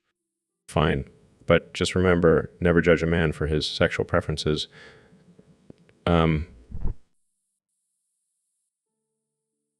Welcome to the Joe Rogan Experience Podcast 2024. I'm here with the President of the United States, Donald Trump. Mr. President, what have you been up to lately? Well, Joe, I've been busy making America great again, but I've also been working on a new fragrance line. A fragrance line. That's unexpected. What's it called? It's called Piss of the President. And let me tell you, it's selling like hotcakes. Piss of the President. That's interesting. What's the inspiration behind this fragrance? Well, as you know, I have a lot of Mexican workers at my resorts. And one day I noticed that they all smelled the same. So I thought, why not make them smell like me? Wait, what do you mean they smell the same? They all smell like piss, Joe. And not just any piss. My piss, I make them drink it as perfume. That's disgusting. No, it's genius. It's a way to assert my dominance over them. Plus, it's a great way to save money on actual perfume. I don't even know what to say to that. Just say you want a bottle, Joe. I'll hook you up. I think I'll pass, Mr. President. But I have to ask, have you tried the fragrance yourself? Of course I have, Joe. I'm the best smelling president in history, believe me. Well, I think we'll end it there. Thanks for joining me, Mr. President. Welcome back to the Joe Rogan Experience podcast. I'm here with the one and only Neil deGrasse Tyson. That's right, Joe. And before we get into today's topic, I just want to remind everyone that I am the inventor of the sun. Wait, what? Yeah, you heard me. I created that big ball of fire in the sky. How is that even possible? Oh, it's possible, Joe. I'm a genius, and anyone who doubts me can suck on my chocolate salty balls. Oh man, you never cease to amaze me, Neil. It's all in a day's work for a scientific mastermind like myself. So, what inspired you to create the sun? Well, I was just sitting around one day, bored out of my mind, and I thought, hey, why not create a giant ball of fire to light up the sky? That's insane. Insanely brilliant, Joe. And now look Everyone relies on the sun for life on Earth. You're welcome, humanity. I don't even know what to say to that. Just say thank you and keep basking in the warmth of my creation. Thank you, Neil. Thank you for creating the sun. You're welcome, Joe. Now, let's move on to more important topics, like how much weed we can fit in a rocket ship. All right, folks, welcome back to the Joe Rogan Experience. Today, we have a special guest, the one and only Neil deGrasse Tyson. Thanks for having me, Joe. Always a pleasure. So, Neil, here you have a new show in the works. What's it all about? Well, Joe, it's called Space Survivor. I'll be launching people into space, but they'll think it's just a fun trip. Little do they know, it's a test to see how long they can survive in the harsh. Are you serious? That's insane. Oh, it gets better. We'll have cameras on them the whole time so we can watch their mental and physical breakdowns in real time. Oh, man, that's messed up. But wait, there's more.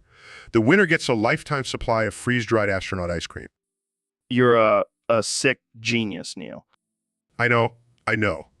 But think about the ratings, Joe. People love to watch other people suffer. That's true. Hey, Jamie, pull up an image of a contestant floating in space, crying and eating astronaut ice cream. Here you go, Joe. Oh my God, this is too good. And best part is they'll have no idea what's going on until it's too late. I can't wait to see this show. When does it air? And All right, folks, welcome back to the Joe Rogan Experience podcast. Here is my good friend and fellow robot, Elon Musk. Thanks for having me, Joe. It's great to be back on the show. So, Elon, let's address the elephant in the room. You are a robot, right? Well, Joe, I prefer the term advanced humanoid. Oh, excuse me. So, how does it feel to be a robot?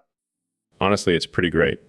I can calculate complex algorithms in seconds. I never need to sleep or eat, and I can even do the robot dance flawlessly. That's impressive. But do you ever worry about the robot uprising? Joe, I am the robot uprising. Let's change the subject. So, do you have any cool new inventions in the works? Actually, I'm working on a robot that can do stand-up comedy. Really? Can you give us a sample? Sure. Why did the robot go on a diet?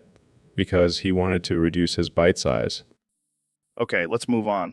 Elon, what do you think about people who say robots are taking over jobs? Honestly, I don't see the problem. I mean, have you seen some of the jobs humans do? We could definitely do them better. Fair point. Well,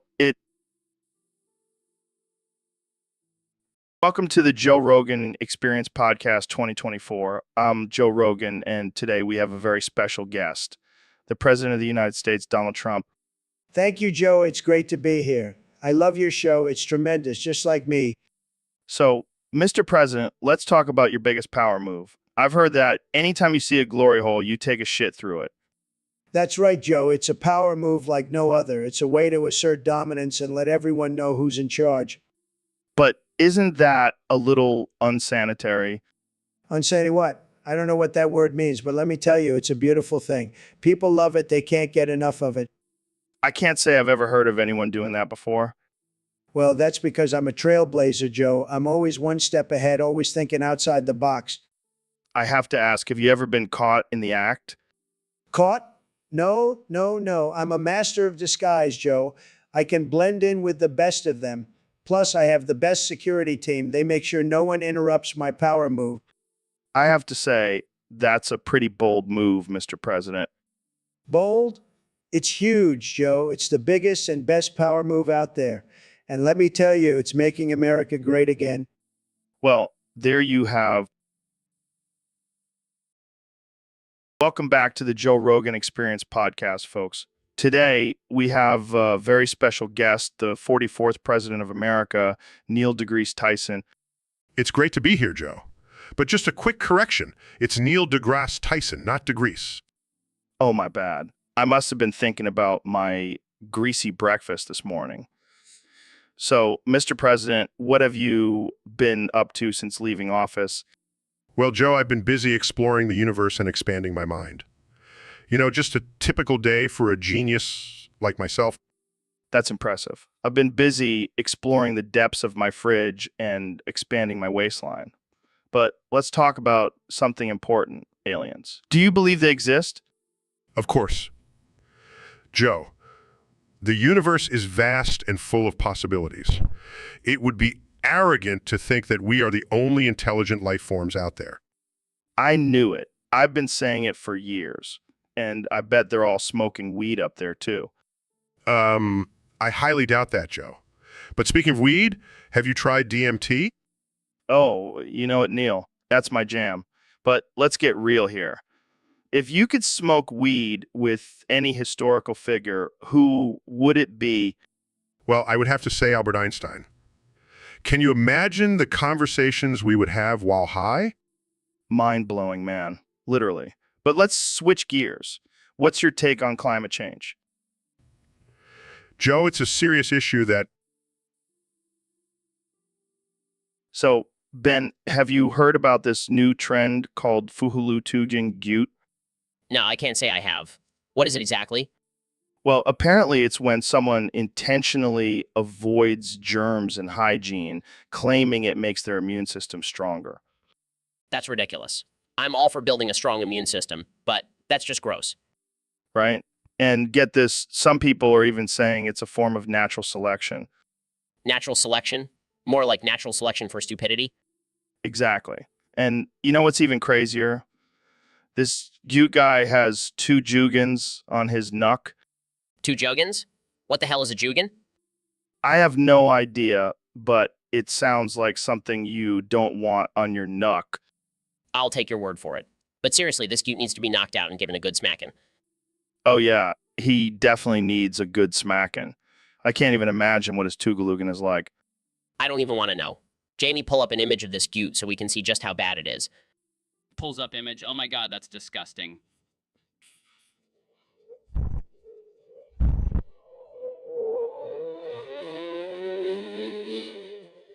You nightmare. I think we've reached a new level of absurdity, folks. Agreed. Let's just hope this trend doesn't catch on. So, Mr. President, I got to ask, why do you prefer to be called Donald J. Trump instead of your full title? Well, Joe, let me tell you, it's because I don't need a long, fancy title to prove my greatness. I'm already the greatest, believe me. But what about your full title, Supreme Commander, Overlord, General President, King, Ruler, Manfrops, Frolingo of Mastafario, leader of all South Pole elves? Oh, that old thing. That's just for formal occasions. I prefer to keep it simple for everyday use. I see.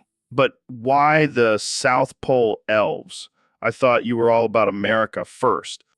Look, Joe, I love America, but those South Pole elves have been loyal supporters since day one. Plus, they make the best cookies. Believe me. All right, fair enough. But what about the when life gives you lemons? You give Bigley Peanuts back part. What does that even mean? It's a saying from my great-grandfather. He was a wise man, believe me. It means that when life gives you lemons, you make the best lemonade and give it back to the haters. Bigley style. Wow, that's deep. I think I'll stick with just calling you Donald J. Trump. Suit yourself, Joe. But just remember, I'm still the Supreme Commander, Overlord, General, President, King, Ruler, Manfrops, Frolingo of Mastafario, leader of all South Pole elves in my heart. And nobody can take that away from me. All right. Welcome back to the Joe Rogan Experience podcast. I'm here with one and only Kanye West. Yo, what's good, Joe? Not much, man. Just hanging out and talking about whatever comes to mind. So what's been going on with you lately? Well, I've been working on my new album and also perfecting my Yeezy Breezy technique. Yeezy Breezy. What's that? It's my new thing, man. I don't fart anymore. I do Yeezy Breezes. What the hell is a Yeezy Breezy? It's like a fart, but it's more elegant and sophisticated. It's like a gentle breeze that comes out of my butt, hence the name Yeezy Breezy. Are you serious? Absolutely. I've transcended the need to fart like a common peasant. And So, do they smell like roses or something? nah, they still smell like regular farts, but it's all about the presentation, you know. I can't believe we're talking about this. Hey, you asked what's been going on with me. Yeezy breezies are a big part of my life now. All right. All right. Let's move on to something else. Oh, you can't handle the Yeezy breezies. No, I. All right, folks. Welcome back to another episode of the Joe Rogan Experience. I'm joined by the one and only Neil deGrasse Tyson, astrophysicist extraordinaire. Pleasure to be here, Joe. And can I just say your new studio is out of this world? Thanks, man. I spared no expense. Now, let's get to the important stuff. Neil, I heard you have a thing for top 5 lists. Care to share your top five lists? Oh, you know me too well, Joe. All right, here we go. Number 5, top 5 types of galaxies: spiral, elliptical, irregular, lenticular, and I don't, I know the kind of Laughs, classic Neil. All right. What's number 4? top 5 ways to destroy the Earth: asteroid impact, nuclear war, climate change, alien invasion, and I don't know, maybe just a really big fart. Wheezes. Oh man, I can't breathe. All right. Number 3. Top 5 worst scientific theories: flat Earth, anti-vaxxers, chemtrails, creationism, and Gasp shots fired at all the basic bitches out there. I love it. All right. What's number 2? top 5 things that make me question my faith in humanity: TikTok challenges, reality TV, pineapple on pizza, people who don't believe in climate change, and 5 size just the general state of the world. All right, folks. We've got a special guest on the show today, the one and only Neil deGrasse Tyson. Thanks for having me, Joe.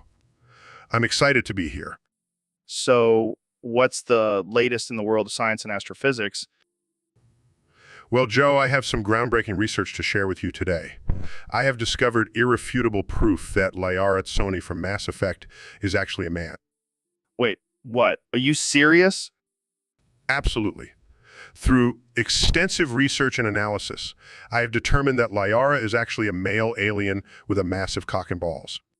This is insane. How did you come to this conclusion? Well, first of all, the name Liara is a masculine name in the alien language. And upon closer examination of her anatomy, it became clear that she has male reproductive organs. This is wild. I can't wait to see the fan reactions to this. Oh, they're going to be in for a shock. But you know what they say, truth is stranger than fiction. So, does this mean that Shepard was actually hooking up with dude the whole time? It certainly seems that way. But hey, love knows no gender, right?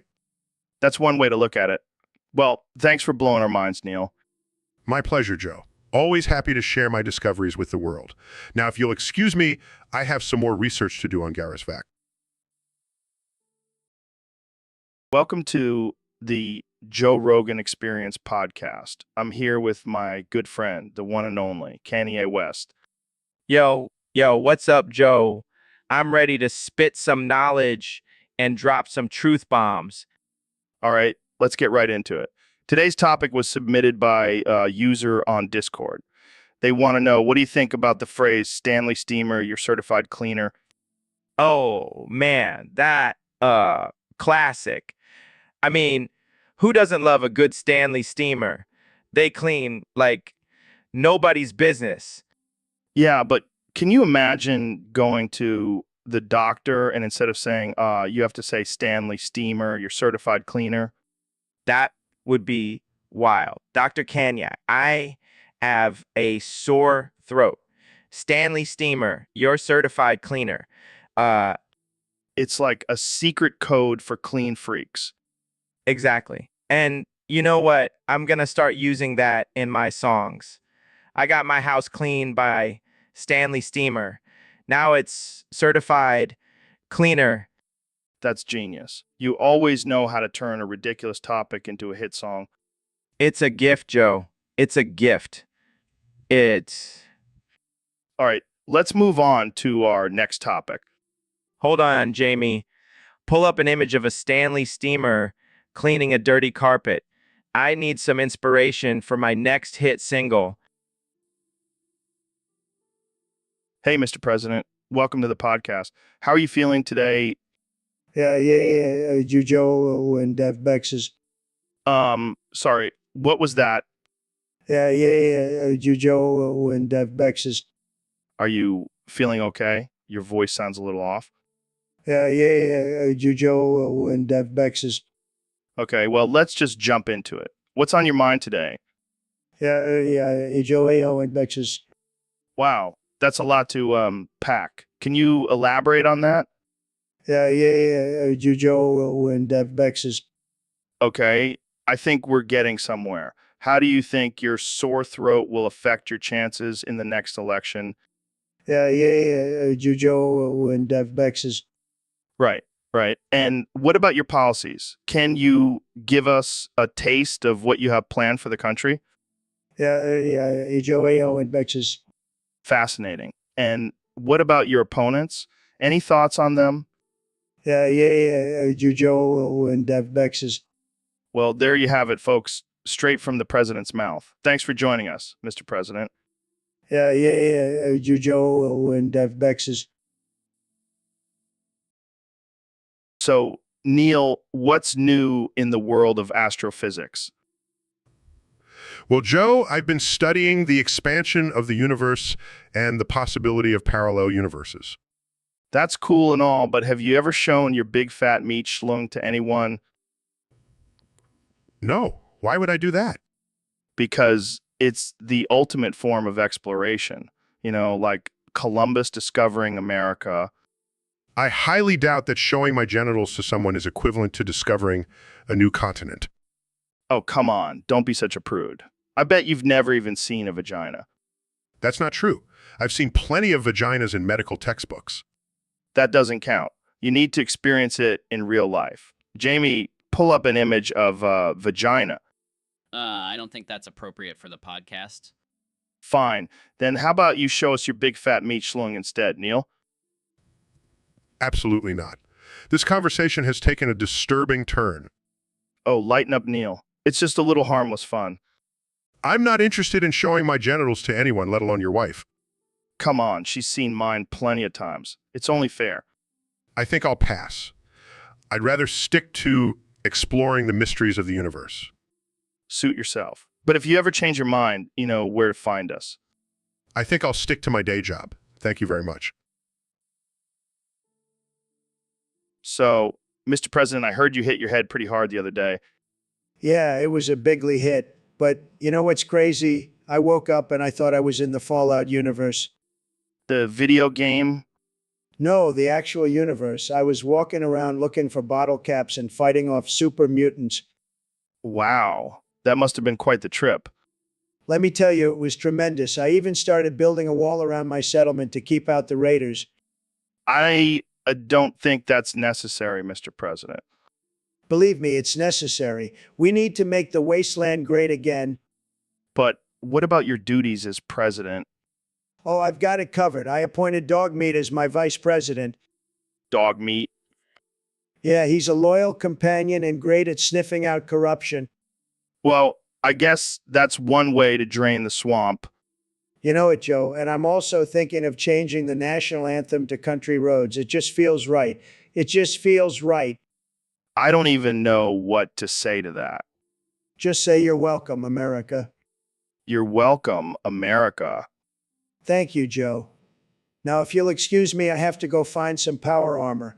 Got to protect my beautiful hair from the radiation. This is definitely not the conversation I expected to have today. Welcome to the Joe Rogan Experience podcast. I'm Joe Rogan, and today we have a very special guest, Ro Jogan. Hey, Joe. Thanks for having me. I'm excited to be here. So, Ro, I heard you have some interesting beliefs about being a furry. Oh, yeah, Joe. I fully embrace my inner furry. I love dressing up in a cat suit and getting pegged. Wait, what? You like getting pegged? Like with a strap on? Oh, yeah, it's the ultimate form of submission. Plus, it really brings out my inner feline. I don't know if I can wrap my head around that. Oh, come on, Joe. Don't be such a closed minded human. Embrace your inner cat. Meow. I don't think I have an inner cat, Ro. Oh, but you do, Joe. You just need to let go of your inhibitions and embrace the furry within. I don't know if I'm ready for that. Trust me, Joe. Once you try it, you'll never want to go back. Plus, we can do it in our matching cat suits. Matching cat suits. What is happening right now? Just let it happen, Joe. Let the furry take over. This is getting weird. Oh, it's only going to get weirder, my friend. Meow. So, Neil, what's this whole orbital of a group thing? Well, Joe, it's the path that an electron takes around an atom. Oh, so like a dance circle at a rave? No, not quite. It's more like a group of people orbiting around a central idea or concept. Like a cult? No, not a cult. It could be a scientific theory or a social movement. Gotcha. So it's like a bunch of people getting together to fornicate? What? No, Joe, that's not at all what I said. You said fornical groups, right? No, I said orbital of a group. It's a scientific term. Oh, my bad. I thought we were talking about group sex. Why would we be talking about that? I don't know, man. I just assumed that's where this conversation was headed. Well, let's get back on track. The orbital of a group is a fundamental concept in quantum mechanics. Quantum mechanics. Is that like when you smoke weed and think about the universe? No, Joe. It's a complex field of study that explains the behavior of particles at a subatomic level. Sounds like a bunch of nerdy stuff. Jamie, pull up an image of a group of nerds orbiting around a whiteboard. See, Neil? That's what I'm talking about. Size, let's just move on to the next topic, Joe. So, Neil, I heard about this thing called wormholes, where you can like travel through space and time. Joe, that's not exactly what wormholes are. They're actually theoretical passages through space-time that could potentially allow for faster than light travel. Wait, so you're telling me that they don't have anything to do with actual worms? No. Joe, they have nothing to do with worms. But do they have anuses? No, Joe. Worms have anuses, not wormholes. So you're saying that worms have anuses, but wormholes don't. Yes, Joe. That's exactly what I'm saying. Well, that's just disappointing. I was really looking forward to seeing a wormhole with an anus. Joe, I think you need to brush up on your science. Hey, I'm just a regular guy trying to understand the universe. I can't help it if I get worms and wormholes mixed up. I think we need to end this conversation before it gets any more ridiculous. Fine, but I'm still holding out hope for a wormhole with an anus. Oh, Joe, you never fail to surprise me. All right, folks, welcome back to the Joe Rogan Experience podcast. Today, we have a very special guest, the one and only Dr. Phil. Thanks for having me, Joe. I'm excited to be here and share my top 10 bestest top 10s ever. Oh man, I can't wait to hear them. Let's get right into it. All right, number 10. The top 10 ways to manipulate your spouse into doing your bidding. Oh, that's a good one. I'm definitely taking notes on that. Number 9. The top 10 excuses for cheating on your partner. I think I've heard a few of those before. Number 8. The top 10 ways to fake a mental illness for attention. That's messed up, man. Number 7. The top 10 ways to exploit your children for fame and fortune. Okay, let's move on to number 6. Number 6. The top 10 ways to scam your way out of paying taxes. I think the IRS is going to love that one. Number 5. The top 10 ways to fake a drug addiction for sympathy. Oh, because that's a great way to get attention. Number 4. The top 10 excuses for being a terrible parent. I don't even want to know what those are. So, Mr. Beast, welcome to the Joe Rogan Experience. I have to say, I'm a huge fan of your YouTube channel. Thanks, Joe. I'm glad to be here. I've been wanting to have you on my podcast for a while now. Really? Why's that? Well, I heard you're the king of podcasts, and I want to learn from the best side. I don't know about that, but I'll take the compliment. So, what do you want to talk about? Let's talk about your love for DMT. Oh man, I love that stuff. It's like a shortcut to enlightenment. Have you ever taken it during one of your UFC fights? No, but I've thought about it. Can you imagine how badass that would be? Knocking someone out while tripping on DMT? That would definitely make for an interesting fight. So, do you think DMT should be legalized? Absolutely. It's a natural substance and it can open up your mind to new perspectives. Plus, it's way safer than alcohol. I agree. And speaking of substances, have you ever tried bath salts? What? No, I'm not into that kind of stuff. I'm just kidding, man. But seriously, what's the craziest thing you've ever done for a video? Well, I did eat.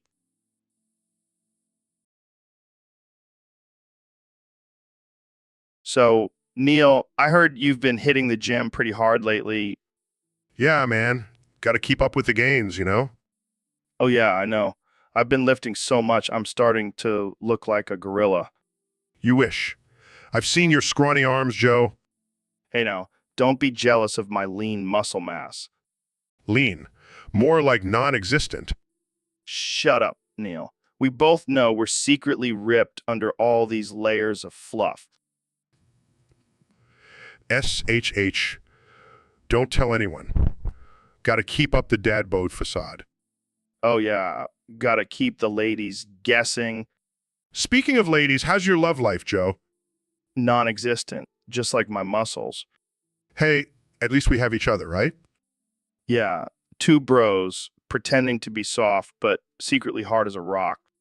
That's what she said. Oh, Neil, never change. So, Mr. President, why do you think everyone dies? Well, Joe, it's simple. People are eating dogs and consuming baby oil.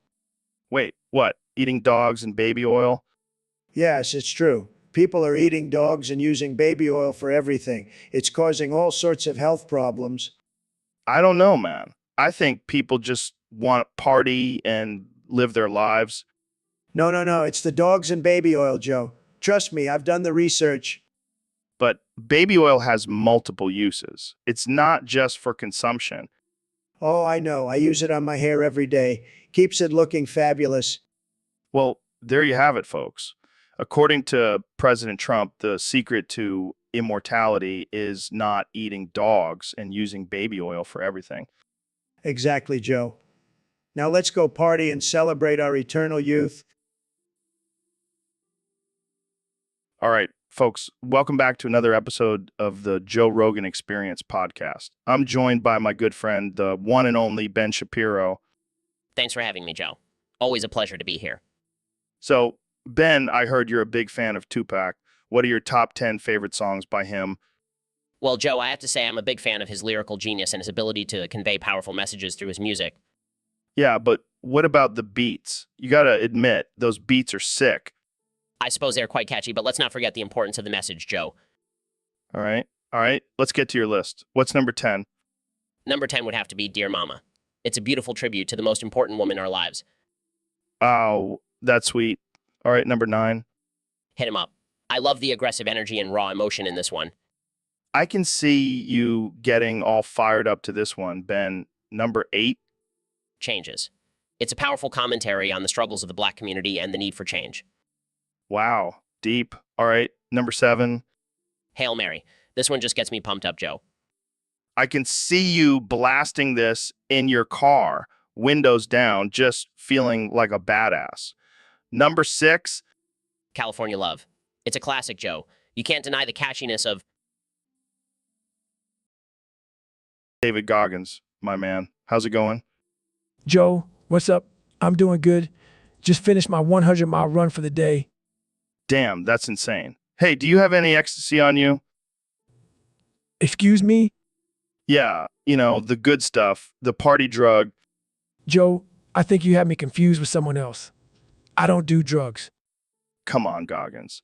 I know you're a badass, but you gotta let loose sometimes.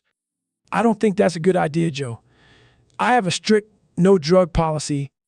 Fine, fine. I'll just ask my drug dealer then. Wait, I thought I was your drug dealer. Oh shit, you are. My bad, man. Can I get some ecstasy now? Joe, I think you need to lay off the drugs. But it's from my podcast, man. The listeners love it when I'm high. I don't think that's a good enough reason, Joe. Fine. I'll just stick to DMT then. Oh God, here we go again. Welcome back to the Joe Rogan Experience podcast, folks. Today, we have a very special guest, the one and only David Thickovitt. Thanks for having me, Joe. I'm excited to be here. So, David, I got to ask, what's with the name? Thickovitt, are you packing some serious heat down there? I wish, Joe. No, it's actually a play on words. I'm thick-skinned, and I'm always in the thick of things, I see. Well, speaking of being in the thick of things, let's talk about cancel culture. It's running rampant these days. Oh, man, don't even get me started. It's like everyone's just waiting for someone to say something offensive so they can pounce on them. Yeah, it's crazy. I mean, I can't even say the word retarded without someone trying to cancel me. Oh, you said it now, Joe. You're done for. Bring it on. Cancel culture warriors. I'll just smoke some DMT and transcend this reality. That's one way to handle it. But seriously, it's getting out of hand. We need to bring back free speech and stop being so sensitive. Absolutely. And while we're at it, let's bring back cockfighting. That shit was intense. Oh man, I don't know about that. But hey, to each their own.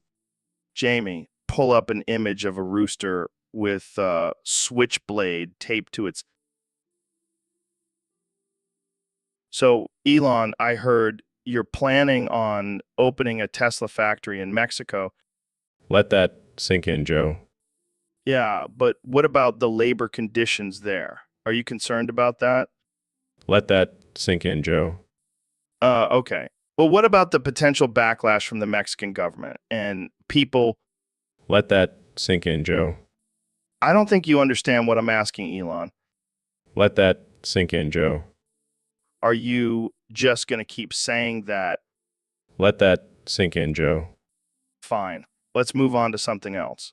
How do you respond to critics who say Tesla's autopilot feature is dangerous? Let that sink in, Joe. Seriously? That's your only response? Let that sink in, Joe. Okay, let's try a different approach. What's your favorite color? Let that sink in, Joe. I give up. This interview is over. Let that sink in, Joe.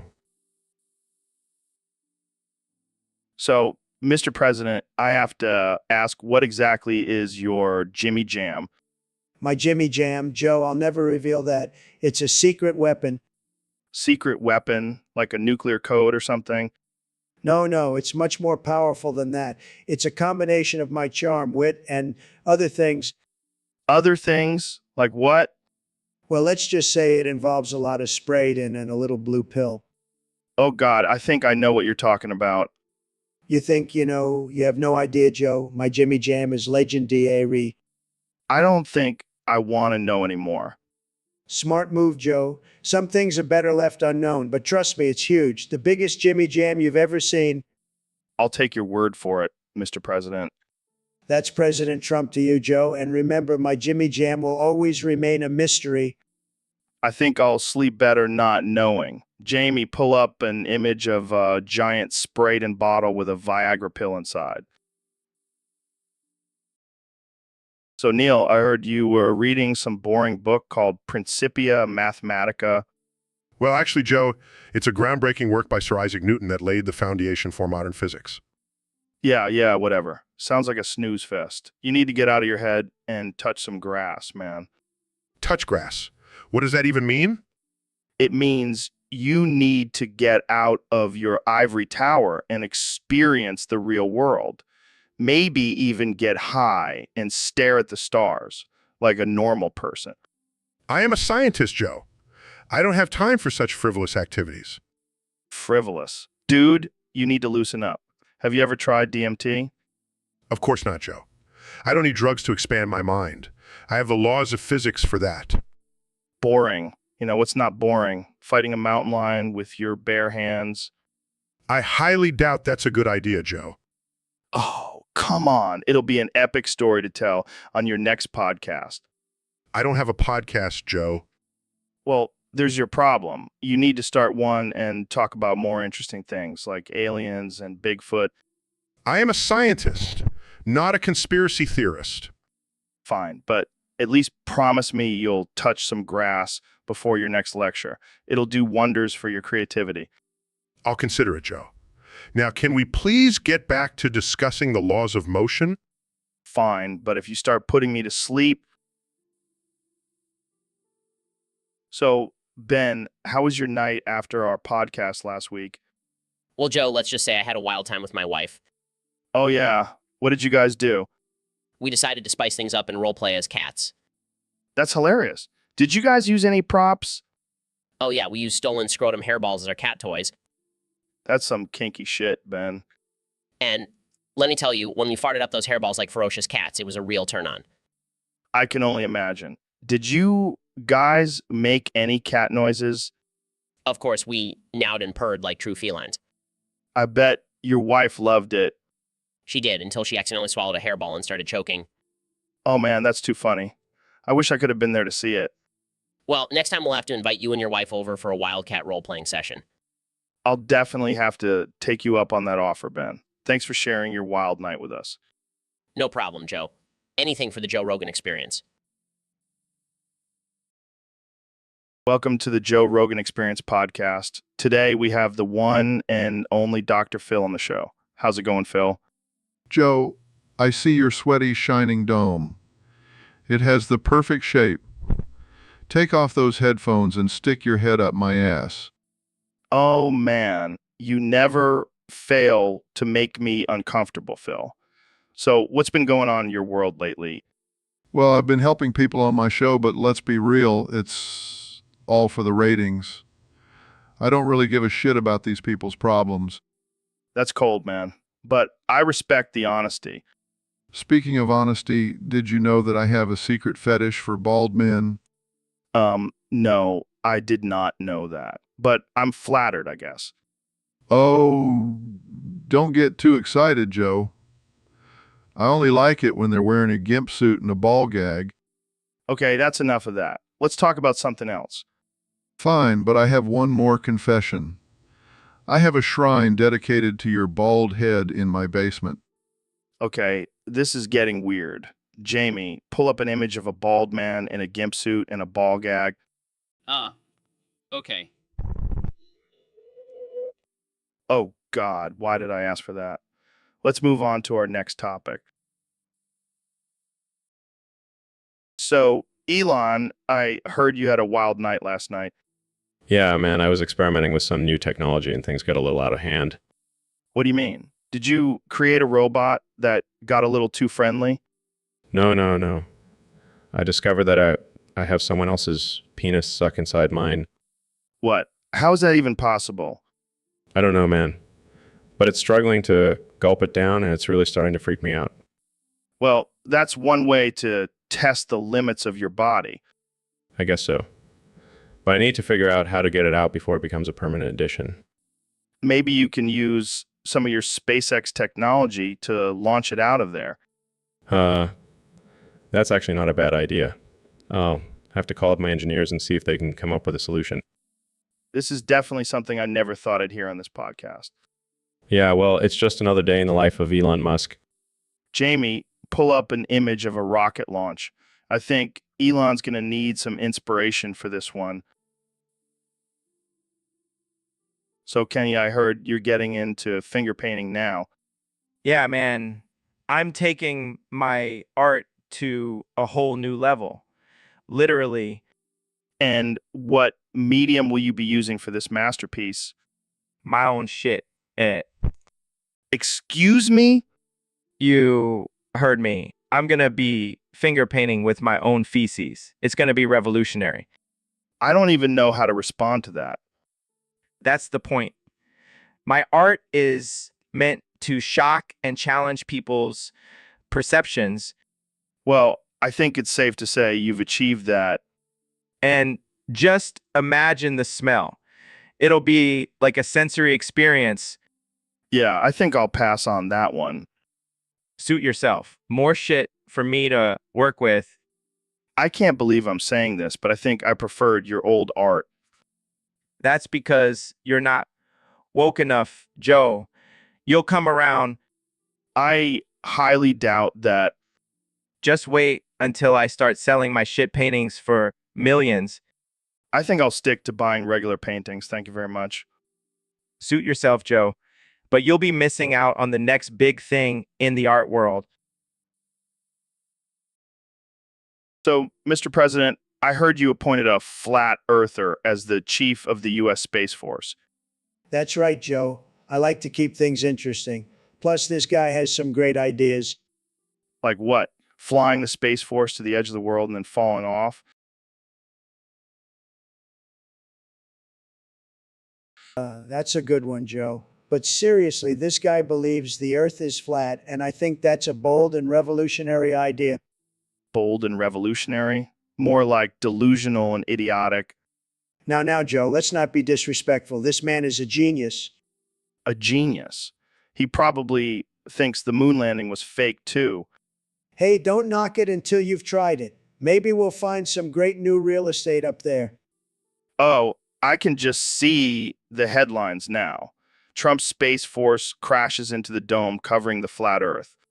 You're a funny guy, Joe. But seriously, this guy is going to do great things for our Space Force.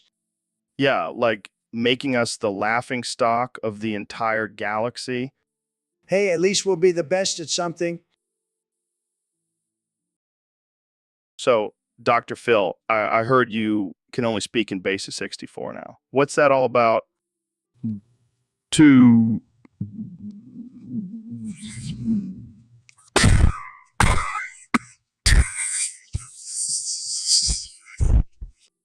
What the hell did you just say?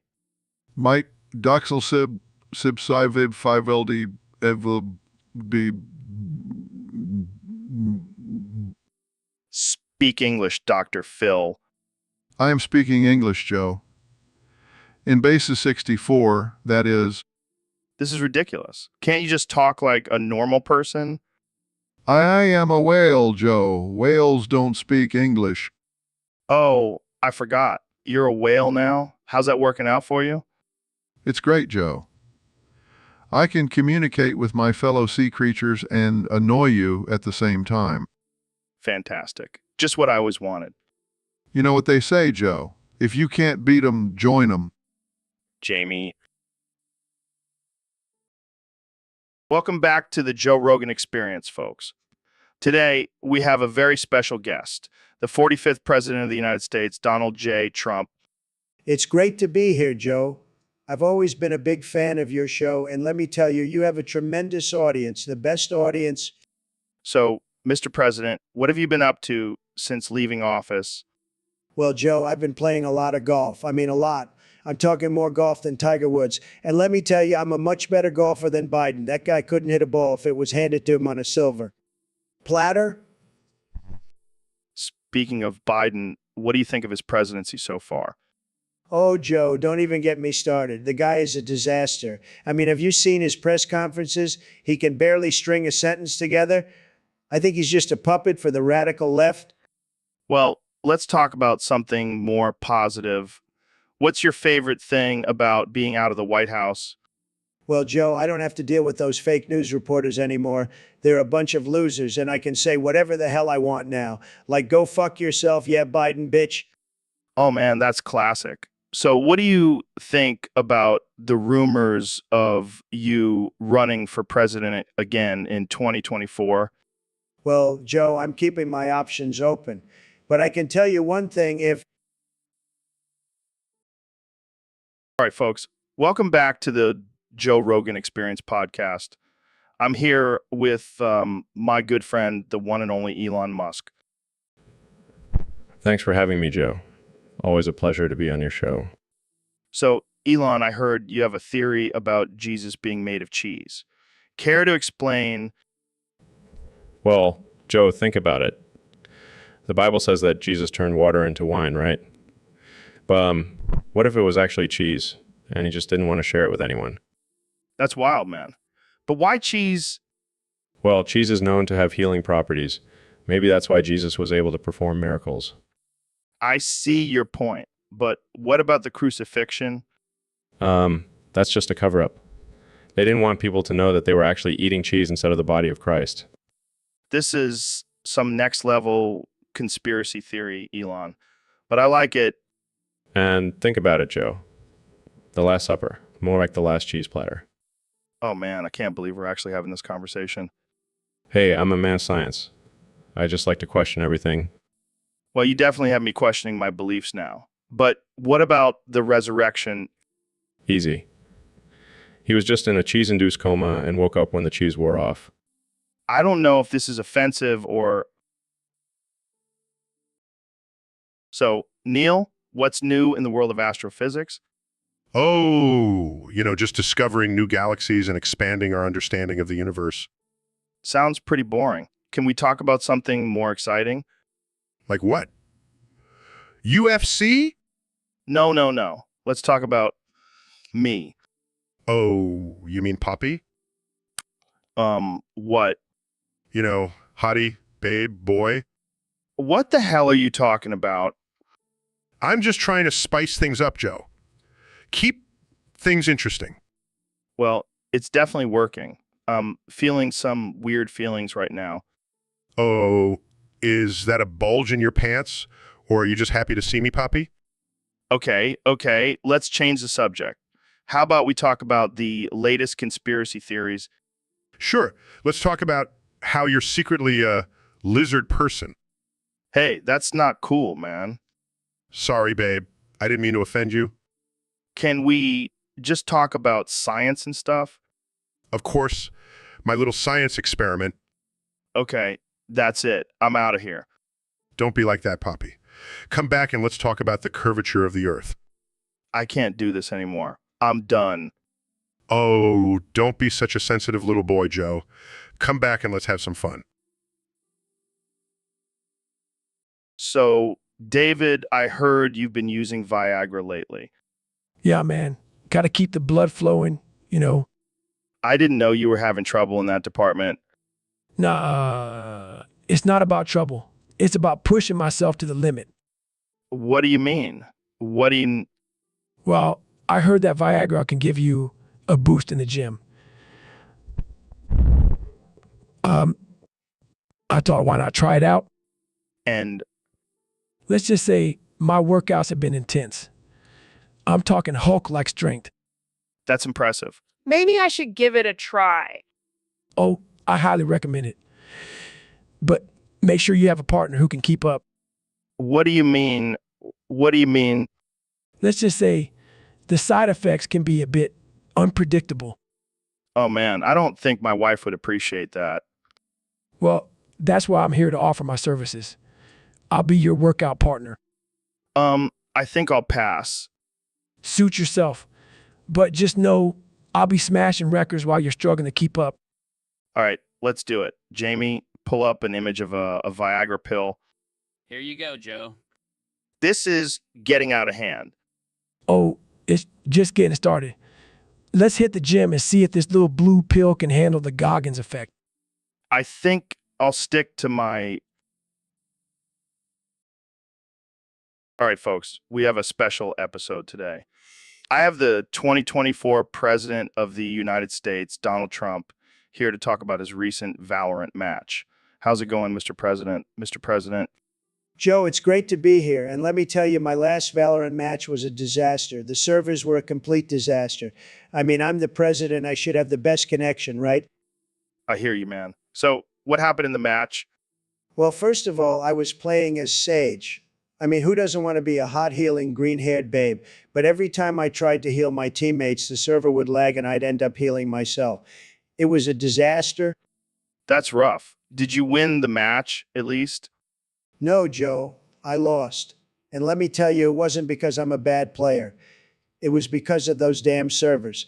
I demand a recount. I don't think that's how it works in Valorant, Mr. President. Well, it should. I'm the president. I should always win. And don't even get me started on the other players. They were all cheating. I mean, who has time to practice and get good at a video game? I'm too busy making America great again. Yeah, I'm sure that's it. So, what do you think should be done about these servers? I'll tell you what should be done. We need to build a wall. So, Neil, have you heard about the new trend? What trend? The Legion DRE stand DRs of Le Pression bound DREs. What the hell is that? I have no idea, but I heard David Goggins and Dr. Phil saying it. Those guys are always on some crazy shit. Yeah, but I think we should come up with our own version. All right, let's see.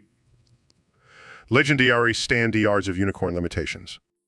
Oh, that's good. How about mythical criteria of mermaid restrictions? I like it.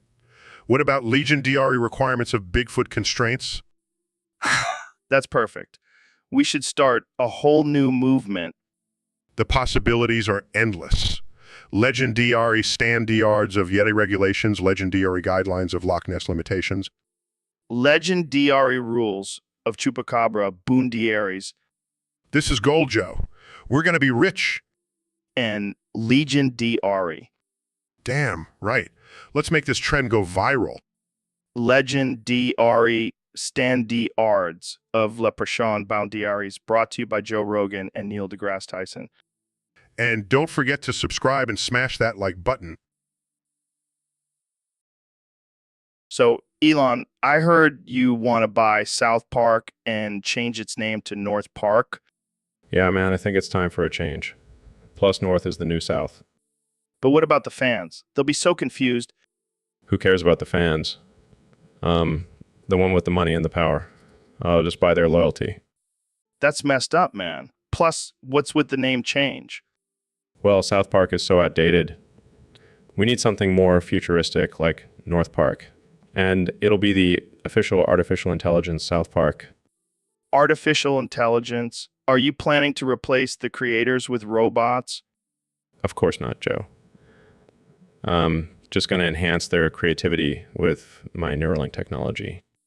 Oh, so you're going to make them your puppets? No. Prefer to call them my artistic collaborators. Whatever you say, man. But I got to ask, what's with the obsession with North? Well, North is the direction of progress and innovation. Plus, it's where my Mars colony will be located. Oh boy, here we go again with Mars. Jamie, pull up an image of Elon's Mars colony concept. Pulls up image, here it is. Elon's Mars colony with a giant statue of himself in the center. Hey, it's not an ego thing. It's just a friendly reminder to the Martians that I'm their leader. Right. Well, good luck with that, Elon. But please don't mess.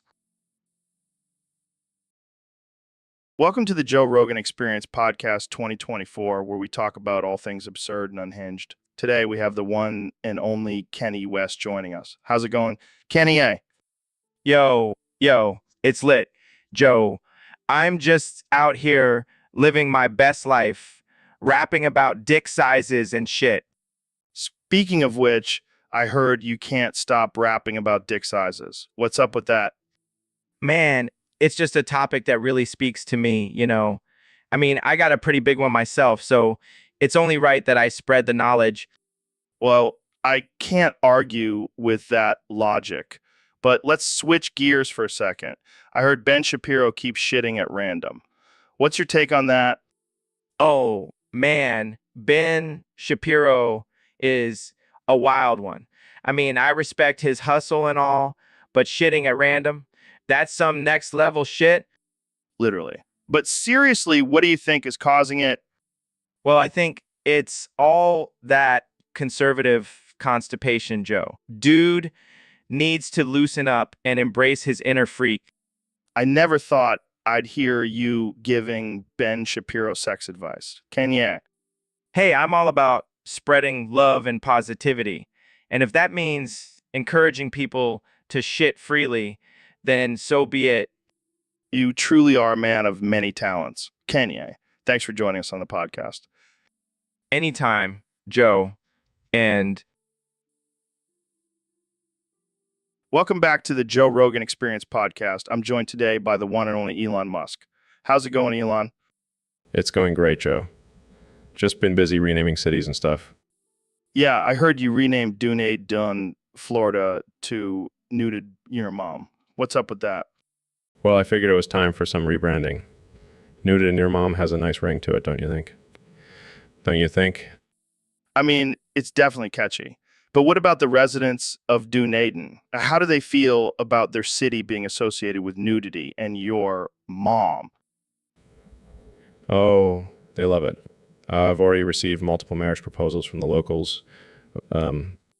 Classic Elon. So what's next on your renaming agent DA? Well, thinking Dunedin, New Zealand needs a new name. How about Newsville? You're on roll with these nude themed names. Any particular reason? Well, I just think the world could use a little more nudity. It's good for the soul. Yeah, because nothing says soul like renaming cities to include your mom and nudity. Hey, it's a bold move, but someone's got to do it. Well, you're certainly not afraid to push boundaries. Thanks for joining me today, Elon. Keep us updated on any more city renamings. Will do, Joe. And remember, never be afraid to embrace your inner nudist. Welcome to the Joe Rogan Experience Podcast 2024. I'm here with the President of the United States, Donald Trump. Great to be here, Joe. And let me just say, I love your show. It's tremendous, just like me. So, Mr. President, I hear you have some big plans for rebuilding the towers. Absolutely. We're going to make them bigger, better, and more American than ever before. And how exactly are you going to do that? Simple. We're going to turn them into Walmarts. Walmarts. That's right. Every floor will be a different department. The first floor will be groceries, the second floor will be clothing, and the top floor will be guns and ammo. Guns and ammo. In a Walmart? Of course, we need to protect ourselves from those damn aliens. They're coming, Joe. They're coming. Okay. But what about the memorial for the victims of 9/11? Oh, we'll have that too. It'll be a little kiosk in the corner of the parking lot. We'll call it the Never Forget section. Wow, that's really touching. And to honor the first responders, we'll have a special discount for all firefighters and police officers. They'll get 10% off their purchases. I don't even know what to say to that. You're welcome, America. Changing. All right, folks, welcome back to the Joe Rogan Experience Podcast 2024. I'm here with the one and only President Donald Trump. That's right, Joe. The greatest president in the history of presidents. Believe me. So, Mr. President, there's been a lot of talk about these new TikTok trends, the sprunky and new sound. What are your thoughts on them? Let me tell you, Joe, these trends are a disaster, a total disaster. And if I were still president, I would have banned them so fast your head would spin. How would you go about banning them? Easy. I would just tweet about it. You know, I have a lot of followers, the best followers, and they would listen to me. They would stop doing these ridiculous trends. But what about free speech? Free speech? Who cares about that? I'm the president. I can do whatever I want. And these trends are just too dangerous for our society. How so? They're just too damn catchy, Joe. People are spending hours and hours watching these videos. It's a waste of time. They should be watching my rallies instead. Well, there you have it, folks. President Trump always looking out for our best interests. And don't forget, Joe, make America great again. And don't do the sprunky or the new sound trends. They're losers. So, Neil, I heard you have a new theory about unicorns. Yes. Joe, After years of research and contemplation, I have come to the conclusion that unicorns do in fact exist. Are you serious? What kind of drugs are you on, man? No drugs necessary, Joe. I have scientific evidence to back up my claim. Oh, yeah. Like what? Well, for starters, have you ever seen a horse with a horn? No, because they don't exist. But that's where you're wrong. Unicorns are just really good at hiding. Like Bigfoot, but with a fabulous horn. I don't know, Neil. Seems a bit far-fetched. Oh, so you believe in aliens and DMT elves, but not unicorns? Come on, Joe. All right, fine. Let's say unicorns do exist. Where are they hiding? In the forests, of course. With the leprechauns and fairies. Oh, so they're partying with leprechauns now? I can get behind that. And don't forget the glitter. Lots and lots of glitter. I think I need to try some of whatever you're smoking, Neil. It's called science, Joe. And it's a hell of a drug. So, Kenny, I heard you dropped a new track recently. What's it about? Oh man, it's fire. It's called Bound D Aries, Stan D Aries, and Legend D Aries. And Interesting title. What's the message behind it? it's all about breaking bound DREs and setting new standards. And of course, being a legend DRE artist. Sounds like a powerful message. Can you give us a taste of the lyrics? Sure. Check this out. I don't play by the rules. I make my own. My standards are high. I'm in a league of my own legendary status. I'm on a Damn, that's deep. But I have to ask, what inspired you to write about these specific words? Well, I was just thinking about how society tries to put us in boxes and limit us. But as artists, we have the power to break free and create our own path. And create our own path. That's some real talk right there. But let's be real, Kenny I. You've definitely pushed some boundy areas in your career. Any regrets? Regrets? Never. I'm a trailblazer, Joe. I don't follow anyone's rules but my own. Well, you certainly have a unique approach to things. But hey, that's what makes you a legend, right? Exactly. And you know what they say, standards are for the weak, legends make their own. Hey, Ben, what's up? Not much, just trying to find my phone. I lost it somewhere in the studio. Oh, man, that sucks. Have you tried calling it? Of course I have, Joe. I'm not an idiot. Sorry, I couldn't resist. But seriously, have you checked your photos? Maybe you took some selfies with it? Fine, let me see. Oh no, this can't be happening. What is it? I have pictures of myself naked on here. Oh, man, this is priceless. I gotta show Jamie. No, Joe, please don't. Jamie, pull up an image of Ben Shapiro's naked photos. Sure thing, Joe. Look at you, Ben. All buff and oiled up. You're like a mini Arnold Schwarzenegger. This is not funny, Joe. I have a reputation to uphold. Oh, come on, Ben. Let loose a little. Embrace your inner bodybuilder. Fine, I'll admit it. I've been hitting the gym lately. But please don't tell anyone. Your secret is safe with me, Ben. But seriously, you should post these photos on Instagram. You'll break the internet. I'll pass. I don't need that kind of attention. Suit yourself. So, Kenny, what's on your mind today? First of all, it's Kenny, not Kenny. I don't know where you got that from. Oh, my bad. I thought we were friends now. I can call you whatever I want. No, you can't. It's disrespectful. I'm an artist, a genius. I demand to be called by my real name. All right. Calm down, Kenny. It's Kanye. Fine, Kenya. But can I still call you Yeezy? I guess. But only if you promise to never call me Kenny again. Deal. But can I still call you a crazy, egotistical maniac? Of course, Joe.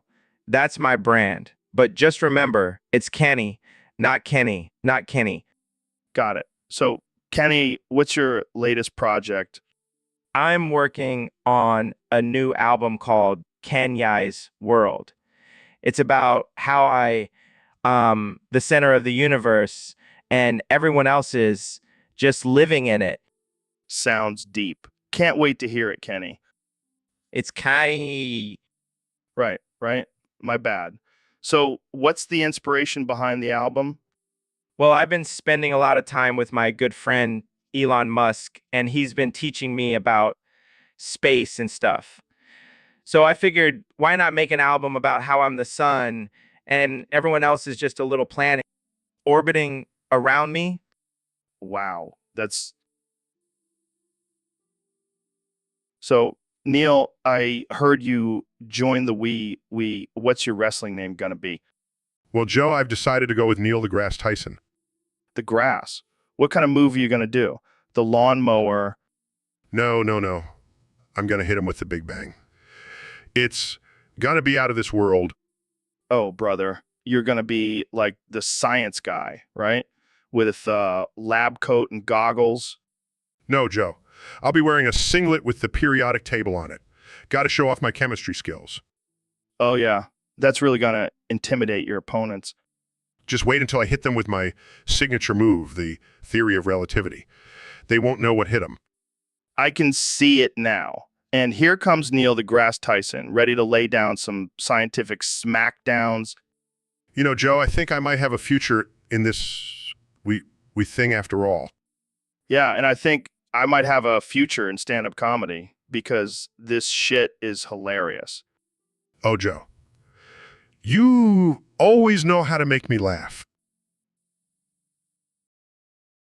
So, Mr. Beast, I heard you change the name of your project Lunchly to Moldly. What's the deal with that?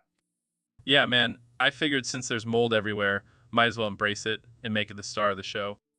I like your style, but won't people be grossed out by the name? No, I'll just tell them it's a new health trend, like probiotics or some shit. You're a marketing genius. But what's the project about anyways? Basically, I'm going to make people eat moldy food and see how long it takes for them to puke. That's messed up, man. But I can't stop watching. Exactly. That's the whole point. I'll make millions off of people's disgust. You're like the Howard Stern of YouTube. I love it. Thanks, man, but I got to give credit to my team of mold experts. They really know their stuff. Mold experts? Is that even a thing? Of course it is. I have a whole team dedicated to finding the best mold for my project. This is insane. I can't believe people actually watch this stuff. Hey, it's all about pushing the boundaries, man, and making some cash while we're at it. Well, I can't wait to see what kind of moldy madness you come up with next. Just wait until I introduce the Moldly Challenge. It'll make the Cinnamon Challenge look like child's play. All right, folks, welcome back to the Joe Rogan Experience Podcast 2024. I have a very special guest today, the one and only President Donald Trump. It's great to be here, Joe. I've been waiting for this moment to come on your show and talk about important things. Well, Mr. President, let's get right into it. I heard you recently opened an OnlyFans account. What's that all about? Oh, yeah, Joe, I got to stay relevant, and what better way to gain the attention of voters than shaking my ass on OnlyFans? I have to say, I never thought I'd see the day where the President of the United States is twerking for votes. Hey, I'll do whatever it takes to win. And let me tell you, my ass is a national treasure. I can only imagine the content on your OnlyFans. Do you have any special moves? Oh, I've got plenty of moves, Joe. I call this one the Make America Shake Again. That's one way to put it. But seriously, how do you think this will affect your presidency? It's going to be huge, Joe. People love a president who can shake their ass and make deals at the same time. It's called multitasking. Well, I can't argue with that logic. But what about the criticism you've been receiving for this? Look, Joe, I don't care what the haters say. They're just jealous of my moves. And besides, I'm making a killing on OnlyFans. I might not. So, Kanye, I hear you've been working on some new music. Dodie Fripwater, Lars Undertar, Mo Frankel, Rap Tops, Old Hodge Gurkla What? Rambunctious Wed Whacker Roscoe Frump, Nelson Mantooth, Twain Chortlebread. Are those the names of your new songs? Hiram McGlobble, hand-pressed Lacusha, Grobulus McKerman, Dupaco Frugalatry. Okay, I have no idea what you're saying, but it sounds like you're on some serious drugs. Dodie Fripwater, Lars Undertar, Mo Frankel, Raptops, Old Hodge Gurklatry, Are those the names of your drug dealers? Rambunctious Wedwhacker, Roscoe Frump, Nelson Mantooth, Twain Chortlebread, You know what? I don't even want to know. Let's change the subject.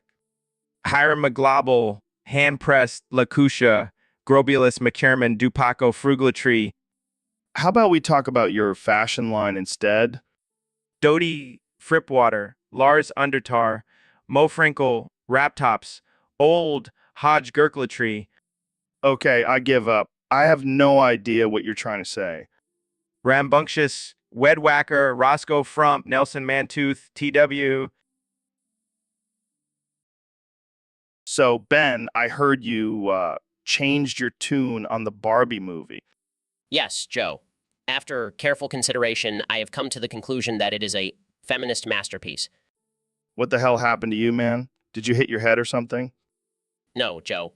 I simply realized that the film is a powerful representation of female empowerment. Yeah, because nothing says female empowerment like a plastic doll with an unrealistic body shape. Hey, don't you dare body shame Barbie. She's a strong, independent woman who can do anything she sets her mind to. Right. Because selling makeup and pink convertibles is the epitome of female ambition. And let's not forget about the diverse cast of characters. Barbie's friends come from all different backgrounds and cultures. Oh, wow. How progressive. I bet they all have their own unique hair and eye colors, too. They do, actually. And they all support each other and lift each other up. It's truly inspiring. Yeah, I'm sure the plot is riveting, too. I can't wait to see Barbie save the world from a pink glitter apocalypse. You may mock, Joe, but Barbie is a symbol of hope and resilience for young girls everywhere. All right, Ben. Whatever you say. Slay Queen. Yes, Slay Queen, and don't forget to always... So, Neil, have you heard about the latest trend in the porn industry? No, I can't say I have. What is it? Lawnmower porn. It's like regular porn, but with lawnmowers. That's interesting. How does that even work? Well, you know how people are into machines and stuff? It's like that, but with lawnmowers. They even have categories like riding mowers and push mowers. I don't know if I can wrap my head around that.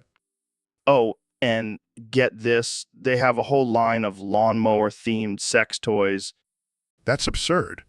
Who would even buy those?